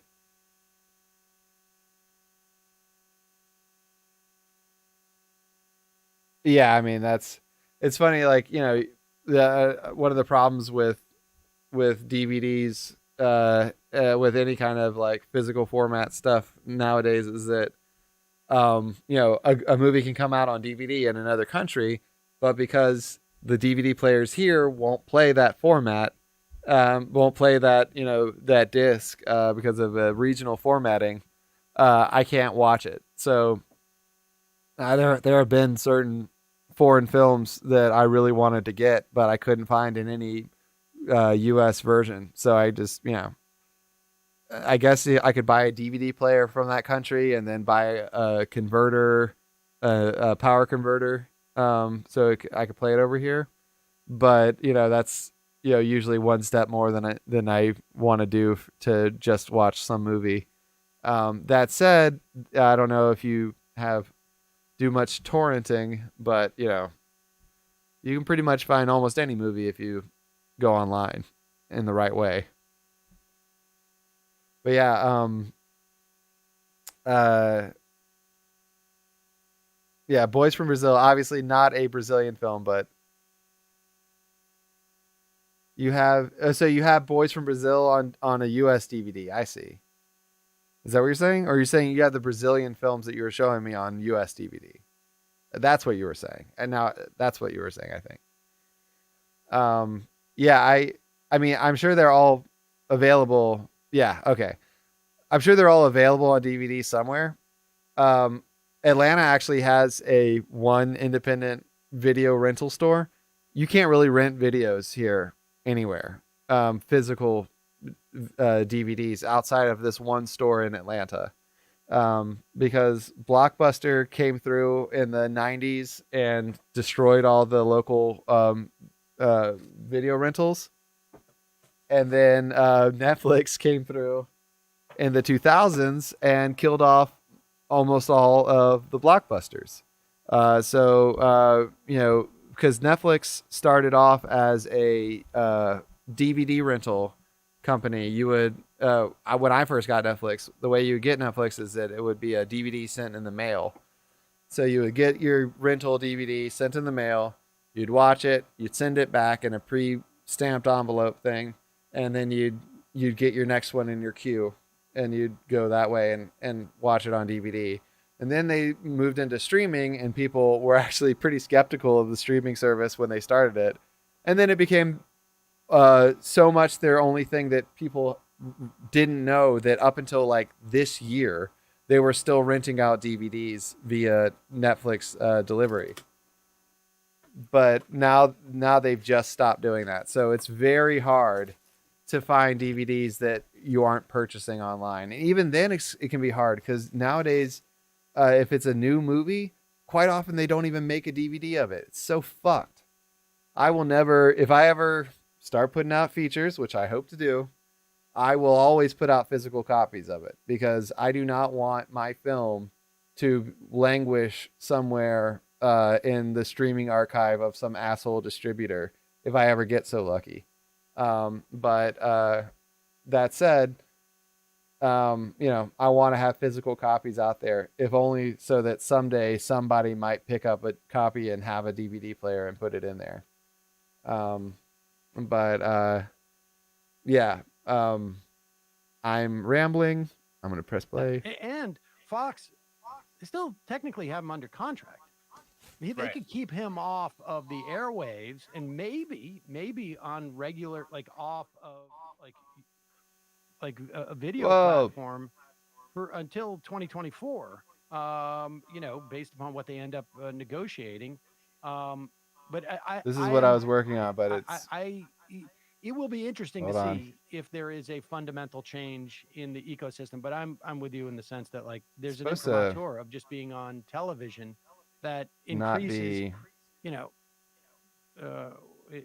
If we're having the same conversation on ABC News versus so this on, is supposed to on the Majority Report, it's be going to transparent background there, and not because of what we're saying, but yeah, that's interesting. I didn't see you wrote something. 1 second. Let's see. I know that there are still DVDs and VHS stores in the U.S. There are videos on YouTube of people visiting. Yeah, there's a few. Oh, someone just do something? I just totally missed whatever that was because this is blocking my view. Oh, 1 second. I'll try and fix that later. Ooh, that's sparkly. Yeah, there's a few. I mean, like there's literally a documentary out now on Netflix about the last Blockbuster, which is the irony of it, that it's a documentary about the last store that they basically put out of business. Yeah, there are a few local video stores here or there, but they are very few and far between. It used to be every town had at least one. Now they are very hard to come by. They still exist, definitely, but just like music shops, they've run into the realities of streaming, and streaming has eviscerated the industry. It just has. It's just the way it is. The reason why you see videos about it is because people like find it so unique that they can still go to these stores in certain places. And I hate to even raise this, and maybe you're not even aware of it, but Steven Crowder also had some problems this week. I did see some of that. Yeah. And it's interesting. Like, it's just, it is interesting. Do you know who Steven Crowder is? I wonder what is indicative of like the right-wing media system just sort of seems to be, there's no, for years, Rush Limbaugh was like this tentpole. And even like Fox got some of its juice from Limbaugh. So he's just talking about Limbaugh being a tentpole. So you might not know who Rush Limbaugh is either. Rush Limbaugh was a right-wing radio demagogue who had a nationally syndicated radio show on AM radio, which is like mostly talk radio. It's the less quality but higher reach radio frequencies here. AM and FM are the things that we have here. Anyway, so he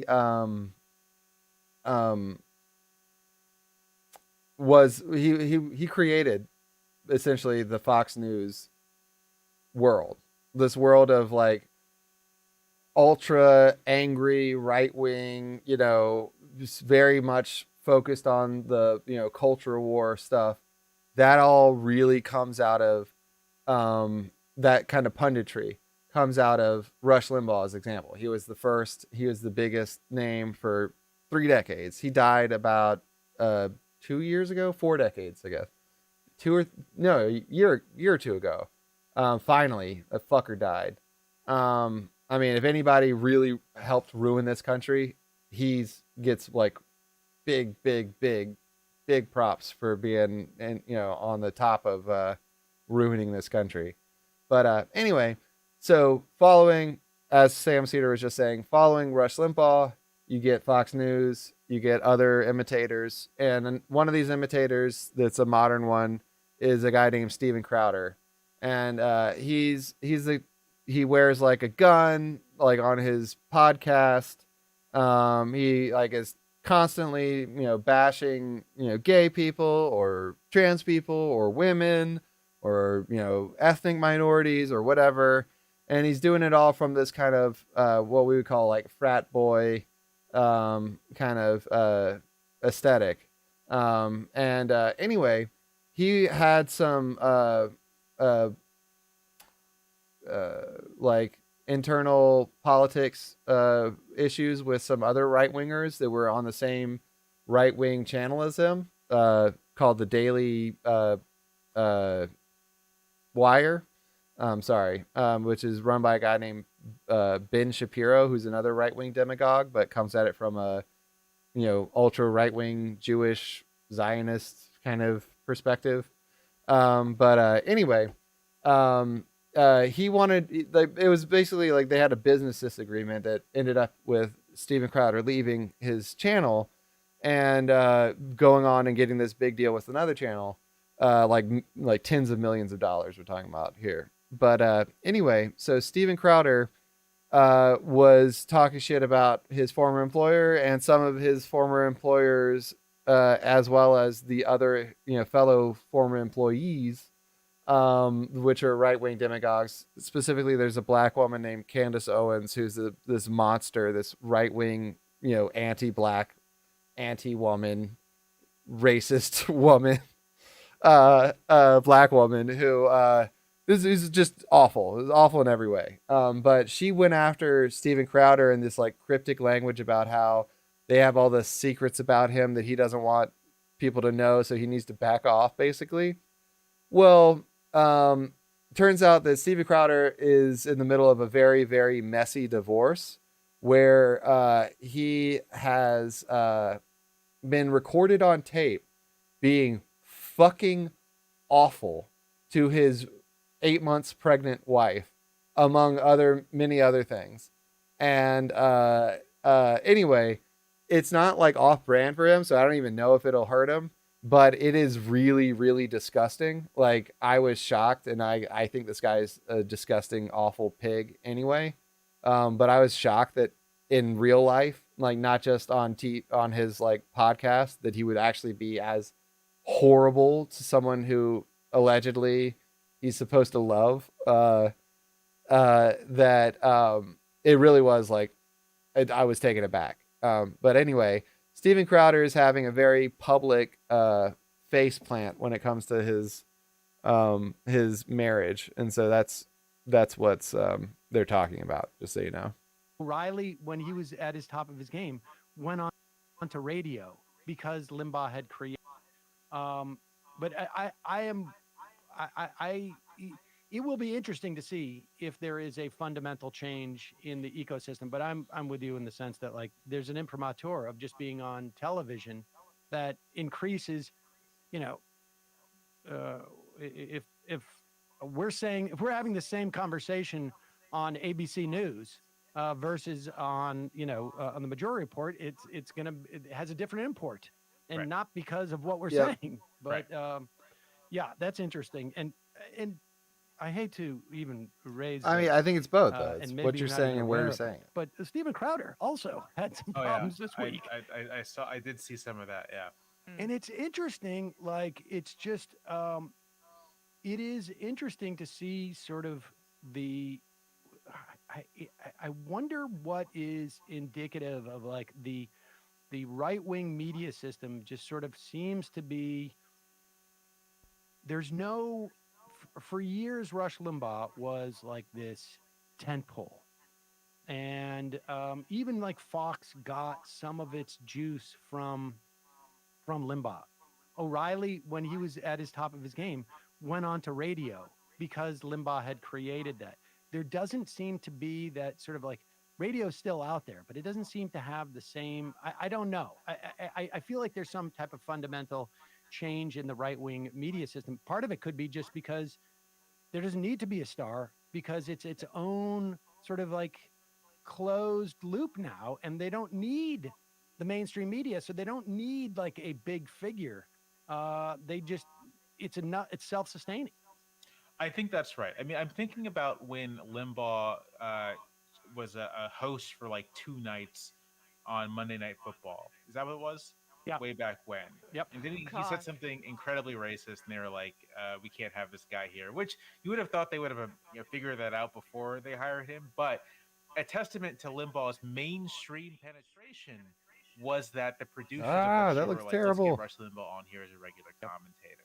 And that you can't imagine, you cannot imagine a mainstream, not even news, but sort of media organization reaching out to say Ben Shapiro and saying, "Come be a regular commentator."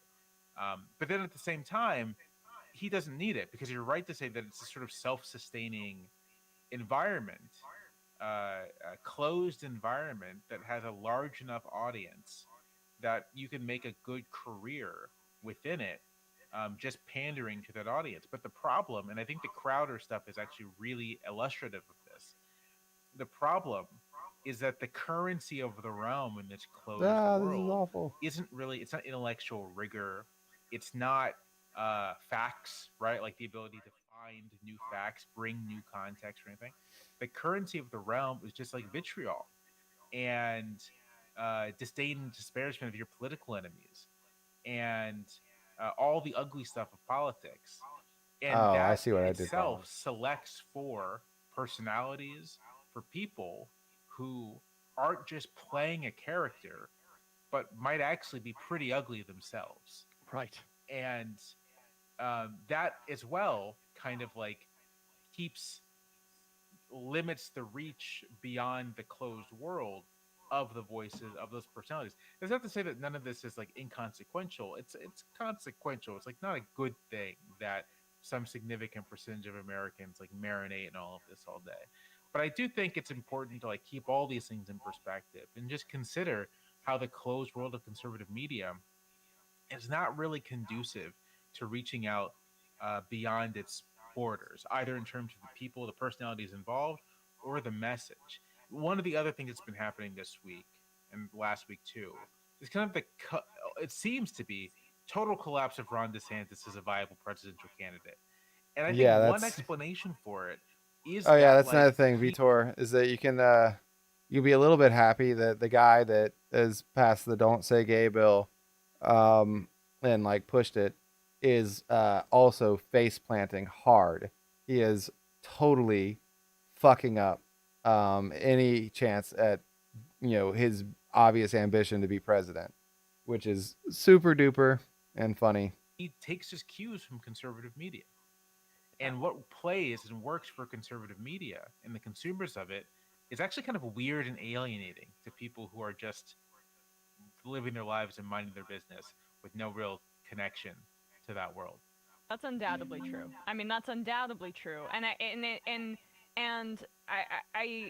think it's the political ramifications of it have never been as close in proximity as the dynamic that you're describing here with like just right-wing political media, because they're all just talking about trans kids and banning gender-affirming care and book burnings and or bannings, I should say, whatever.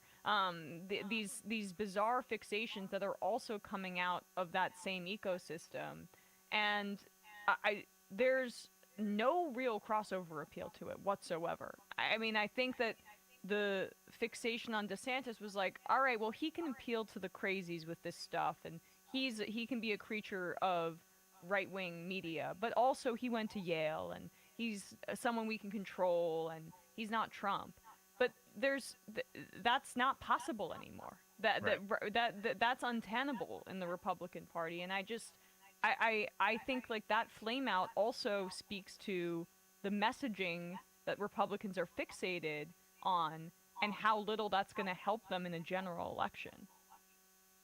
Yeah, no, I think that's right. I think that's right.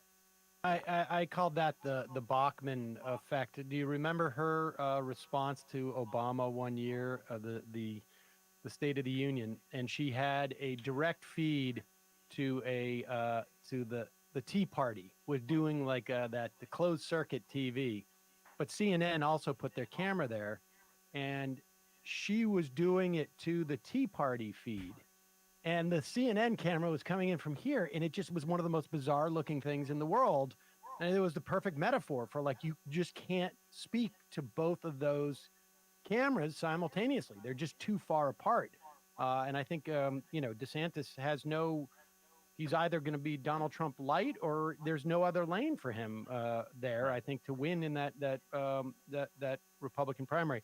All right, let's just, briefly, I don't know, how much there is to say about Joe Biden's announcement this week, and I guess almost equally as well, not quite as relevant, but relevant at least in terms of the Democratic primary, is Bernie Sanders saying that he's not going to run. I don't think there was an expectation that he would, but it sort of was like maybe a capstone on some level of the idea of a material challenge to Joe Biden, at least within, the Democratic, the sort of broad definition of mainstream Democratic Party.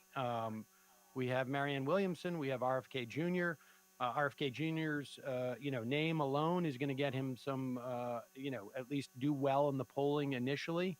But what's your sense of this? I mean, it's, you know, broadly, it just seems like people are nervous about Biden's age. Yeah, I think in terms of challenges to Biden, I think it's sort of two things. I mean, that's Biden's biggest fucking problem with everybody. Nobody that's pro Biden likes the fact that he's so fucking old. Like, it's just a fact. I mean, who would want a fucking 80-plus-year-old president ever, unless they had to have it? I'd want Bernie. But that's because we need him. To think about. One, you're right, Biden's age. I think if you were 10 years younger, no one would either. There wouldn't even be these kind of vanity challenges. It would just be a foregone conclusion that he's going to win renomination without any touch of a challenge. So I think the age thing is there as well. I think, the fact that Kamala Harris is not necessarily the most popular figure amongst Democrats, or at least among sort of Democratic elites for that matter, also makes people kind of nervous. Like, is she going to be a drag on the ticket? Like, what's really going on with that? I think the other thing, so we're all kind of accustomed to thinking about the Republican Party as not really having All right, like, Vitor, I'm assuming you've gone. other than what can be offered. Seems by Trump. like I'm and so, alone. part of I the can't issue tell. There is that, like, if not Trump, then who is actually going to be the one to take the reins? And I actually think there's something of a similar issue in the Democratic Party that, beneath, barely beneath the surface is this, as we've kind of been talking about, this generational conflict, this ideological conflict within the party. But there's not really like any clear standard bearers for either sides of that. And there's no like presumptive leader of the Democratic Party should Biden leave the stage. It's all sort of open and contested. And I think there's enough nervousness about winning a second term, about keeping Trump out of the White House, that kind of the general unstated consensus is that, all right, Biden's been doing a pretty decent job. Let's just go with Biden. Let's just like keep going with Biden, because that is the thing we settled on in 2020, and that appears to still be working. And if it isn't him, then who is it really going to be? Right. There's no other anyway? options. That's, I mean, like, largely there's no other options. In terms of, there may be policies of, some of the issue-oriented candidates that are running that I like more, but they don't have an opportunity. There's no evidence at all that they can win, never mind the Democratic primary or the general election. There doesn't seem to be, not only does it not seem to be like sort of like anybody on the bench to be a younger Biden, as it were. There doesn't seem to be anybody like on the bench yet, or who's like considered the titular leader of the progressive wing of the Democratic Party. I think so. If Biden loses, obviously there's going to be like open warfare, right? But if Biden wins, and there's at this point, it's like 50-50. He could win, he could lose. It's hard to say.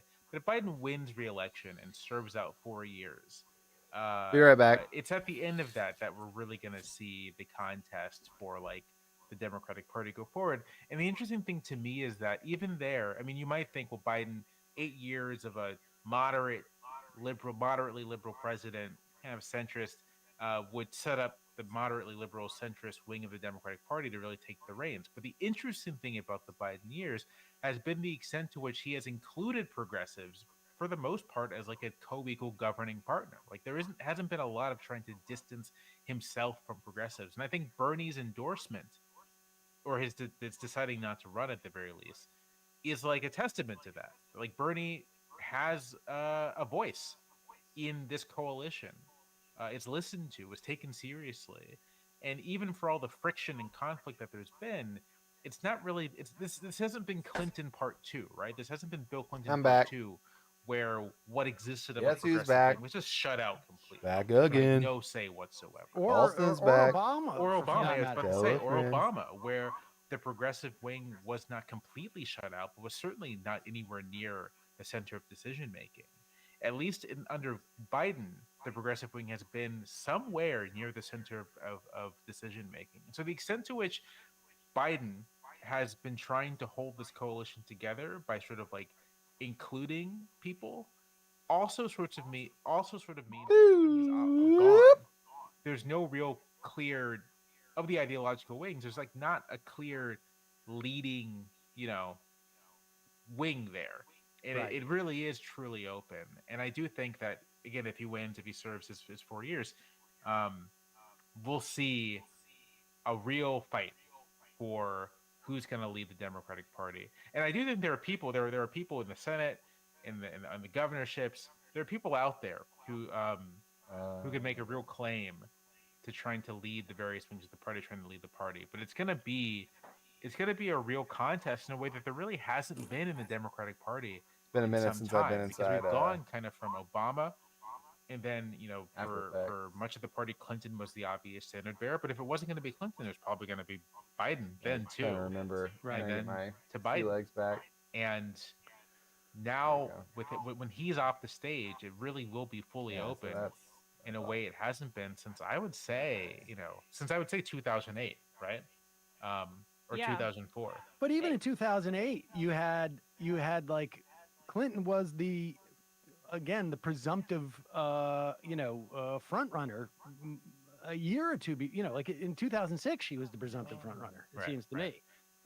And so but I guess we'll see. Jamel Aboui, always a pleasure. Thanks so much for coming on. We'll link to your last couple of pieces in the Times.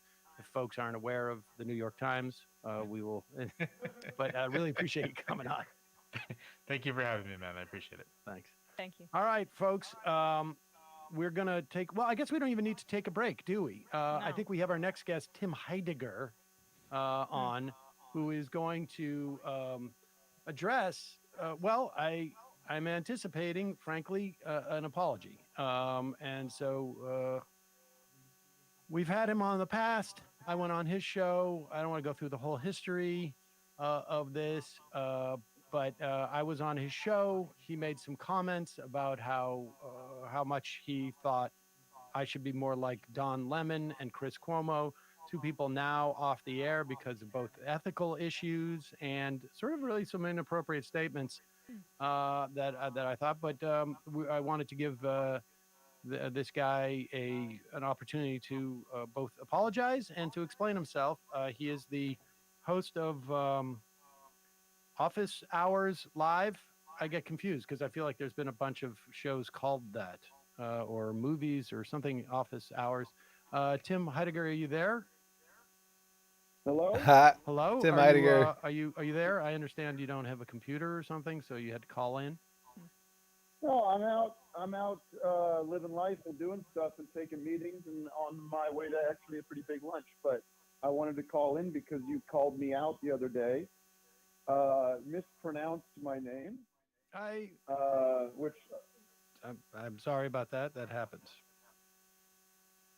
Well, especially with Sam. Tim Heidegger, CK, not GG. You're connecting me to a German philosopher from the 19th century. I don't appreciate it. Well, let me apologize for that. That is a massive category error, without a doubt. And maliciously. Heidegger was obviously a brilliant man, and I'm sorry for confusing you with him. As to what you were talking about, to me, it's true. I'm a big fan of Don Lemon, and we did sort of talk about how I thought that you could do a better job of hosting a news show, a daily news show, and you should look to somebody like Lemon as a marker for what you could aspire to become. So yes, I'm disappointed that CNN let go of Don Lemon. I think he was a really big part of why I watch CNN, and same for Chris Colombo. But well, that's a little bit old news, but right. Yeah, I think you'll find it's Chris Cuomo, and you said that I should aspire to be both of them. Chris Cuomo was let go because of ethical violations. Well, I don't know I don't know the details of that. All I know is I can watch Chris what is it, Cuomo? Chris Cuomo, yeah.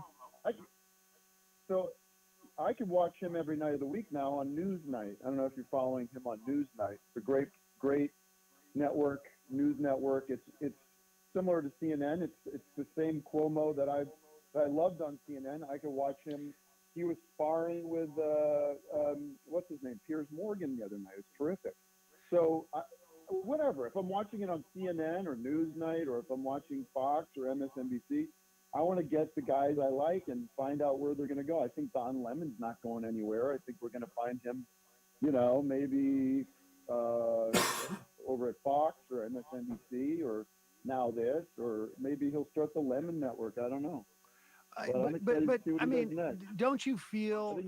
I think he's a great journalist, and I think if you don't see that there's something wrong with you, not me. All right. Well, I mean, you don't feel that like when Don Lemon says, Nikki Haley is past her prime as a woman because she's in her 40s or her 50s, let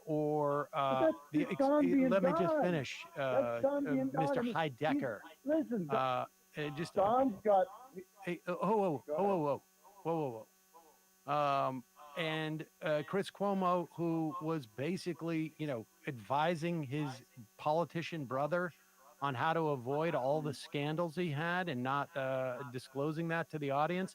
I mean, don't you think that that maybe you owe me a bit of apology to say that I am so bad at my job that I should aspire to both a guy who says inappropriate sort of misogynist things on air, or one who has deep ethical problems?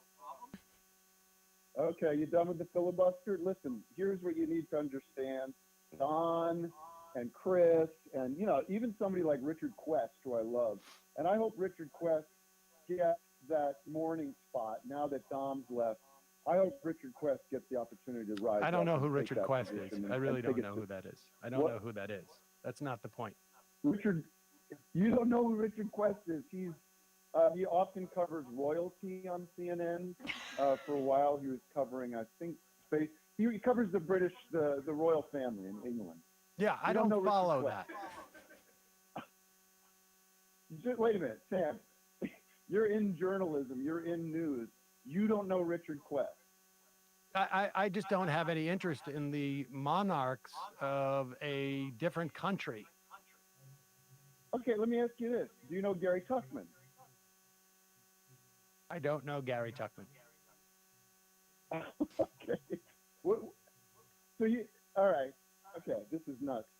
These are two stars at CNN.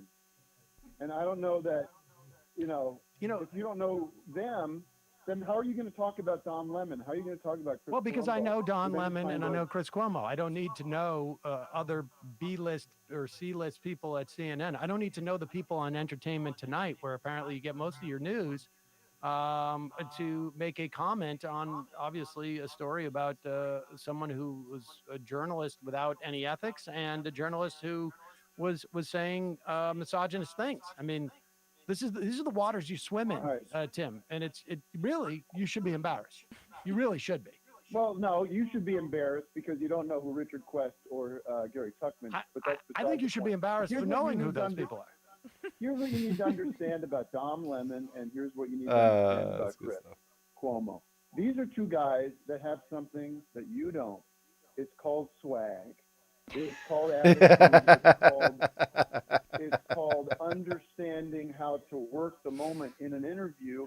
And of course, they're going to say stuff that's going to rile you people up.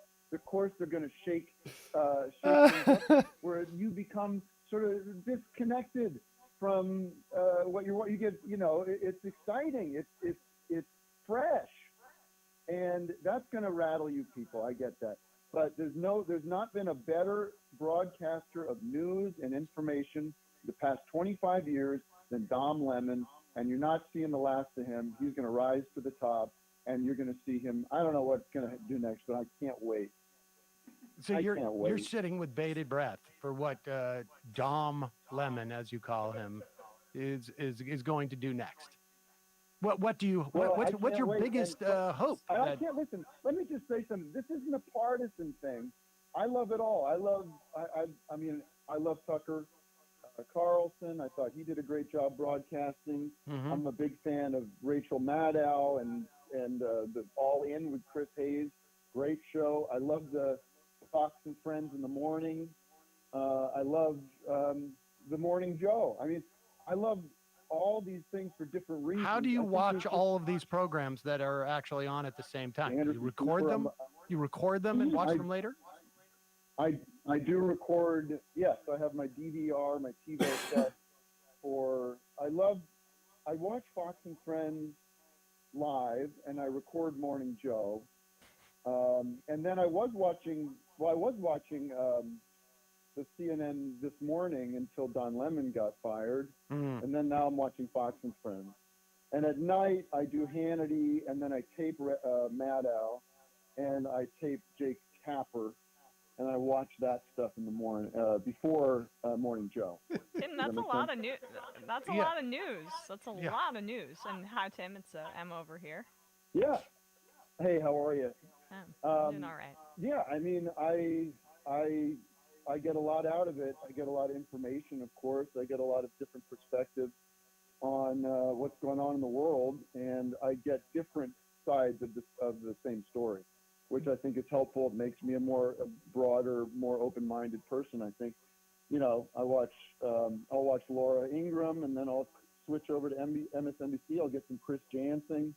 I love Lawrence O'Donnell. I love The Last Word. That's kind of how I end the night, with a little punctuation at the end. Say, he's somehow able to contextualize the whole day's worth of news and give you the last word. Yeah, no, it's in the title of the. Yeah, no, he gives you the last word. I get that because that's in the title of the show.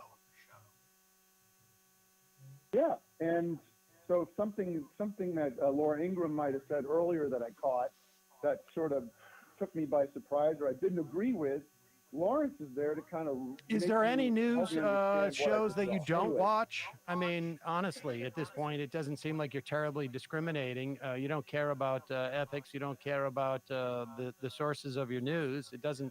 It seems like your only care is that you get enough, I don't know, monarchy watching, and otherwise your day is unfulfilled. I mean. And frankly, I got a question. I've seen. I'm not really much of. Is it Office Hours? Is that what it is? Live Office Hour. Yeah. Live. Office. It's not. You're trying too hard to make it sound complicated. It's not at all. It's Office Hours Live. Okay. All right. I just didn't. No, I said Live Office Hour. It was 3 words. I just got them because frankly, it doesn't make any sense one way or the other. So it's not obvious. It's not. It's Sam. Here's a way to think about it. It's not a pun on a Steven Spielberg sci-fi movie. That's one way to think about it. Yeah. Well, first of all, literate people know that what you're talking about is a Philip K. Dick book. It wasn't a Steven Spielberg movie. I don't even know if that had come out at that time when we first doing the Majority Report. It's not a pun on that whatsoever. Minority Report is a pun on Majority Report. It's not the other way around. So, but like I say, there's no context in which Office Hours Live means anything more than live office hours. I mean, I've heard both phrases. Both phrases, frankly, are meaningless, and I think that's reflected in some of the content that you both consume and then regurgitate. All right. I don't really care what you think about anything. That's why I don't generally watch your show. Well, I think it's mutual. I was understood. I understood that. Like, there was a sense that people had that you would apologize in the wake of your 2 favorite newscasters getting fired for both ethical and sort of like inappropriate reasons. But apparently that's not the case. And I think I'm not frankly surprised. All right, Sam, listen, I got Victor Blackwell on the screen right now. I'm watching, I got CNN on. He looks like he's about to do an interesting story about what's going on out there with the debt ceiling. So I'm probably going to jump off and tune back in. And later after lunch, I'm going to catch up with Ari Melbar and see what he's been cooking up, what reports he's working on. Ari Melbar, I believe, is on at night. I don't know where, what TV system you live in, but God bless. Go with God, I guess, as you say. Yeah, and by the way, so good. Tom Foreman is somebody you should check out too. And I think that we're going to be, in about an hour, I got something coming up from Dana Bash. So I'm going to be focused on that. All right. Great. Well, I think people got a real sense of what your media appetite is, and I imagine it's made some people nauseous. But I appreciate you coming on under really, in many respects, false pretenses. So thank you for coming on. All right. Yep. All the best. And Emma, nice to speak with you. All the best to you. Have a great weekend. Same to you, Tim. Wow. Yeah.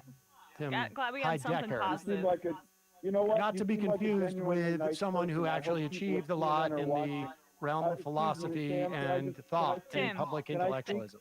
Sorry? Yes, sorry. I'm sorry. I was just giving you an outro, but no, go you're ahead. just talking over praise for me. I mean, which is kind of par for the course. Yeah, I just wanted to say, Emma, you seem like a nice, smart person. I hope the people at CNN. Ooh, there's a good open source because I think there's a real opportunity. A video to level transcoder. up and have an opportunity there. Now Handbrake. there's some open slots. Thanks, Tim. And all the best. And I'd love to see you, honestly, would love to see you out there with Andy Cohen and Anderson Cooper on the New Year's Eve spectacular they do. I was a little disappointed because this year they were not allowed to drink, which I think kind of spoiled some of the fun. But I could imagine you out there with those guys laughing it up and having a good time in Times Square. But anyway, that's really been thanks, percolating, hasn't it, for the past a lot. literally 5 months? That I believe that broadcast happened almost literally 5 months ago to the day. I'm still not over it. And so. apparently that still riled you. It gives you a good sense. Too bad there wasn't a Monarch report on that night, too. Tim Heidecker, not to be confused with Heidegger, who was a brilliant philosopher in any way, someone who contributed something to the public discourse. I will not make that mistake again. Goodbye. Goodbye. Well, I liked him a lot. My understanding is he does. Sam has Emma has a fantasy team of minor CNN stars and how much airtime they get. So she's big on the. I have no doubt that there's been bets Exactly. you've placed on that in the past. Well, all right, we're going to take a break. Emma has a gambling palate problem. Cleanser. I'm sorry. Sorry about that. But we will take a quick break and head into the fun hat. Yeah. That didn't work out well. He sees my talent. Someone's reminding me that Heidegger was a literal Nazi. Yeah, actually a Nazi. I mean, look, Being in Time, good book, but his politics, not so good. No, I wasn't judging politics, but he did have an impact on thing, and I didn't mean in any way to confuse Tim with Tim. Now you got to apologize to Tim on off his side. Well, I wasn't calling him that. I wasn't saying that part of Just Heidegger. loosely associated. Well, I mean, he likes the CNN monarchists, and you apparently approve of Heidegger. So.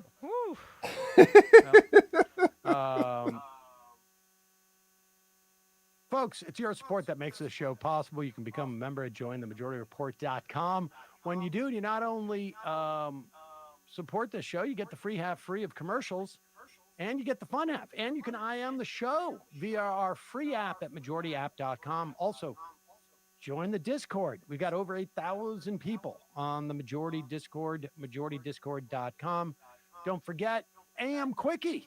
Sign up for the AM Quickie 3 times a week. It's free 3 times a week. You can pay for 5 times a week, but check it out. 3 times a week, you will get an email in your inbox in the morning and give you all the news you need quickly. That's why we call it the AM Quickie. JustCoffee.coop, fair trade coffee, tea, or chocolate. All this week, 30% off. 30% off. No coupon code necessary. Buy the Majority Report blend. Emma, what's happening on ESVN this week? Well, the draft was last night. Very exciting draft. I did a mock on ESPN on Monday. You can check it out. What I got wrong, what I got right, much more what I got wrong. But I still gave, some analysis of a lot of the top picks that happened last night and some NBA, NHL talk. YouTube.com/ESPN show. Matt, what's happening on Left Reckoning? Yeah, Left Reckoning on Tuesday. We talked about Andrew Tate with Elias Cepeda. This weekend, I'll be doing a little deep dive with David into the House Freedom Caucus of North Dakota, which is voting to did like 10 anti-trans bills one day, voted to not do universal school lunches, but voted to raise their lunch reimbursements, issue that they said was entirely unrelated. I'm going to go into one of their little guys. He's like just out of high school, a little Republican who was on a racist Facebook group called the North Dakota Young Republicans, and tried to, and also he is unclear about if he actually went to college or not. So a little bit of a Santos vibe going on. We'll be going into this Pritchard boy, patreon.com/leftreckoning. All right, quick break. Head into the fun half. 646-257-3920. We'll take a couple of phone calls. Can't take too many, but we will take some. We'll be right back. You are in for it. All right, folks. 646-257-3920. See you in the fun. In the fun half. Are you ready?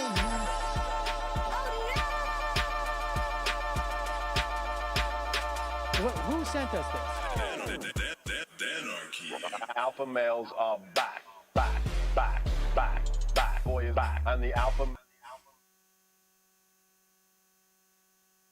Hold on a second.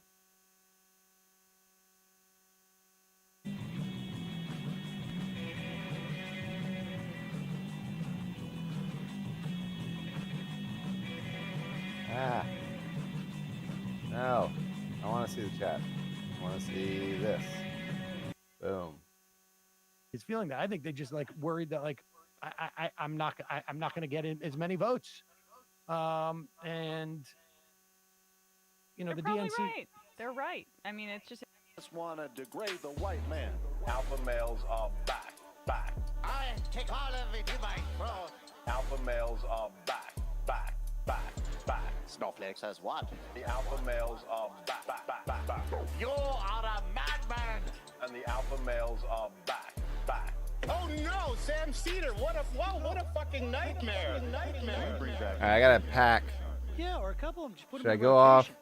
Yeah, Well, the I'm going to problem go off is the they're air. like 45 seconds long. So I hope everybody who showed up enjoyed themselves at least a little bit. See, white people doing Check you drugs later. look worse than normal white people, and all white people look White disgusting. people are And the disgusting. alpha males, psych. Psych. Fuck 'em. Snowflake All right. says what? What?